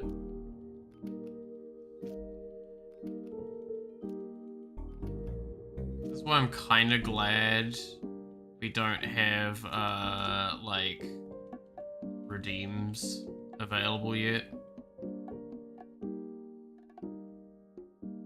Because y'all are trolly enough as it is. The fuck happens when you have the ability to just, like, use a resource called time to fuck with me instead?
It's kind of funny seeing the thing.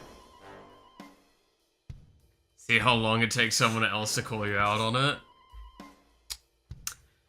I mean...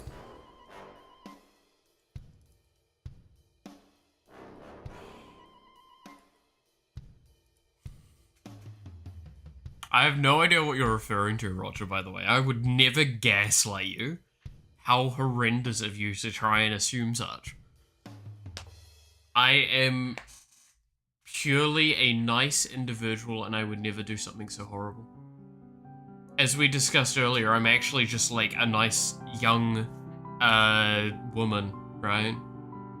The hell is gaslighting? Exactly. Talking about Expo's situation? Oh, God. Okay. I'm sad every time I hear about that. Yeah. I hope things are going okay with that, but I'm assuming she's basically laying down the law saying like, hey, this is acceptable, this is not. You guys can kind of just suffer now. You can lie to me. I am the trickster here. Suppose these nuts to me, old man. No.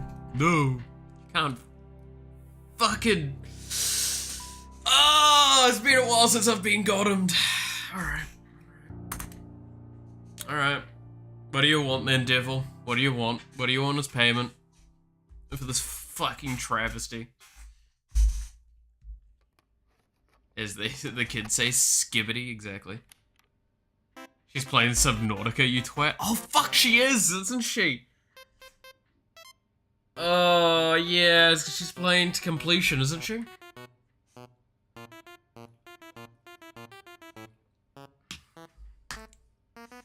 Oh, fuck. Oh, how could I forget? Oh, you monster.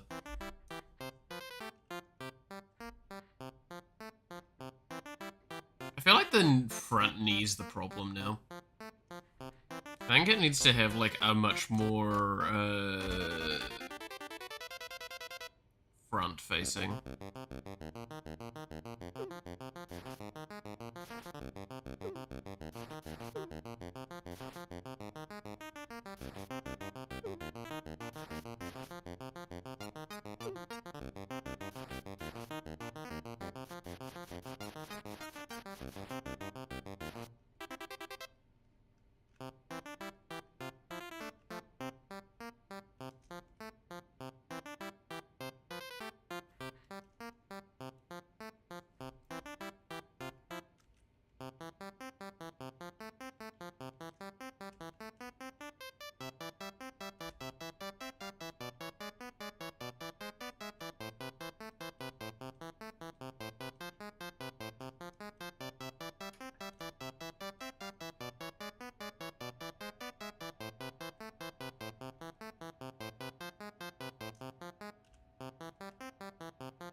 Alright.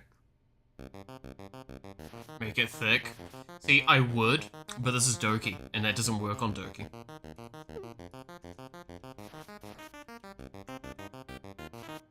Because look how Look at that ass over there. This bitch got no ass.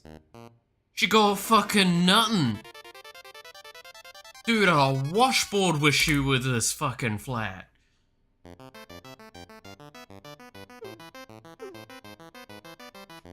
This is unthickable file.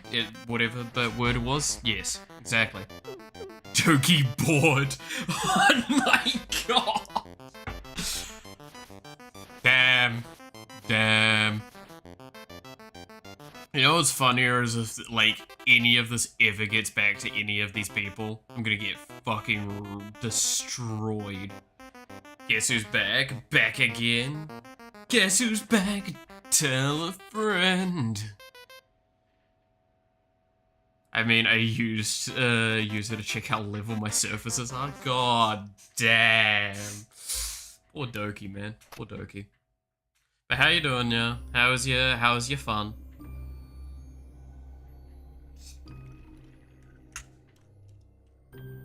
So yeah, I think the correct thing to do would be to shift this to being a bit more here.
Right, there we go.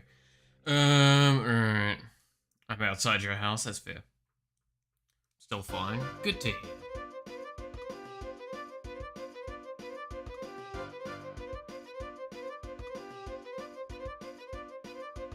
Sorry, I am very easily distracted right now with my because it's just like massive focus town, right?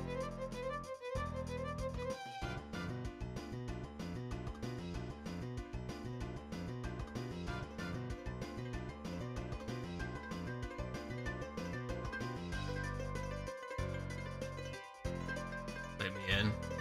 I need to free Charlotte. You can fucking try. Charlotte is forever locked away.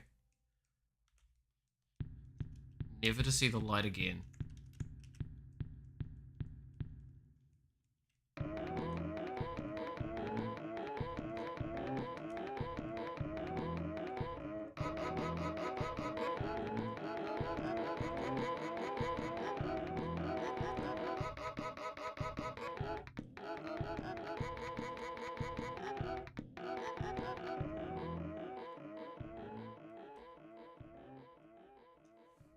God, that looks awful.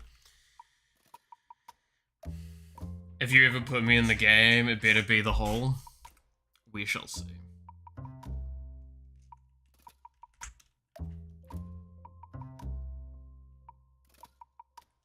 We shall see.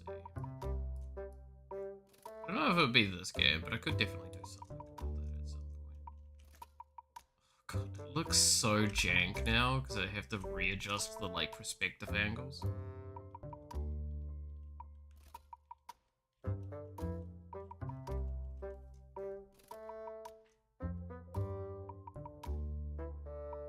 What's in the hole? Merge. What kind? Questionable. What does it do? You never know.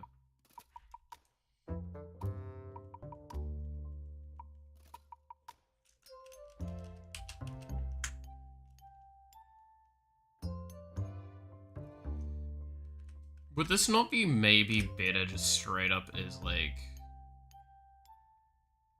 here at this point?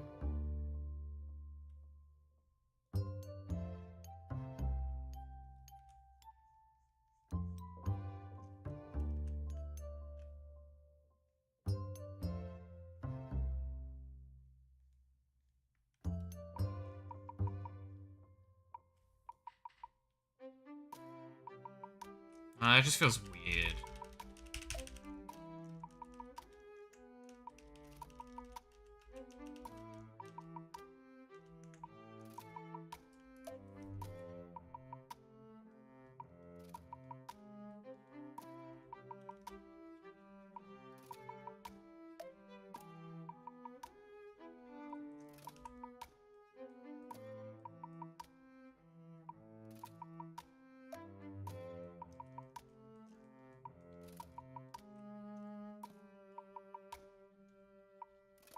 This feels like the angle it's supposed to be at.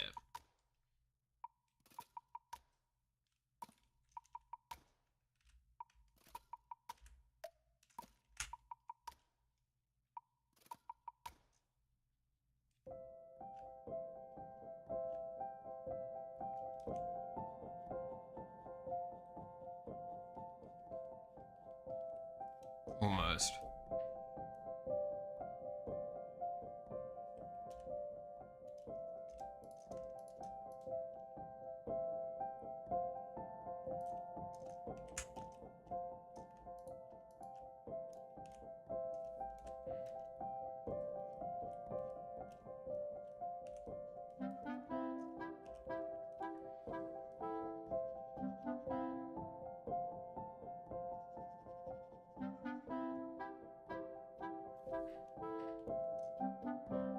Oh, that looks so jank like that.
Alright, let's see. If I ever get the honor, I want it to be an annoying little gremlin that sabotages the player in the most mildly annoying way. That's fair.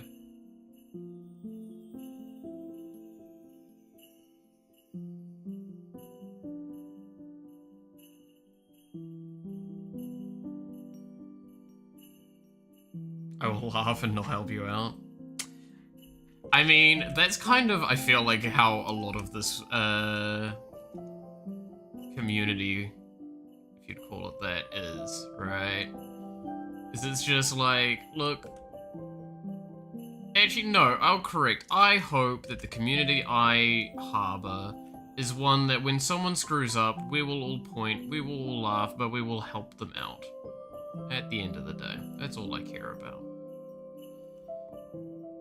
Because you need to remember not to do the stupid thing again.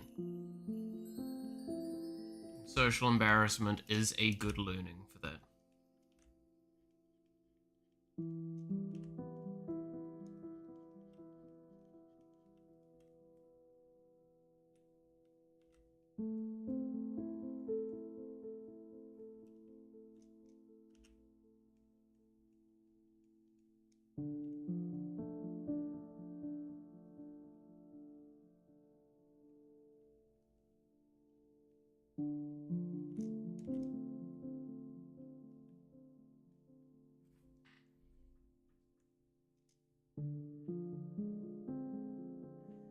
Legs still just look too fucking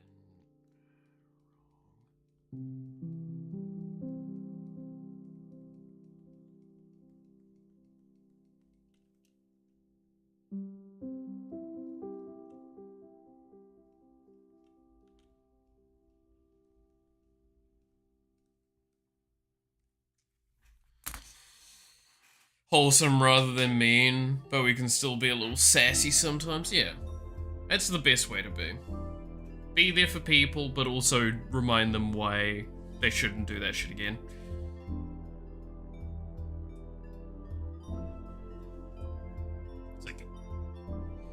That's why I don't really like doing the thing to friends often, unless they get on my nerves, which is just like the, oh, you remember when you fucked this up, like, years ago? Yeah. And now you feel like shit because I've brought it up. Because that's always how that is. That's why I don't like that.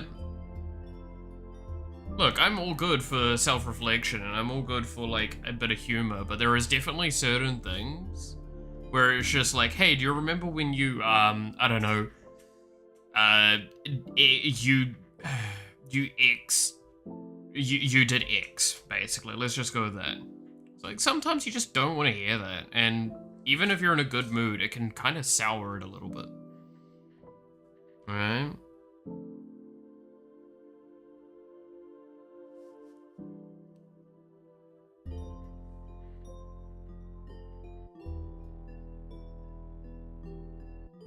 I still think her body's maybe just too long, is one of the things that's really still evident.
I once said, okay, just shut up, mister. My friend, we were arguing about cooking. Yeah, like, that sort of stuff, right? Is like, sometimes it's when you're in a bad state, you'll make those ones.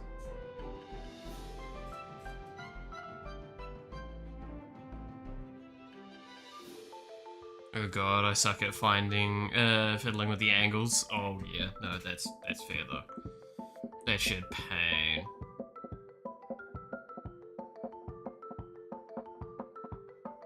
Okay, let's do some soft recoloration to maybe help improve what this looks like in our heads.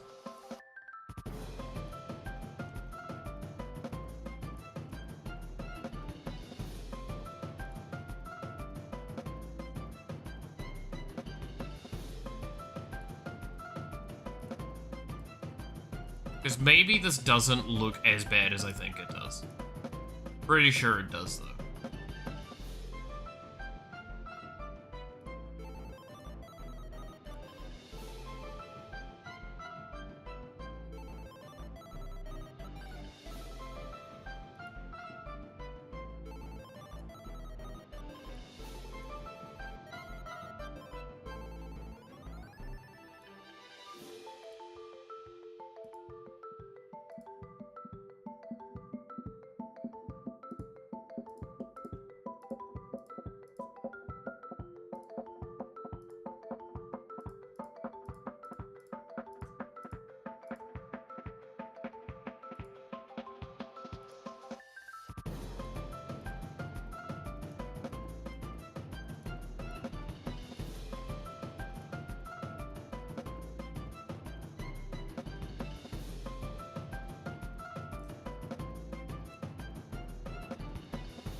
Do you have ideas for Doki's abilities in game? I believe we've got her finish.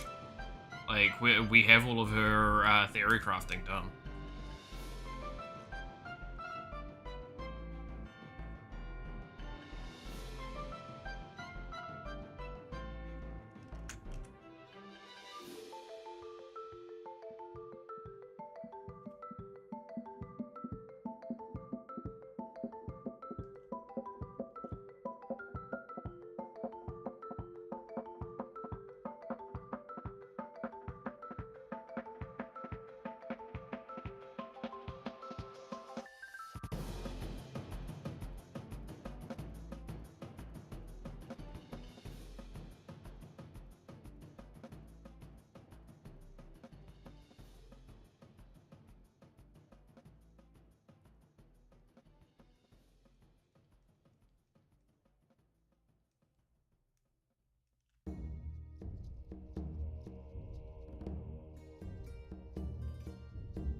Because, let's have a look-see, shall we? I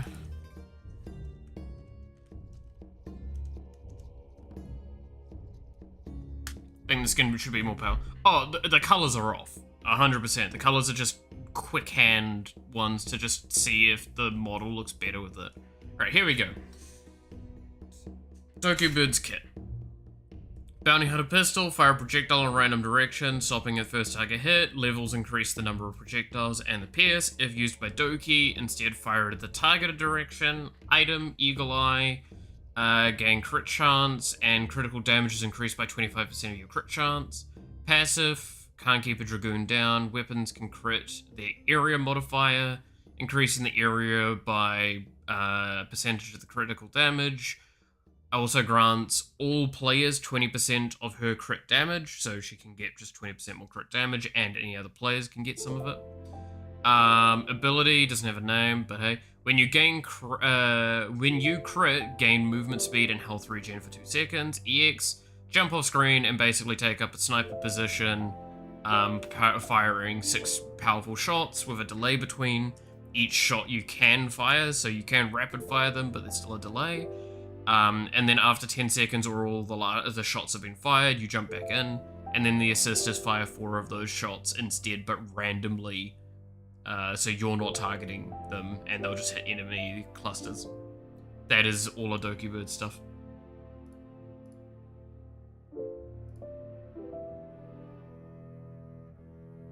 But yeah, like, skin needs to be significantly more pale. And a lot. I just want to, like, again, I'm doing this mainly to see if I can get alignments a bit better now.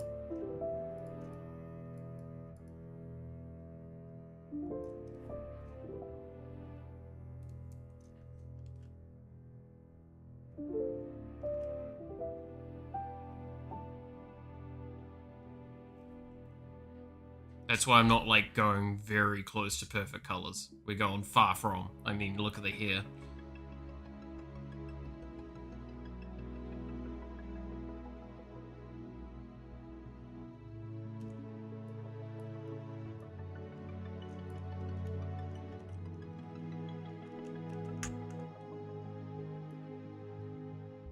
Ironically enough, I actually think, yeah, that actually would design dragging it a little bit.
Let's see. Do you plan to make her model in game switch eye color from 2 green to one of them orange? I mean, it's a toggle she uses. I think it would look cool if it switches when she uses some ability when something happens.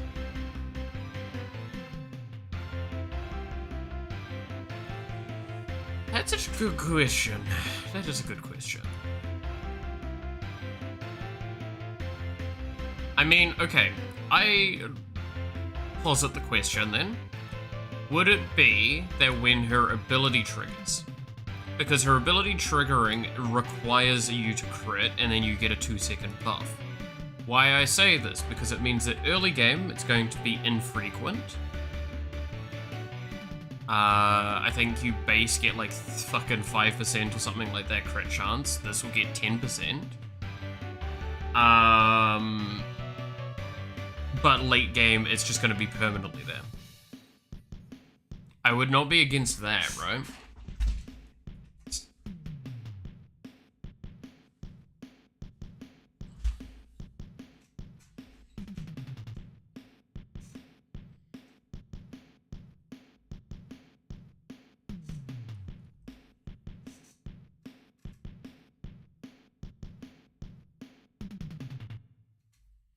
Let's write a note about that then.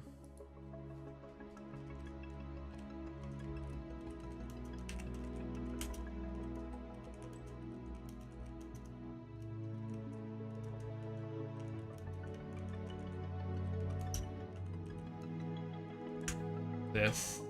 Quick note about it. Because that wouldn't be that obscene, and the reason I say that is because it's not the first time we have something do that. We have multiple items in the game already alter the appearance of characters. It would not be obscene to make her ability check for that as well, and do something like that. While I'm helping, hey, look, this is why I leave it as an open floor thing. Even if it's not per se what we're working on at the time, I do not mind suggestions. Because at the end of the day, like, I might miss something completely, and then you've come in and given me an answer to it. And I might not have realized I ever needed to answer it.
I am mild. What?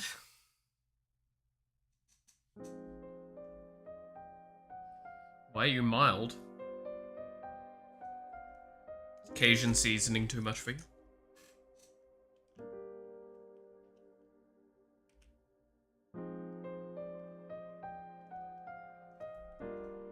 Man, I love Doki.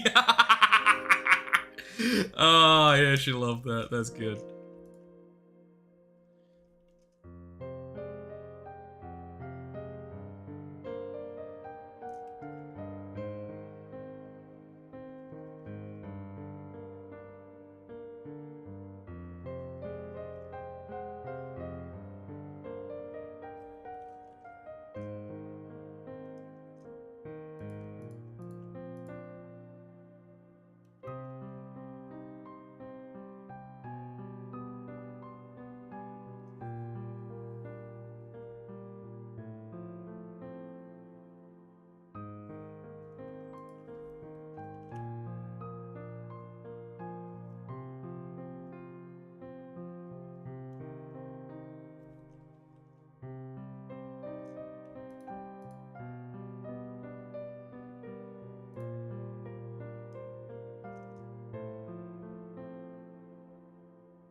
Okay. I tested my leg animations for this too. I want to puke. Yeah. Leg animations as well are definitely something that are a little special to get right.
Yeah, it's that front leg. I've just not got the angle right at all. I actually think most of this is right, outside of obviously like the skin tone needing to come out a little bit lighter. Probably more along the lines of look like that buggery.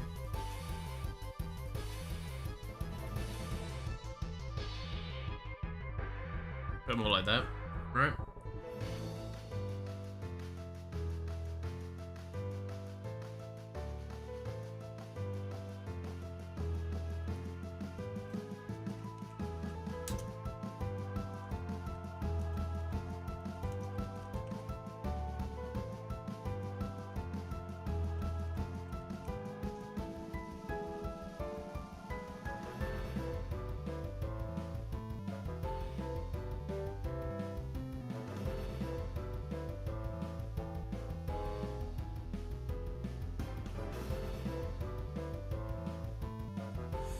Ooh, well.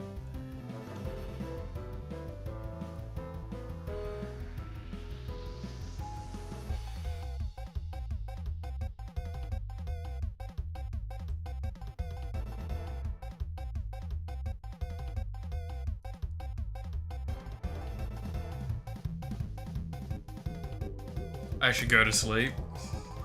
To be fair, I should probably finish up soon as well. Because I gotta fix a bunch of things as well. I'm not looking forward to it.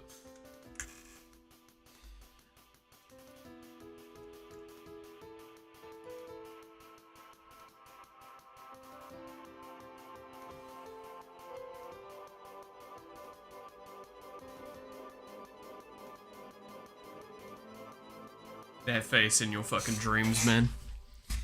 Hey, you got any fucking games on that phone? That's what it feels like to me for some reason. Don't ask why.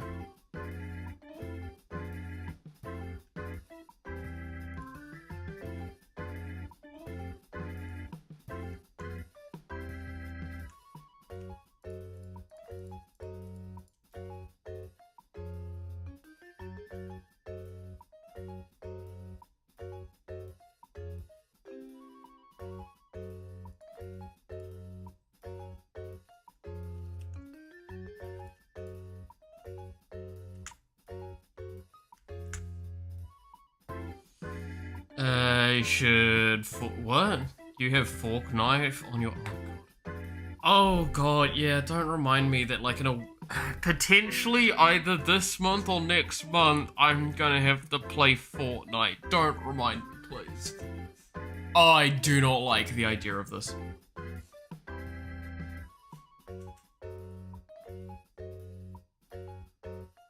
Sounds like a horrendous experience.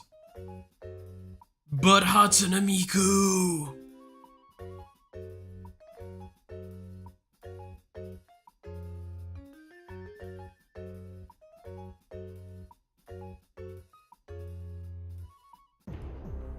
Because has it got any...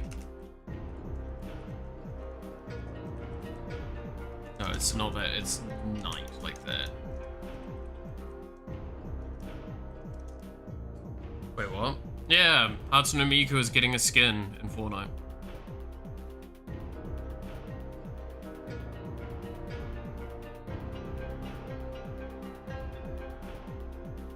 Yeah, 10 days. It's like the 14th.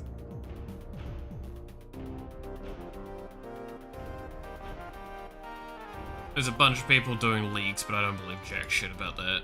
Again, there's no official stuff of when it is going to be or anything like that, but it's pretty much guaranteed to happen, right? So that's why I'm like, I hate that I'm going to play Fortnite for the first time. It will be the first time and potentially only time I play Fortnite. It's just because Hatsune Miku. Back in season 2 and had fun with a friend, just goofing off, but never played it after 2 weeks of not. Yeah, I mean, that's the big thing, right? I also do have friends I could potentially convince to join me on it. On the shithole of an endeavor it will be. But I'm not gonna really aim for that at this stage. My aim is just to play it and do the Hatsune Miku stuff and then like play it for like fucking, what is it, 8 hours and then just potentially never touch the damn thing again.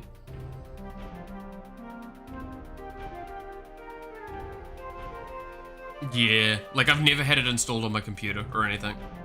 I think Epic tried to install it, like by default, and I fucking got rid of it immediately. I've even got it hidden on my Epic account. To be fair, I also haven't looked at my Epic games in a long time. I should probably look. They do free games fairly often, and like some of them would okay. But yeah. Okay, well, for a start on the splash art with not having a great frame of reference, I think this is not too bad. I do need to drastically change these legs angles though, and I need to just kind of maybe shift around other stuff. To be honest, after late night gaming sessions at my friend's flat, sometimes found it fun to in the end to on the shittiest Fortnite maps, kind of like Roblox. Ah, okay. Goes out once a week and some of them are fun. Yeah, like that's the thing. I should probably at least look what they are, because or have something to tell me what they are, but I just could not be asked, right? Yeah. Again, so to reiterate though with the Doki splashes, because I'm gonna just pull this up here. So Doki's gonna have, at this point in time, just 3 skins. Default, which is the one we're doing at the moment. Then we're going to do, special one. And then we're going to do retro.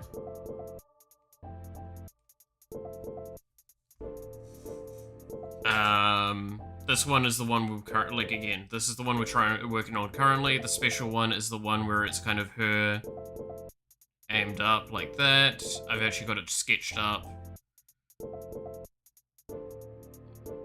We talked about that. Retro Dad. Yes, because this one's going to have Dad on here. I also realized that maybe I could have a Dragoon. She's holding a Dragoon on her, like, there.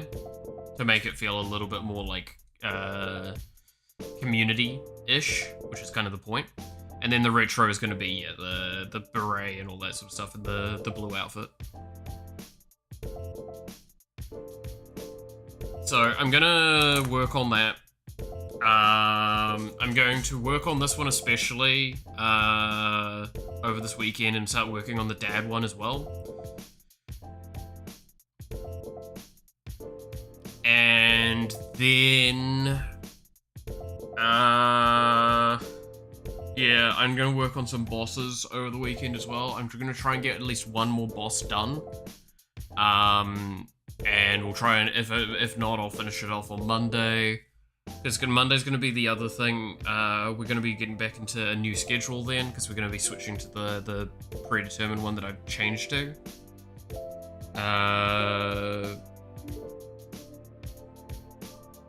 Bad bot is the best. Goddamn. I also am going to try and do some editing today and tomorrow, and amongst other stuff. The problem is, one of the things I kind of switched to OBS for didn't seem to work, so if I explain it loosely, I have a hotkey where I should be able to press a button and it will then output to a file saying the timestamps, but the problem is that none of it's working, as you can see.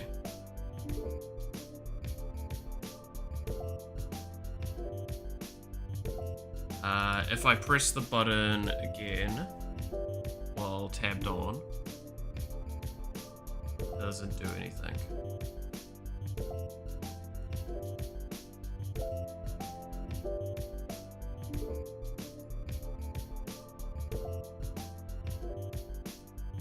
So that's something that I need to sort out. But if you reload the file, I've tried a lot now, it's not working. That's what I spent a good chunk of the earlier today doing, and all that.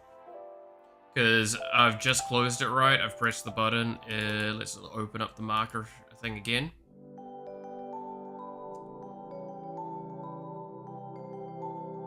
And watch me eat my words.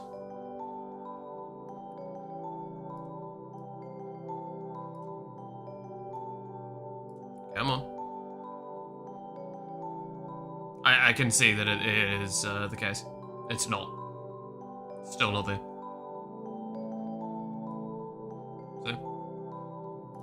So timestamping's not working, so that's one thing I'm gonna have to work on at some point.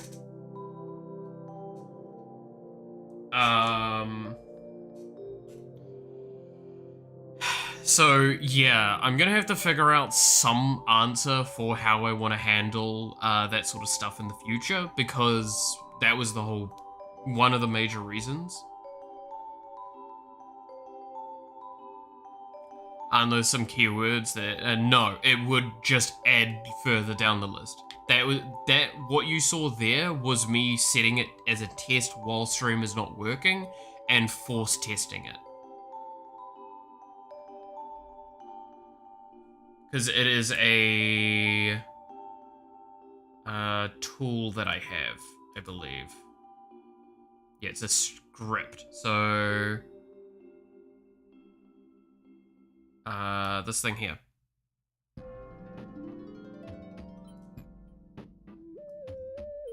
So if I press this button here, this might have forced it to do something.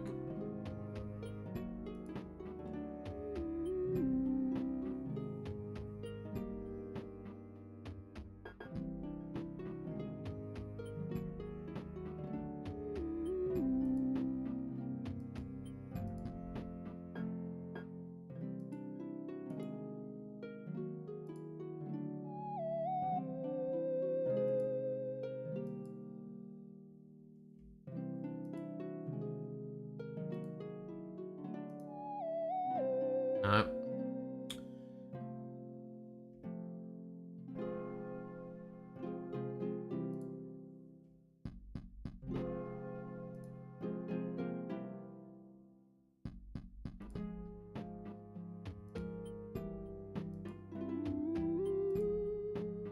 What happens if I do that? I mean, in the video file naming, so if it names it with timestamps, then you can use a script to get the timestamps. I'm not recording.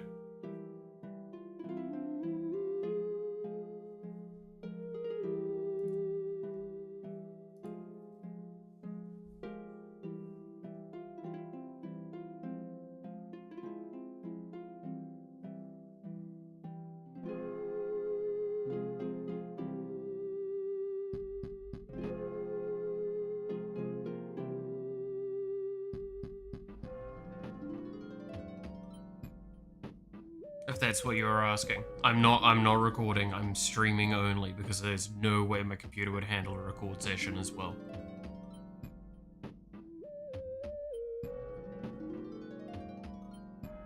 The idea of what that should do... yes. Exactly. Because if I show OBS here, it's kind of hard to see, but down here is the current timestamp of the stream. So I was trying to see if I could access that, export it to a file consistently so I can tell what time in the stream it was, but that doesn't seem to have worked. Because if I can get it as a one-button press on my stream deck, then we can probably easily make timestamping sourcing for that, which would be really, really awesome. Because then that would accelerate finding the highlights to turn into shorts. Because I need to start getting into editing shorts again. It's been too long. It's been too long. Use Python image recognition for no- Eat my ass. Eat the entire ass. Nah, no. Never. I'm not doing that shit again.